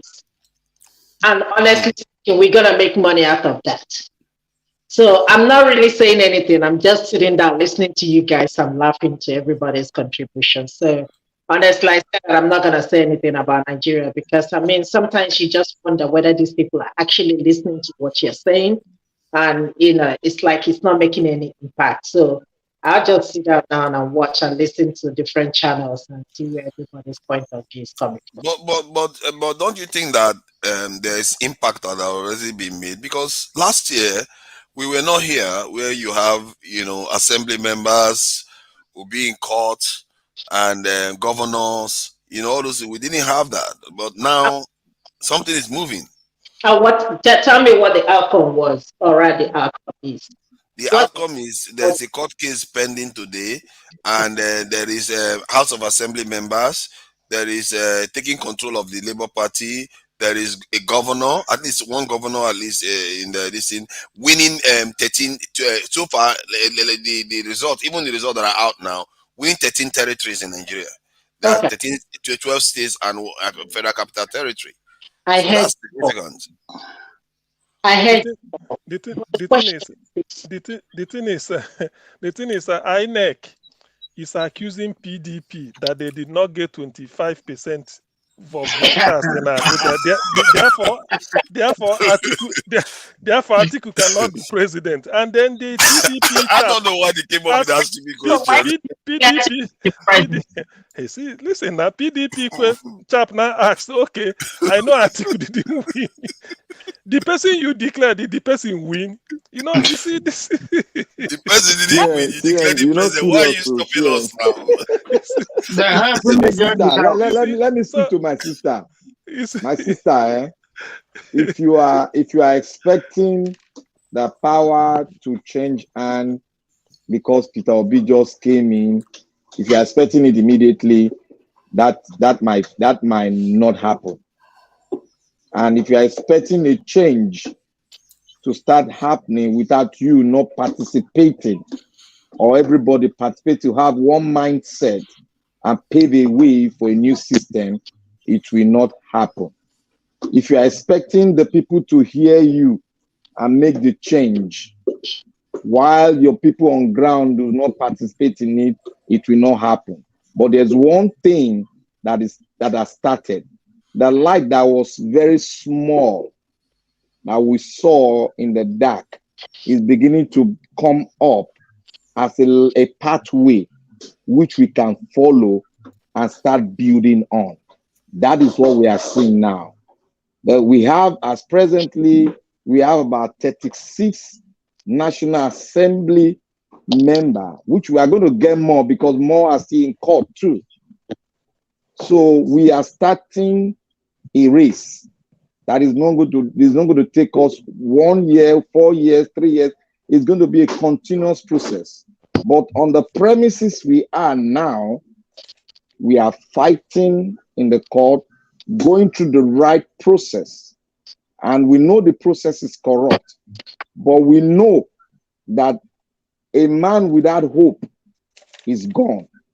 Will you lose your hope? Will you take off hope now and lose your country and find your country in a state where there is chaos, war? No. But we got to have hope. In hope, we will continue to build on that hope until we get it finally. We all know that a lot of people, nations, have passed through a lot. And a lot of people have gone because of finding a pathway to make a great nation. This pathway we are pursuing now, we are going to get it. As long as we are consistent with it, we are going to get it. Thank you, my sister. If you will be confused though with all this your long lecture, the thing is, if for tell and the one is a long lecture. You finalize the no, one not true. I tell them, look at the confusion in the courtroom now. Where everybody PDP is accusing APC, INEC is accusing APC. You see, now that what we said that was 25% now, they are now agreeing with us that 25% is important. INEC is doubting the document he gives people. Nigeria. You see, Judea, you are still there. So that's why I say Nigeria has the capacity to reinvent itself. Can you believe INEC? You go to INEC, say, I want to see all these documents. INEC will sign it and give you. If you tender it in court, INEC will be doubting it again. So that is to tell you. That's Nigeria, man. We are heading we are heading somewhere. You may not know, but all these things will add up one after the other. They will add up and give you and make a whole. Nigeria is in for a very good tiding with these people be coming around. Things are changing, even if only what happens in the court. But I do not see why they should overturn all these things as per evidence. I don't see the reason. I don't think so. I don't think so. So let me wish it. CM, do you believe, you say you don't believe they're going to overturn it? So do you believe that Peter is just wasting his time? It's becoming so evident now for everybody to see that even INEC, who should be the final clearing house that will stand by a figure, INEC is not even sure of the document he gives to people, say this is for you, this is your own copy. Then when you now tender it in court, INEC will be doubting his own copy. So that tells you that that cloud, that covered everything is giving way. Gradually giving way. So what they thought a case they thought is a lost case will still later be what will be. How? But whether Tinubu they fit sleep. Now I don't know. It's not for me to say whether they sleep well. I don't know. But all I know is that with what happened today between INEC and the PDP, it shows that yes, there's a lot to be hopeful for. It's okay. It's not a lost hope as long as there is God on the throne. It's not a lost hope. I just believe that. I just believe that that's it. I mean, all these things is a process that they have to follow. But is the end result gonna change? No, it's not. Okay. Just people should just wait for another 4 years and wait for things to happen. We saw what happened in America in the year 2000, when George Bush and Al Gore were going head to head. Al Gore won the election, but George Bush was installed in power, and Al Gore had to make claims and all these things, and nothing changed. You know, and it's That just what it is. that one is different, totally different from what we are doing in Nigeria. Totally different. Nigerian Right. own is just that we are just like a new beginning. So that is a different thing. In fact, the rigging in fact, America is not rigging, and that can be mistake. The This rig, is the rig. Oh, no, the no, no. rig in America, man. Oh, come on. Compared to the magnitude of what we are dealing with in Of Nigeria, course, it that was one a magnitude. that's a child's play. So when you bring that to compare Nigeria, no, you are not being fair to America at all. Nigerian own is unique. There's no way there's no way to slice it. Nigerian own is unique. I don't think in America that the umpire, the Electoral Commission, will be indicting itself even without knowing it. So what are you talking now? What are you talking? So it's okay. It will change. 250, about over 200 million people. No, there's a reason why P2B emerged, and he will get there. That's what I'm saying. We are not seeing sign.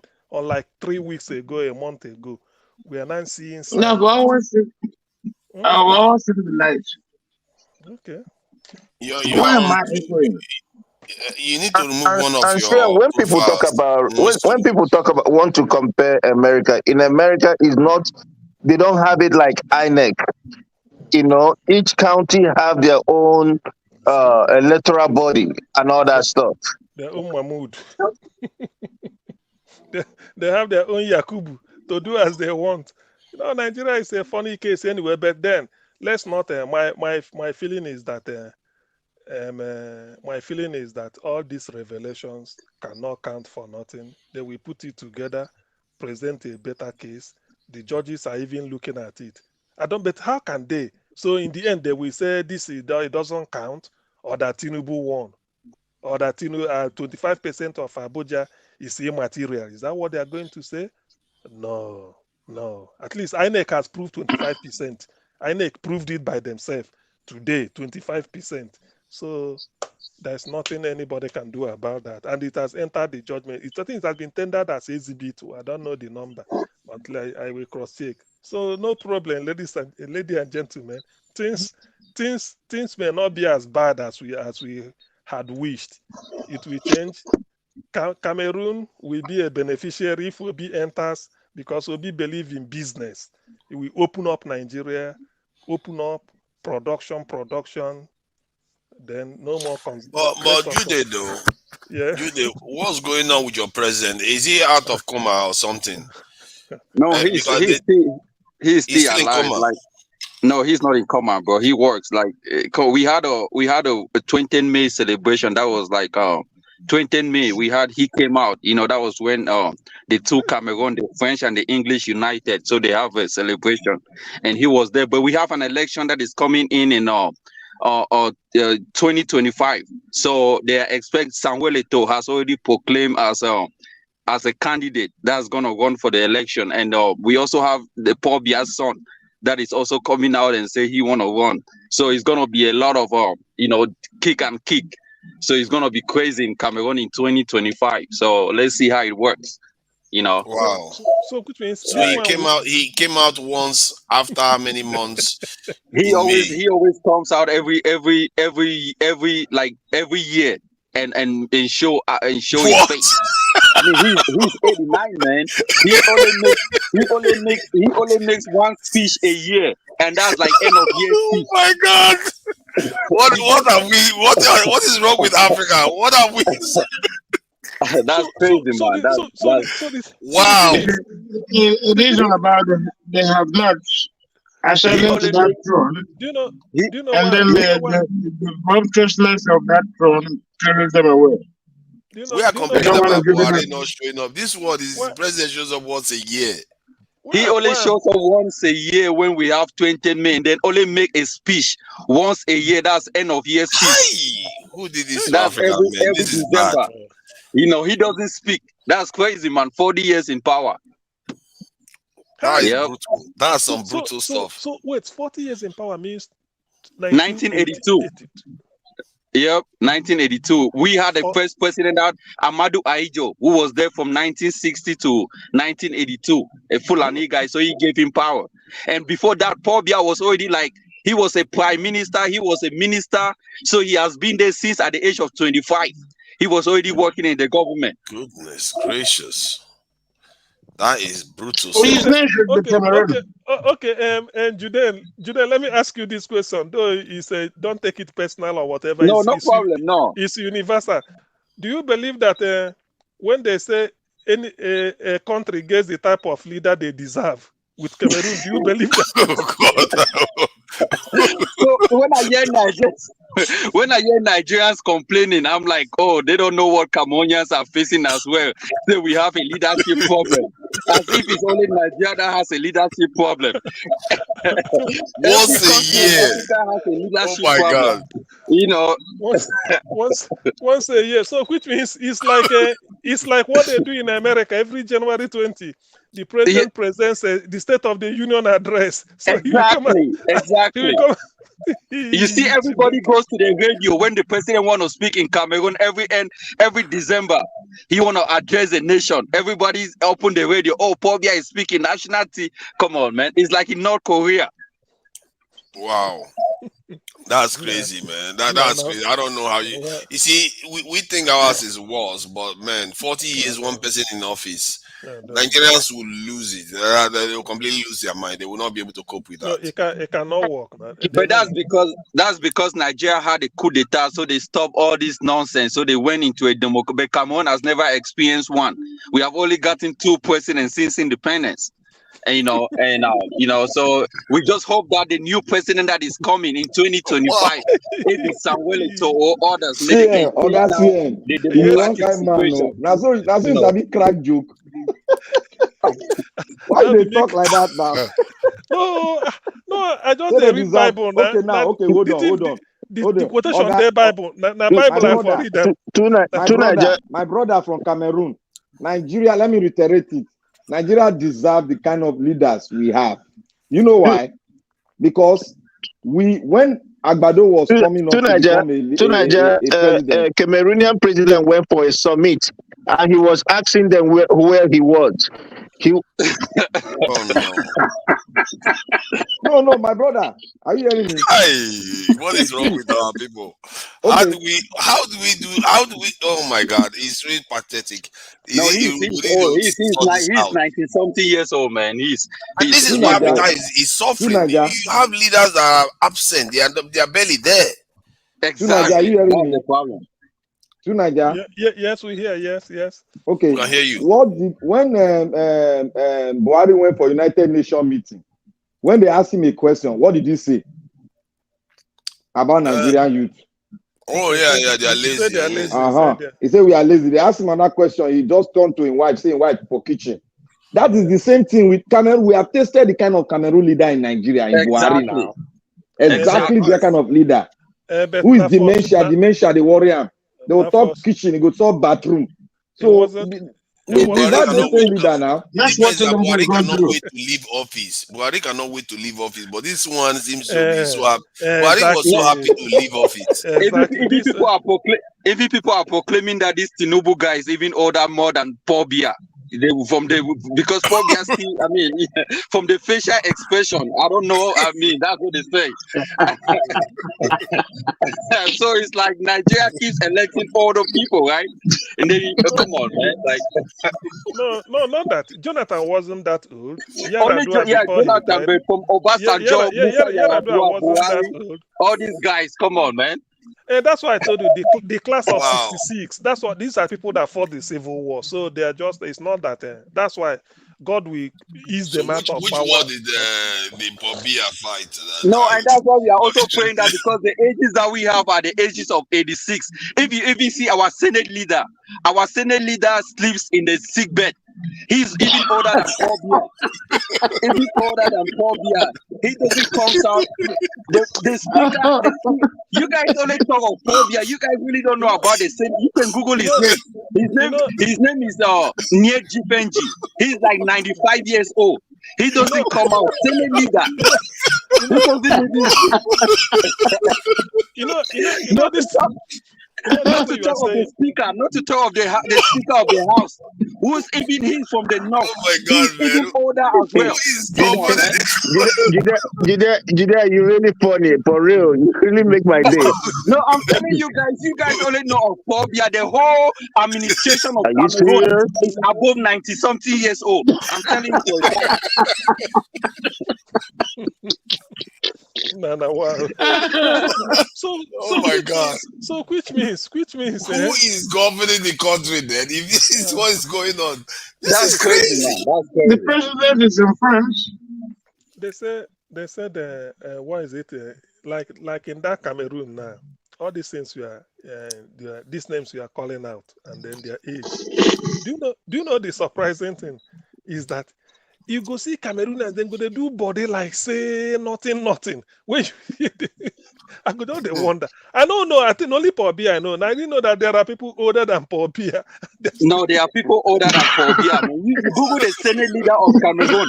You will see. Come on, man. Even Google the Speaker of the House of Cameroon. No need. We believe you. Oh, no man. need Googling. We believe you. But this is the thing. This is the thing with Cameroonians. Cameroonians have fought for a long time, but there have been a lot of military. I don't know if you know about gendarmes in Cameroon. They are so brutal. Cameroonians have been put in jail, maimed, and a lot of things, man. So most of them are like, it is what it is. Let him just die in power, and then let's see how things work with the next regime that is gonna come. But I'm praying that it shouldn't be his son, because his son is gonna take over from where he ended. So, like I said, Samuel Eto'o has put it, he's coming out, say he's going to run. Paul Biya's son is claiming that he's going to. So, a lot of people are coming out as well. And a lot of Anglophone Cameroonians as well, claiming that they want to run, So, 2025 is going to be a brutal year for Cameroon. Let's see how that works. So which means Paul Biya will still survive 2024. He will still carry man, on. the guy might even be planning to run again for another election, because that was what he did. And our election is every 7 years. 7 years. Wow. So it used to be 5. He changed it to 7. The term limit. Oh my God. He changed it to 7. So it's every 7 years that they do election, and we already know who's winning. Is the party in power. So I don't think anything will change in that 2025. You might be surprised that Paul Biya is still the president. You see, that's interesting, because if you hear the way Nigerians lament as if like we are in like our situation is by far the worst, when we have a next door neighbor that their president barely shows up, the Senate leader is 90-something years, election every time you vote somebody, it is 7 years straight. Ouch. Ouch. That's painful.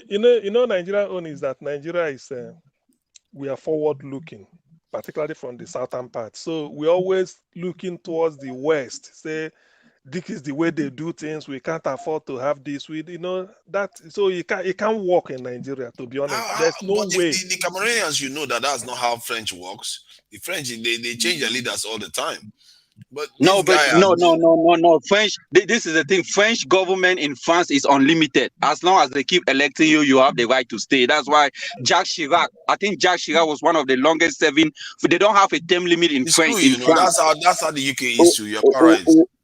Right. But if you see what is happening in Turkey, the president of Turkey has just won the election, so he is there for 20 years. So coming with this democracy stuff, does democracy works? We have seen Paul Kagame, who is over there like for 20 years, he's still in power. Rwanda is moving forward. So does it mean you changing president often? Does it mean things are happening? No. I think it might not be a good thing for Nigeria to be changing leaders as frequently as we are doing, especially if we have a good one. Because it's a lot of expenditure. Just talk how much Nigeria has lost in setting up elections every 4 months, every 4 years. You lost a lot of money. But, so it's cost, And division. Anytime there's election, there's always division and nonsense going on. But it's helping Tanzania. From what works for another country might not work for your own country. You have to look what is good for your own people. Just because America has a federation system doesn't mean a federation is working for Nigeria. But that doesn't mean that Paul Biya is working for Cameroon now, even when you people. Boy, man, Pobia seems to be taking the medal right here. That The, guy is the awesome. US wanted to try. The US wanted to try it. What's his name? Trump, but they wouldn't let him. US wanted to do what?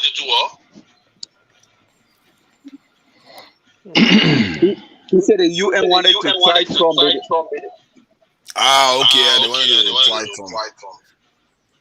No, but that cannot happen now. The UN has not been able to try Tony Blair or George Bush. Come on, man, it cannot happen. The UN is only responsible for African leaders. They wanted to, that time elongation, like have somebody just the way they have it in China. Okay. Hey. Wow, that beer. So does it mean Black Paul Biya, can he still sign his signature in terms of? No, he has this guy from his tribe that he is the one that is signing all his signature. This is the guy that goes around and claim that Paul Biya is there now. Paul Biya doesn't do anything. Jesus Christ, man, what you are describing there is kind of stuff that would have driven Nigerians mad, out of their mind. Maybe it gives Cameroon stability. Maybe. Yeah, it does. That's another thing people say exactly. That's one thing. That's one thing that Cameroonians are rejoicing that since his regime there have not been any disruptive things. Especially, it was just few years that this Anglophone crisis, the English Cameroonians started. Because of partiality. If you guys don't know, the thing is in Cameroon there are two different systems: English and French. Two system of education. Anglophone system and Francophone system. But the problem is we have French teachers that are being sent to English schools to teach in a language that they are not familiar with, English. That's where the problem arises. It's like combining two countries with two international languages together. You will always have a problem of, you have a French judge sent into like I was watching you guys program. They say there is a Fulani judge that has studied Sharia law is now doing English law in Nigeria, which is a problem. It's the same in Cameroon. You have a person that has studied French law is being sent to an English side to do law to administrate a court in English, which doesn't make sense at all because a common law is different from a French law. So that's where the problem is, in Cameroon. We have in Nigeria we have magistrates without law degree. We have wow. Yeah, it happened. It's true. The thing, the whole thing is that the advantage, because I know about the English. Man, did you be following Nigeria so much? Oh man, Two Niger knows me. Two Niger can tell you about me. I've been to a lot of channels about that. We have met in different panels. So I mean, come on, I'm Cameroonian, man. I actually know what is happening in Nigeria. He's at the Amazonian. I like to think that he's a little bit traumatized from some of the events of the Amazonian. This is Wahala. So, but he's all right. He's all right. He likes to talk about the problems more than the solution, though. Most Anglophone Cameroonians, they study in Calabar and they study in Nigeria. They all come over to Nigeria to study. Yeah, because during that period we did not have like a university, like the English side did not have university, so most of our university was in Cross River State. But now we have university. We have one university in Bamenda. We have one in Boya. So yeah, people have fought. So we are getting things, but come on, man. We are still fighting for some kind of separation. We need, because the system of Cameroon was supposed to be that if there's a French president, there's supposed to be a prime minister or a vice president. Separation? Come and join Nigeria. You refuse. You want to go and start. But Nigeria is weak, man. If Nigeria was like Russia, they will have been able to take back Southern Cameroon and claim it. But Nigeria is so weak. Nigeria, they repatriate most of our Anglophone leaders to French Cameroon and were put in jail. So Nigeria does not look out for, Nigeria does not have a president that like, oh wow, what is the history? These people speak the same like us, let me claim it. Nigeria does not have that spirit of expansionism. I think African leaders on the African Union level agreed to be cooperative with each other. They shouldn't fight each other. Maybe that's part of it. I think in 2003 they signed the agreement, or 2009. I'm not so sure. No, They signed an and agreement, and they that's seem to why be living by it. that's why this Biafran leader was captured in Kenya and sent back to Nigeria. The same way Ambazonian leaders were captured in Nigeria and sent to Cameroon, which The it makes governments no are sense. cooperating. Yeah, the African governments are cooperating like that, especially the sub-Saharan one. They are cooperating this thing like that.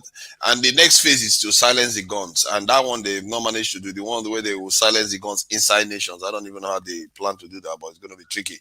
So, but African leaders, they are doing some things. I don't know whether it's for us or whether it's for their the people that they serve, because all these continental rail roads that they are building and trains and all the rest, they don't seem to be didn't allow him to land with that last statement he made. He's making a very last statement that is very important. Who? Which one? He just made the last statement now. Jude, please repeat that statement you made. It's very important. I've even forgotten. You have to okay, take let me me back let to me it, let me man. speak it out. He said the Buhari Expansionism. government. I think Nigeria, about the expansionism. Nigeria, you see what Russia is doing, right?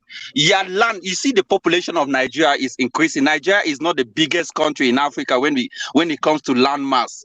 Nigeria, most Nigerians do not know the history of Cameroon and Nigeria. There are certain lands that when it comes to population, when your population is increasing, there's one point in time you have to start thinking about my land mass. Can my land mass accommodate the population? That's what Russia is doing. Russia is thinking in the long run.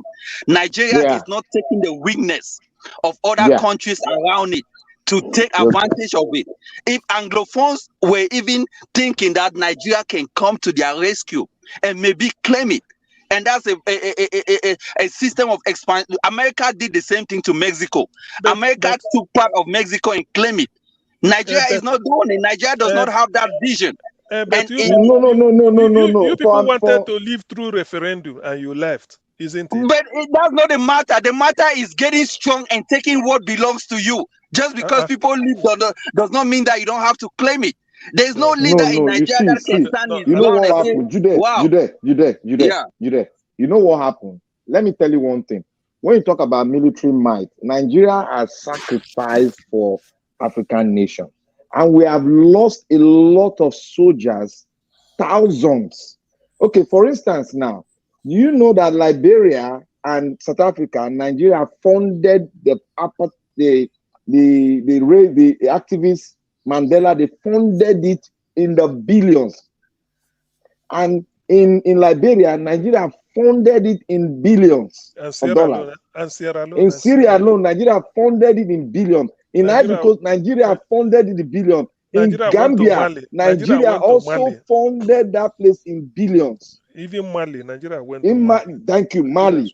So Nigeria has made, there's no nation in Africa that have sacrificed more than Nigeria. So if everybody should treat Nigeria, because Nigeria is undergoing a sort of transformation now, that if it goes through, a lot of African nations will benefit like never before. Take it from me. I'm telling you. Take it from me, Jude. Nigeria can't go below what it is now. Nigeria can't. Yeah, things are really bad. You know, Nigeria cannot go below. I can't run away from that 53 Do you know years. that? Do you know that there are almost 5 million Nigerians in Cameroon? I know this. I know how it is. You know, it's crazy. We have never seen the influx of Nigerians into Cameroon like the way we have it now. More are still coming. More are still coming. More are still coming from up north, Maduguri. All this influx. There are so many in up north of Cameroon. Right. More are still coming. You know, it's so much. They are displaced by Boko Haram. The thing is, exactly, Fulani herdsmen and all these things. That's why I said Nigeria cannot go below what it is now. The only way to Nigeria is to rise up. Now we've gone below what we can be. Poverty, capital of the world, everything. We can't go below this. And sometimes Tony Blair said it gets bad before it gets better. Probably that's where we are now. We will rise up, because the good thing about Nigeria is that Nigeria has talent to turn the thing around. All it takes is just let that nice person, correct person, be at the helm. That's all. I'm telling you, Nigeria will turn out within 2-3 years. You can't believe rapidly, because the talents are there. the talent. We have it in abundance. Imagine supplying the Western world with skilled labor. How many countries can do that? Go to US, professionals, Nigeria, UK here, everywhere, Canada. Imagine supplying the Western world with skilled professionals. So that No, tells you, you you're right. that tells you our strength. So if we play to our strength, and we can only play to our strength when we have a semblance of a good leader, just let it just be average, be there. Nigerians, that's all we need. Be there. Give us one major thing, one or two key infrastructures. Nigerians will fly off because the competition is there. Competition in the sense that if you come to Nigeria, the way they establish universities, nearly every state will establish 1, 2, 3 at a time. You see, oh yes, some states have up to 3 universities they are doing, and they are graduating students. Now they are not. It's no longer opening conventional universities. Now medical universities, the in thing. States are opening it. So that is the competition. That is the competition you see. And if you doubt it, the lecturers are from that state. So when you see this type, when you see a country with this type of, that's why I say Nigeria has the capacity, to turn things around. We have it. So that is why Nigerians own. That's why the world, when they want to take their eyes away from Nigeria, they remember, oh, these people they have talent. If you think that a Nigerian is doing something bad this way, the next day you hear them celebrating Nigeria all over the world who must have done something. Do you know that in the US, I forgot to say this, a chap who finished medicine in Nigeria, University of Calabar, 2003 in Nigeria, went to America for postgraduate study, ended up at Yale. He was the leader of the team that designed this Pfizer. I think Pfizer is for America. AstraZeneca is UK. Yes, this is COVID-19. He's the chap. He's the leader. He finished from Nigeria 2003. Say 20 years ago, he left medical school, went to America for postgraduate, doing research with Yale University, top them. So such things will tell you what Nigeria is capable of. We have them. Nigeria will explode. We have the talent. Is it sports? Only that I don't know why. I don't know why Cameroon beat. I don't know why Cameroon beat us twice in football to win African. In 2000, we sent you guys home in Abuja when Okocha said it's not gonna happen. But that penalty didn't cross the line. Remember? Cameroon has been lucky. Cameroon has been lucky with referees, even when we meet. They have been lucky. It's not that they lucky now. They are lucky, and they have great players. It's because of Issa Hayatou. That is another Paul Biya of African football. You're right. Issa Hayatou was the president of CAF. He was there for a long time, man. Like Paul Biya. So he influences everything for the. But in 2000, Issa Hayatou wasn't there as president when we won Nigeria. No, he was there. He was there. Oh, he was there. You're right. He came in around 1980 something, maybe. Yes. He was a bad guy. And I was always winning it now. He was always there. Everything Cameroon. Everything Cameroon. But don't forget that Cameroon also lose a lot of finals under Issa Hayatou as well. We lose to Egypt in the final. So, How many? It's only one. Okay. No, if they want to, they always. We have lost almost like we lost 2. I think we lost 2 finals. We lost one in Ghana. That was in Egypt.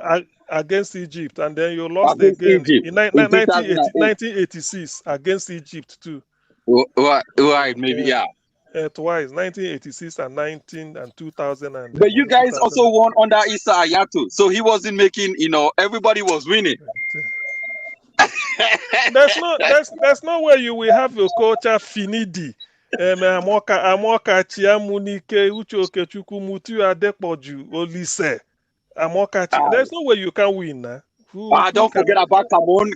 Don't act like Cameroon didn't have players. Samuel Eto'o, Patrick Boma, Rigobert Song, all these. Come on, man. No, we had players back in the days. Come on, Mark Vivian Koué, all these guys. One moment. Etame Meya is from Equatorial Guinea. That is not Cameroon. He came to Cameroon as a refugee. But he played for Arsenal, so he was a good player. To tell you that I know, Etame Meya is not a Cameroonian. It's just like this other player, Obafemi, one player in Nigeria that they say he was born in Cameroon. I think he was Obafemi Martins. that he claimed that he was Cameroonian or somehow. But man, you know, I mean, we have all borders, man. We are the same people. We just hope that if Nigeria is successful, Cameroon will be successful, man. My Because I brother, know a lot of the only businesses that is sport, going on. You know, we are related. We have the same food culture. You know, if you have been to Cameroon, you actually don't know how the culture is. We have the same culture as Nigerians. Most people think that Cameroon is far away from Nigeria, but we are actually the same people. You know, we speak almost similar languages along the border in all these things. You know, so we just wish that we have things that goes well, and then we see the fruitful of I think the best borderline for Nigeria is Cameroon and Nigeria. We have the best border. If you can, in terms of infrastructure, yeah. If you see the new borderline they build, the road to Cameroon they build, that one is superb. That's the It's a good, Enugu it's a line, good road. Enugu, Abakaliki, Manfe, Bamenda. A superb road. So you know one thing, when it comes to sport, you know, Cameroon has a very good, in terms of soccer. Soccer. They have good. Black Panther, you want to carry on? I think CM and myself I want we need to round up. We need to. Let me go and please. We need to See round you up. people tomorrow. Mo, stay for 5 minutes. It's We 11 go hours. sleep together now. Sure. We are still here. No, we are still here. They can go now, man. Let's be talking. You know, I live in the state. I live in Utah, so it's like 10 o'clock here. Look, in Texas, yes, around 11 o'clock, my brother. Let's just keep the let them carry on. As long as you don't start breaking the rules. On a good night. Good night. 11 o'clock we day here, guy. Now 10 o'clock we day for Utah, so we are good, man. Okay, that is why I say Cameroon. Cameroon is just like Nigeria. Right. If Nigeria make it, Cameroon definitely there's going to be a change, but the change in Cameroon will depend now on the people, because you have a French. You have a French influence, a lot of French influence, and that's going to make it very tight, because the French are very, very, very tight in terms of, you know, holding down on their colony. They are very, very tight, and that is that's what's making most French-speaking nations in Africa is very. If you see Ghana, when I go on media, I see the way Ghana relay with. I'm like, how do Ghanaians even relay with Nigerians? Ghanaians have no connection with Nigeria than Cameroon, but it's because of the language problem. It's because of the colonial. You know, they try to link to Ghana, but no, Nigerians are not like. Oh, come on, man, like. You have no relation with Ghana. You instead have relation with Benin Republic. You know what? Cameroon. You know why Ghana is so close to Nigeria? You know why? During when Ghana was having the problem, the economic problem, then when Rollins came in and the economy was really down, most of the influx of people in their millions came into Nigeria. And Nigeria accommodated them, and most of them went to school, and most of their teachers got jobs in Nigeria then. So we now became very, very close to them that we never even know, because they went up to the extent of, you can see a Ghanaian, they have a village in Ekiti State where you see Ghanaian village, you see them there. You think they are Nigerians, they speak Yoruba. You know, that is how close we have been, because we have always been our brother's keeper. If you watch the Nigerian, I say we have always been our brother's keeper. But when it comes to ourselves to do something together, then you see the leaders will now start dividing us under region, under languages. That's the basic problem we had. But Nigeria as a country, we are open to all African countries to even come in. Our borders are never shut towards any African countries. But you see that African countries are shutting their borders against Nigerians. But no, Cameroon has never shutting their border against Nigeria. There has always been free border. Cameroon has never closed their border. I don't blame them. Everybody is facing the same economic downthrow. So everybody trying to tighten his belt and make sure that it gets his people, you know, the economic balance. I don't blame them. If you don't know, Cameroon and Nigeria has an open door policy. You don't need a visa to Even Ghana too. We have an open door policy with Ghana. A lot of the West African coast, we have open door, because there's one thing, you know, if Nigerians come in, they always contribute economically into any country they come in, no matter what kind of business they are doing, despite other bad things they do, but they always contribute economically towards the growth of any place they are, as that place, the place they dwell, they contribute economically. That is one thing they notice. Like if you see in Ghana, you know, most Nigerians have stores, they have businesses. So one thing that it's surprising that the Ghanaian government started placing tax in the dollars against Nigerians. So it was, you know, we don't have a strong government, and the government that we have leader, they are so porous. That was why they couldn't say anything. Because if Nigerians should shut their borders against most of these African countries, it's going to be hell to them. Like there was an Didn't instance, Nigeria shut down their border doing the importation of rice? yes, you do the importation of rice against even Togo and Benin. The Togo and Benin government president has to come and beg Obasanjo to open the border, because they get their oil, they get their bitumen, they get a lot of things, and there are people coming to Nigeria to partake in estate development because they are very good too.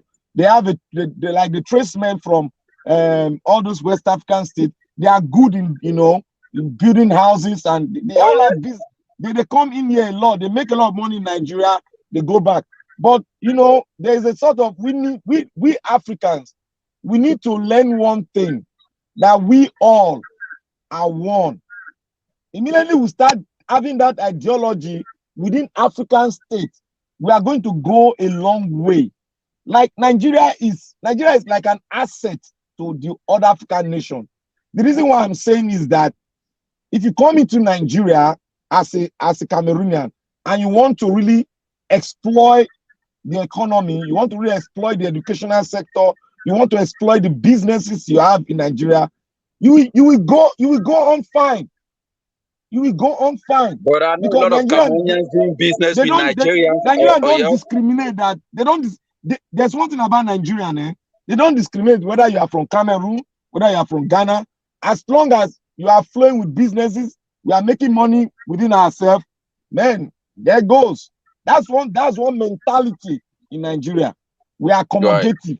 But when we have, because Nigeria, the population is very high, so a lot of African countries, I won't blame them, because a lot of countries are going through a lot of things now because of the dollar, whatever, controlling the entire, you know, atmosphere. So that is why we need to come inward and really think together and build an African system that will work.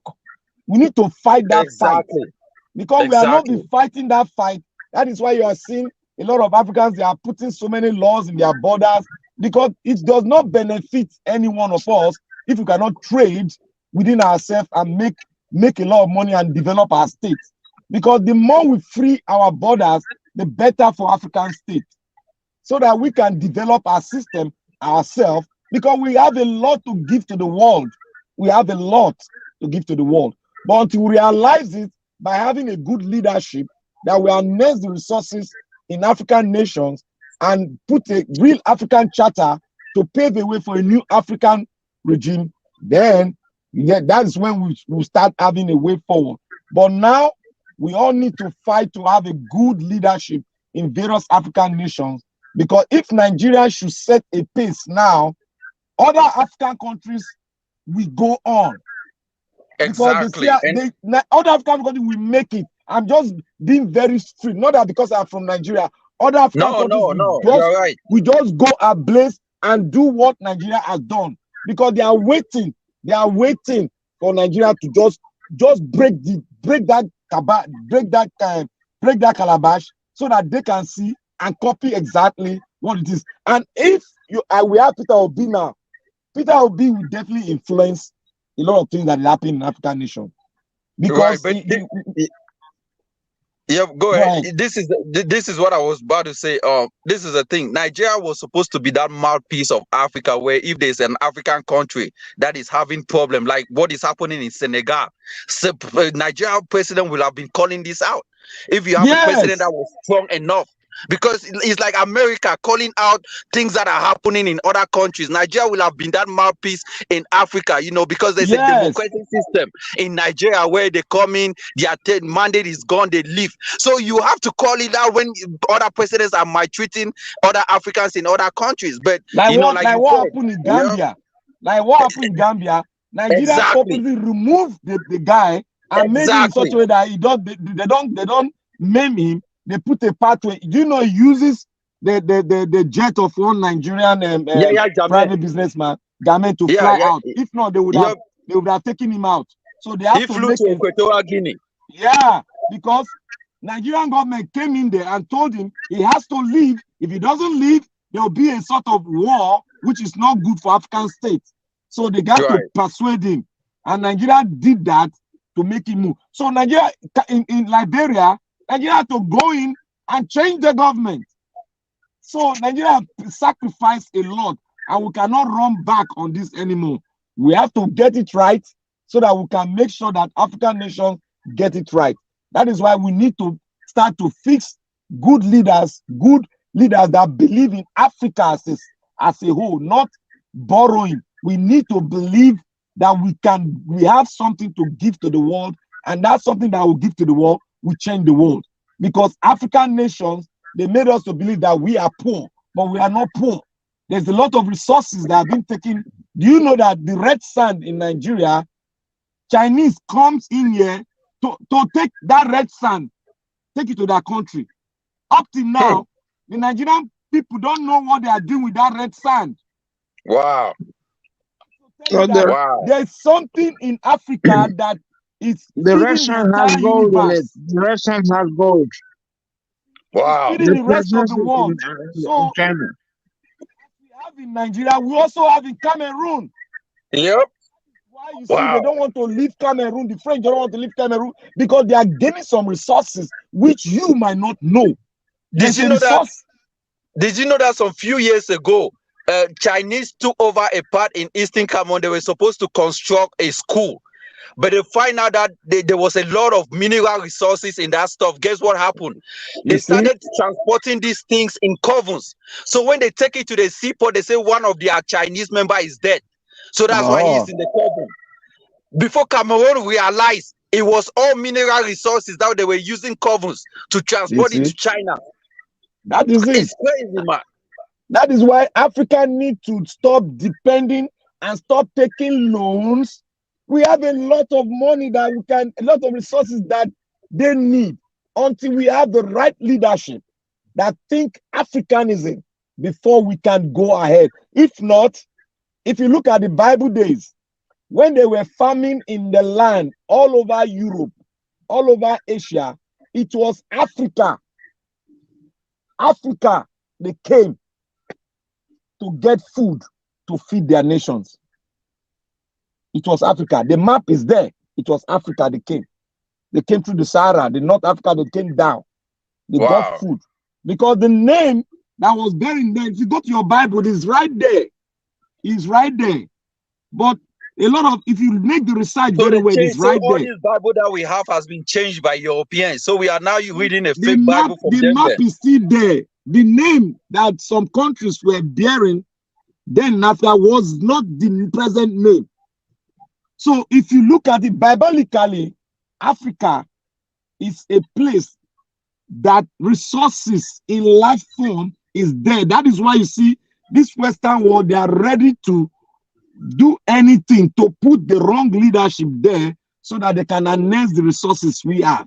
But as long as they keep on harnessing, just like when you are gifted, you are a child now, you have a gift. If they tap that gift, no matter how many people that tap from your gift, that gift will not be totally exhausted. That is what is happening to Nigeria now. As you see a lot of Nigerians, they go on, you see medical doctors, they are the best physicians, they are all over America. But still, we are still generating, we are still building more and more doctors that can build the country, that can even give out to African nations. But we need the right leadership. The right leadership. Nigeria presently produces its own car. We produce electric cars presently. Innocent, and those are the kind of things that look. You have a car. Come on, you see, man. I'm like, wow. These are the things that Africa has. Africa has to driving cars made by Africans, but we don't have.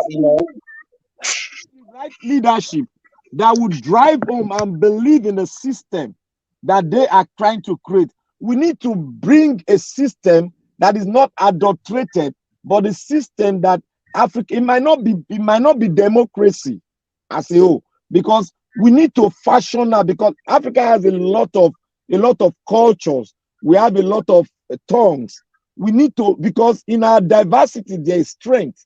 And if there's cohesion within the African state, we are going to transform the entire world, because we have what it is to transform the world. Exactly. If you go to Nigeria now, like any other African state, you just carry your, can you imagine, you carry your corn, throw it on the floor, or beans, throw it on the floor. Before you know it, that beans you throw on the floor will start growing. Man, that's now everywhere now. That is, yeah, it's but crazy. You come to America and throw anything on the floor, it will grow. No. Do you think that God made a mistake? No. We have something. We can grow our food. We can fill the universe. It's just we need the right leader that can say African thing, it must be African owned. Exactly. That is what we need. If we have United States of Africa, that is what we need. That is more fruitful. This is what, like I said, this is what. That's why I'm like, what is our African Union doing to push things like this? Anything now. To talk about one currency, to talk about all these things, open board. Why is it not happening? Why are they doing only talking, but no actions behind it? You know, we need trade policies, open trade policies. We need to open our borders, because if we don't open our borders within African nations, we will not feel the impact within ourselves. We need to know where our strength lies in. We need to know the strength of Cameroon. We need to know the strength of Guinea. We need to know the strength of so many African nations, so that we can harness the strength to develop the union as a whole. Without that, we cannot really have it. Even the African Charter that was signed, it was done with the influence of the Western world. We need to have true African system that we harness the strength of each sovereignty. We will not come together and start to open our borders gradually. We start believing ourselves and look at ourselves. We look at our skin. We are the same thing. But though we speak these different languages, but we are the same. Until we start to hug ourselves, we can start from the West Coast. We start to hug ourselves and start to do things. And if you have a scientific approach towards something, you can produce it. Then African nations can start to look into it and buy into it, so that they can develop it and sell to other African nations. So also Nigeria have, so also Cameroon can have it, so that we can harness the potentials we have and build strength out of that potential, so that we can really have an African system. Without that, we'll keep on having government that will stay for 40 years, 30 years without no output. Recycle. You're same old, nothing changing. Same old, nothing changes. Nothing So changes. that is it. Just the fact that you think like, oh, you are changing presidents, but why is the system? The system is not changing because the system is not working. You know. Okay, look at Kenya now. Kenya had problem with their judiciary. Do you know that Kenya have to come to Nigeria to have that judiciary you are seeing there, that upturn the president and install another president? They have to borrow our law system here. That is what they are using, and they now beautify it, and it has grown strong like this. It has grown strong, man, because they have decision. One time they said the president did not win, and everybody accepted it. You know, that is it. Gambia, the same thing with Gambia. They borrowed our legal system, and they borrowed the kind of the military system we have, and they build it in such a way that Gambia, as it is now, their potentials are, they are developing their tourism, and their tourism system is growing big now, the way Kenya built theirs. So we have a lot of things that we can harness and make Africa the beauty of the world. But first, we have to know ourselves, we have to believe in ourselves, and we have to start opening the borders and start to, because if we don't open that border, it's not going to work. We just got to open that borders.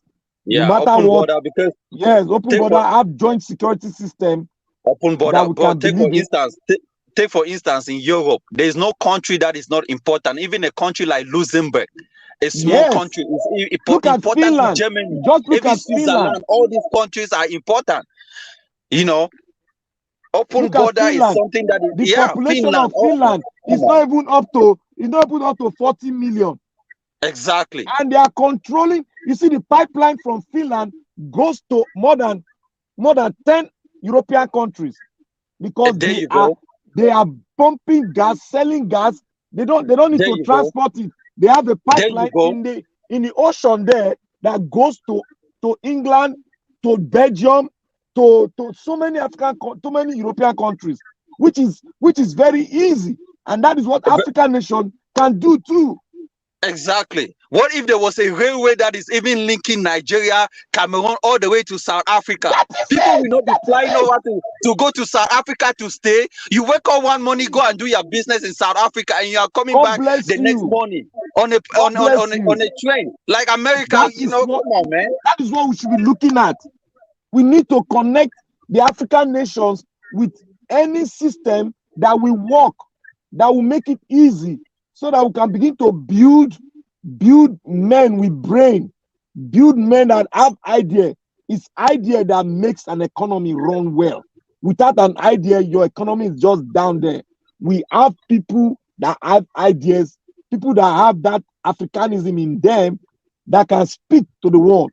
Nelson Mandela spoke to the world, and the world got affected by his word, and it changed a situation that people have lost hope about. It changed it just with the word. So we have great speakers. We have one doctor, one professor in Kenya that speak eloquently to the soul of men. We have not really sat down with him. He has a lot that he can give to the They call African him nation. Lumumba. Yes, he has a lot, but we refuse to really believe in Africans in men. That's the problem we're having. All of us are just saying, you want God to come and do it. No, God has given us the power to do it. I was just checking the map of Kenya and then Cameroon. There are only two countries between Cameroon and Kenya, Central African Republic and Southern Sudan. If you have a train, Nigeria, Cameroon, Central Africa, Kenya is, come on, like we are in Africa, we think that these countries are far away, but it's because there are no means of transportation linking us and all these things. That is the problem. You know, there's no business going on. Oh man, we need to develop our own. That is the thing we need to do. Until we learn to develop our own, we'll keep on lingering and having bad leadership. I spoke to two Niger, I think some days ago, because me and him meet on different panels. I was telling him about Central African Republic. That the landmass of Central African Republic is maybe close to Nigeria, but their population is only 2 million. They have a large vegetation where you could do agriculture and feed the whole Africa. And feed the whole Just Africa. Nobody will be starving. Just 2 million, no. 2 million, but their landmass is big. It's bigger than Cameroon, Central African Republic. You see? Vegetation, no desert. And they are there. Everybody's just looking at the landmass. With a whole big landmass. Nobody is using it. Nobody is taking advantage of doing agriculture that could feed the whole African population. And yet they say Africans are starving. Africans are doing this. Man. We decided to embrace poverty. That is what it is. We have decided to embrace poverty because our leadership that is supposed to channel the wealth of Africa to Africans decided to go the ways of the Western world and take them as Lord. That is the problem. We don't believe in ourselves. Until you decide to believe in yourself, that is where the greatness will come out from. If you don't believe in yourself, you cannot achieve nothing. You keep on, okay, what if, for instance, now, the dollar goes off in the international market. Okay, how will you now cope? Exactly. It affects us. Everything goes up in Europe. It affects us. They come in and buy our things for cheap, take it over there, but turn it into goods, and they bring it and sell to you. How comes and there's no African currency that is bigger than the euro, the pounds, American US dollar? Apart from currency, let us currency is their too own far. currency is only the weakest. Oh man, let us trade among ourselves and use and take a currency that we can use. We can pick anybody's currency. I don't care as long as it's African. That is what I care about. As long as I'm trading with a Gambian man and making my money, is building his economy. That is what I want to see. But as long as I'm if trading the with a whole Cameroonian African man, countries were using that's one what I want to currency, see. nobody will be flying to this country to stay, because the same amount that you have in Nigeria is the same in South Africa.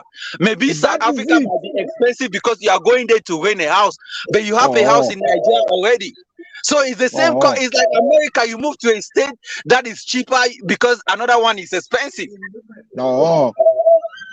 If we okay, for instance, now we decide to use the French the Cameroonian currency as our means of doing it. What is there? It's still African. It's still African. So we got to decide. No, but we are so divisive. This one we say no. This is not about me. This is not for me. Africa, we are so divisive. That's one thing about us. Just because it's not for my area, just because it's not for my country, just because this person, you know. That is the problem. So that is why we're having. That's why we're having. Like what I told Tunaja, I said Tunaja, look, we need to speak to ourselves what we want. Until we sit down to speak to ourselves as African, individual in different states. Look at Cameroon, the way Cameroon is now. Cameroon can be a fantastic and great nation if they can come together. French, and there's beauty in language, there's strength in unity. You are right, man. But we don't see it. We see it as a way of colonizing ourselves. Say, oh, I'm superior to this. What's superiority? Superiority will not give you food. It will always give you problem and a lot of problem. But when you say this man is equal before our flag, then we can start thinking about ourselves, about our nation. And when we have that ideology in our brain, in our heart, you see we forge ahead with strength, with might, and start developing our technology. And you see that Africa will become what it has to be. We need to be who we are. We don't need to be what they want us to be, but what we want to be. Yeah, we have to create our own self, work it out. Yep. Not what we borrowed, not the system that we borrowed, all this. I always say that democracy might not work for Africa. But people are trying to say, oh, la, la, la, la. It might not work because it is foreign. We have a system before the colonial era came in. We have a system. Even in Europe, Europeans used to have leaders that they call enlightened despots. These were dictators that were in power, but they were doing, those were the people that built Europe because they were doing good things in Europe. Africa has not gotten enlightened despot. The only person that you might have is Kagame. We need people like this. I mean, they can be for power for so long, but as long as everything is going exactly what Africans need, then there's no reason changing by government. I mean, you look for what is working, you know. Okay, for instance, now look at Nigeria now.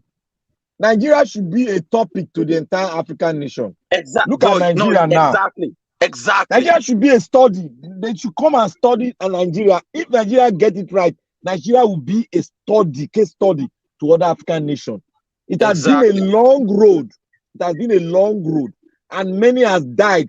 Not even, sorry for the language, many has gone, and still with that kind of, with our problem, we will still be able to salvage other African nations by sending our military down there to even die for their own sovereignty.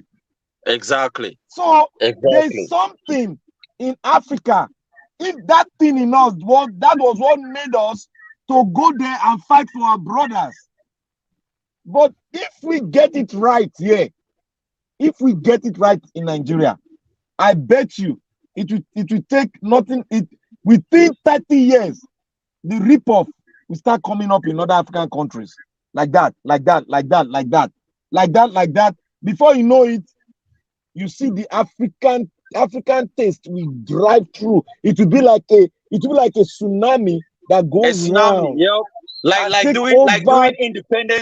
doing independence period when most African countries were getting independence in Yes, 1960. like that. You know, It just start going on. Yep, That is from the one country to revolution we are another. talking about. We should You start know, thinking, you say, our president every 4 years. Yes, but why can't we have a system whereby we come together, we have one leadership. It might not be the one controlling all the region, but we can have different heads of each region. what about the kings in all these villages taking control of their kingdoms? And you just have a president in head. God bless you. Instead of having governors that they have to spend money, you don't have to pay kings. I was saying this thing, I was telling our guys that why we have to bring our traditional leaders into our constitution. Exactly. These people know their people very well. These are the people that have to govern their people. That is it. They were the first people the Europeans met. So why are we neglecting them now? We are not putting them into the constitution. I say this every time. People think I'm just going gaga. Oh, it's a no system. It's this. No, that is the bedrock. That is the foundation of Africa. We cannot neglect our traditional heads without not bringing them into the constitution. Exactly. Like you have to do it. Yeah. You know, you can't commercialize the African tradition. You can't just say, oh, let the traditional head, let the governor be crowning them. You are corrupting that traditional head. No, there wasn't even supposed there wasn't those are European system. Take out the governor, let the kings run their villages. You have a president. The next in this is kings. It don't matter how many kingdoms you might have. You know, I think that is an archaic. They call it archaic system. UK is using that in the UK. The king is there running the system. My friends, I'm going to sleep. Good night, everybody, please. Oh, good night. Okay. Love you. God bless you. Thank you. Thank you. No, we can hear you. It's okay. We can hear you. The African leaders have to have their acts together, put their acts together. Because if we can come together, we'll have a lot to achieve. Especially in terms of building our individual economies. We have to have a central government. Like Nigeria has to be one of the colonies or states. Cameroon is a state. And the various other countries, they are states. And then we'll have one leader. And that leader has to be a central government. Then even the local chiefs are empowered because they have the grassroots knowledge of the people. If this can be done, we can employ what they call the comparative advantage over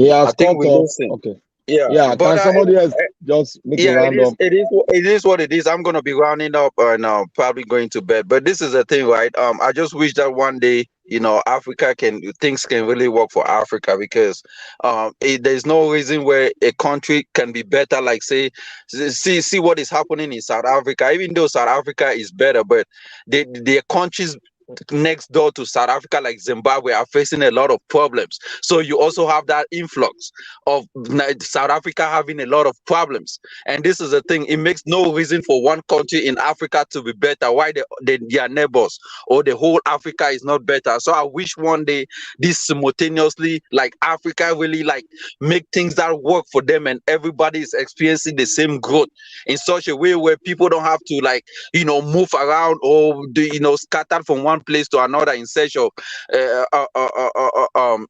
place to live or a place to make more money. So it is my hope to see the Pan-Africanists, like Africans, really coming and having leaders that will like take the next level and change the Africa as a whole.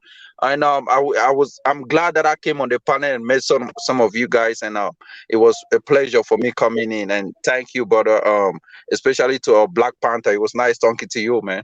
Appreciate it. Yeah, thank you.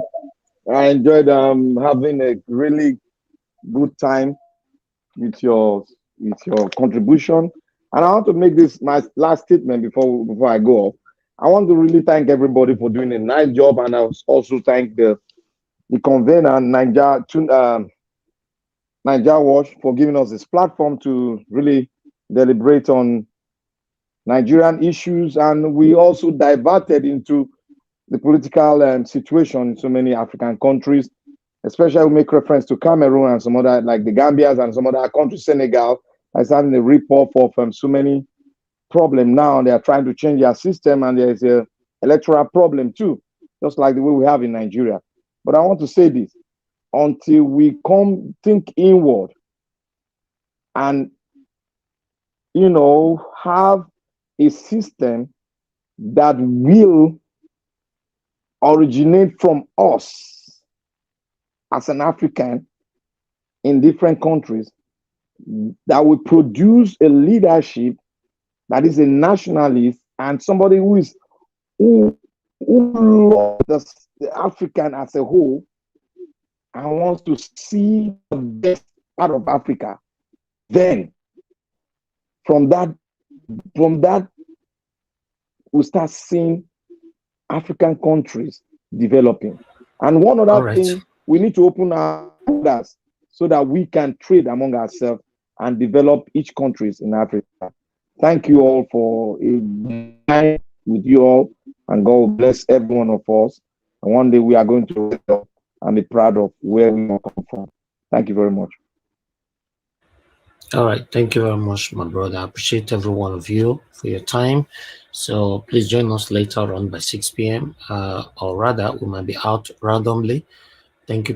May God bless you all. Now, we'll draw the curtain. Good night or good morning.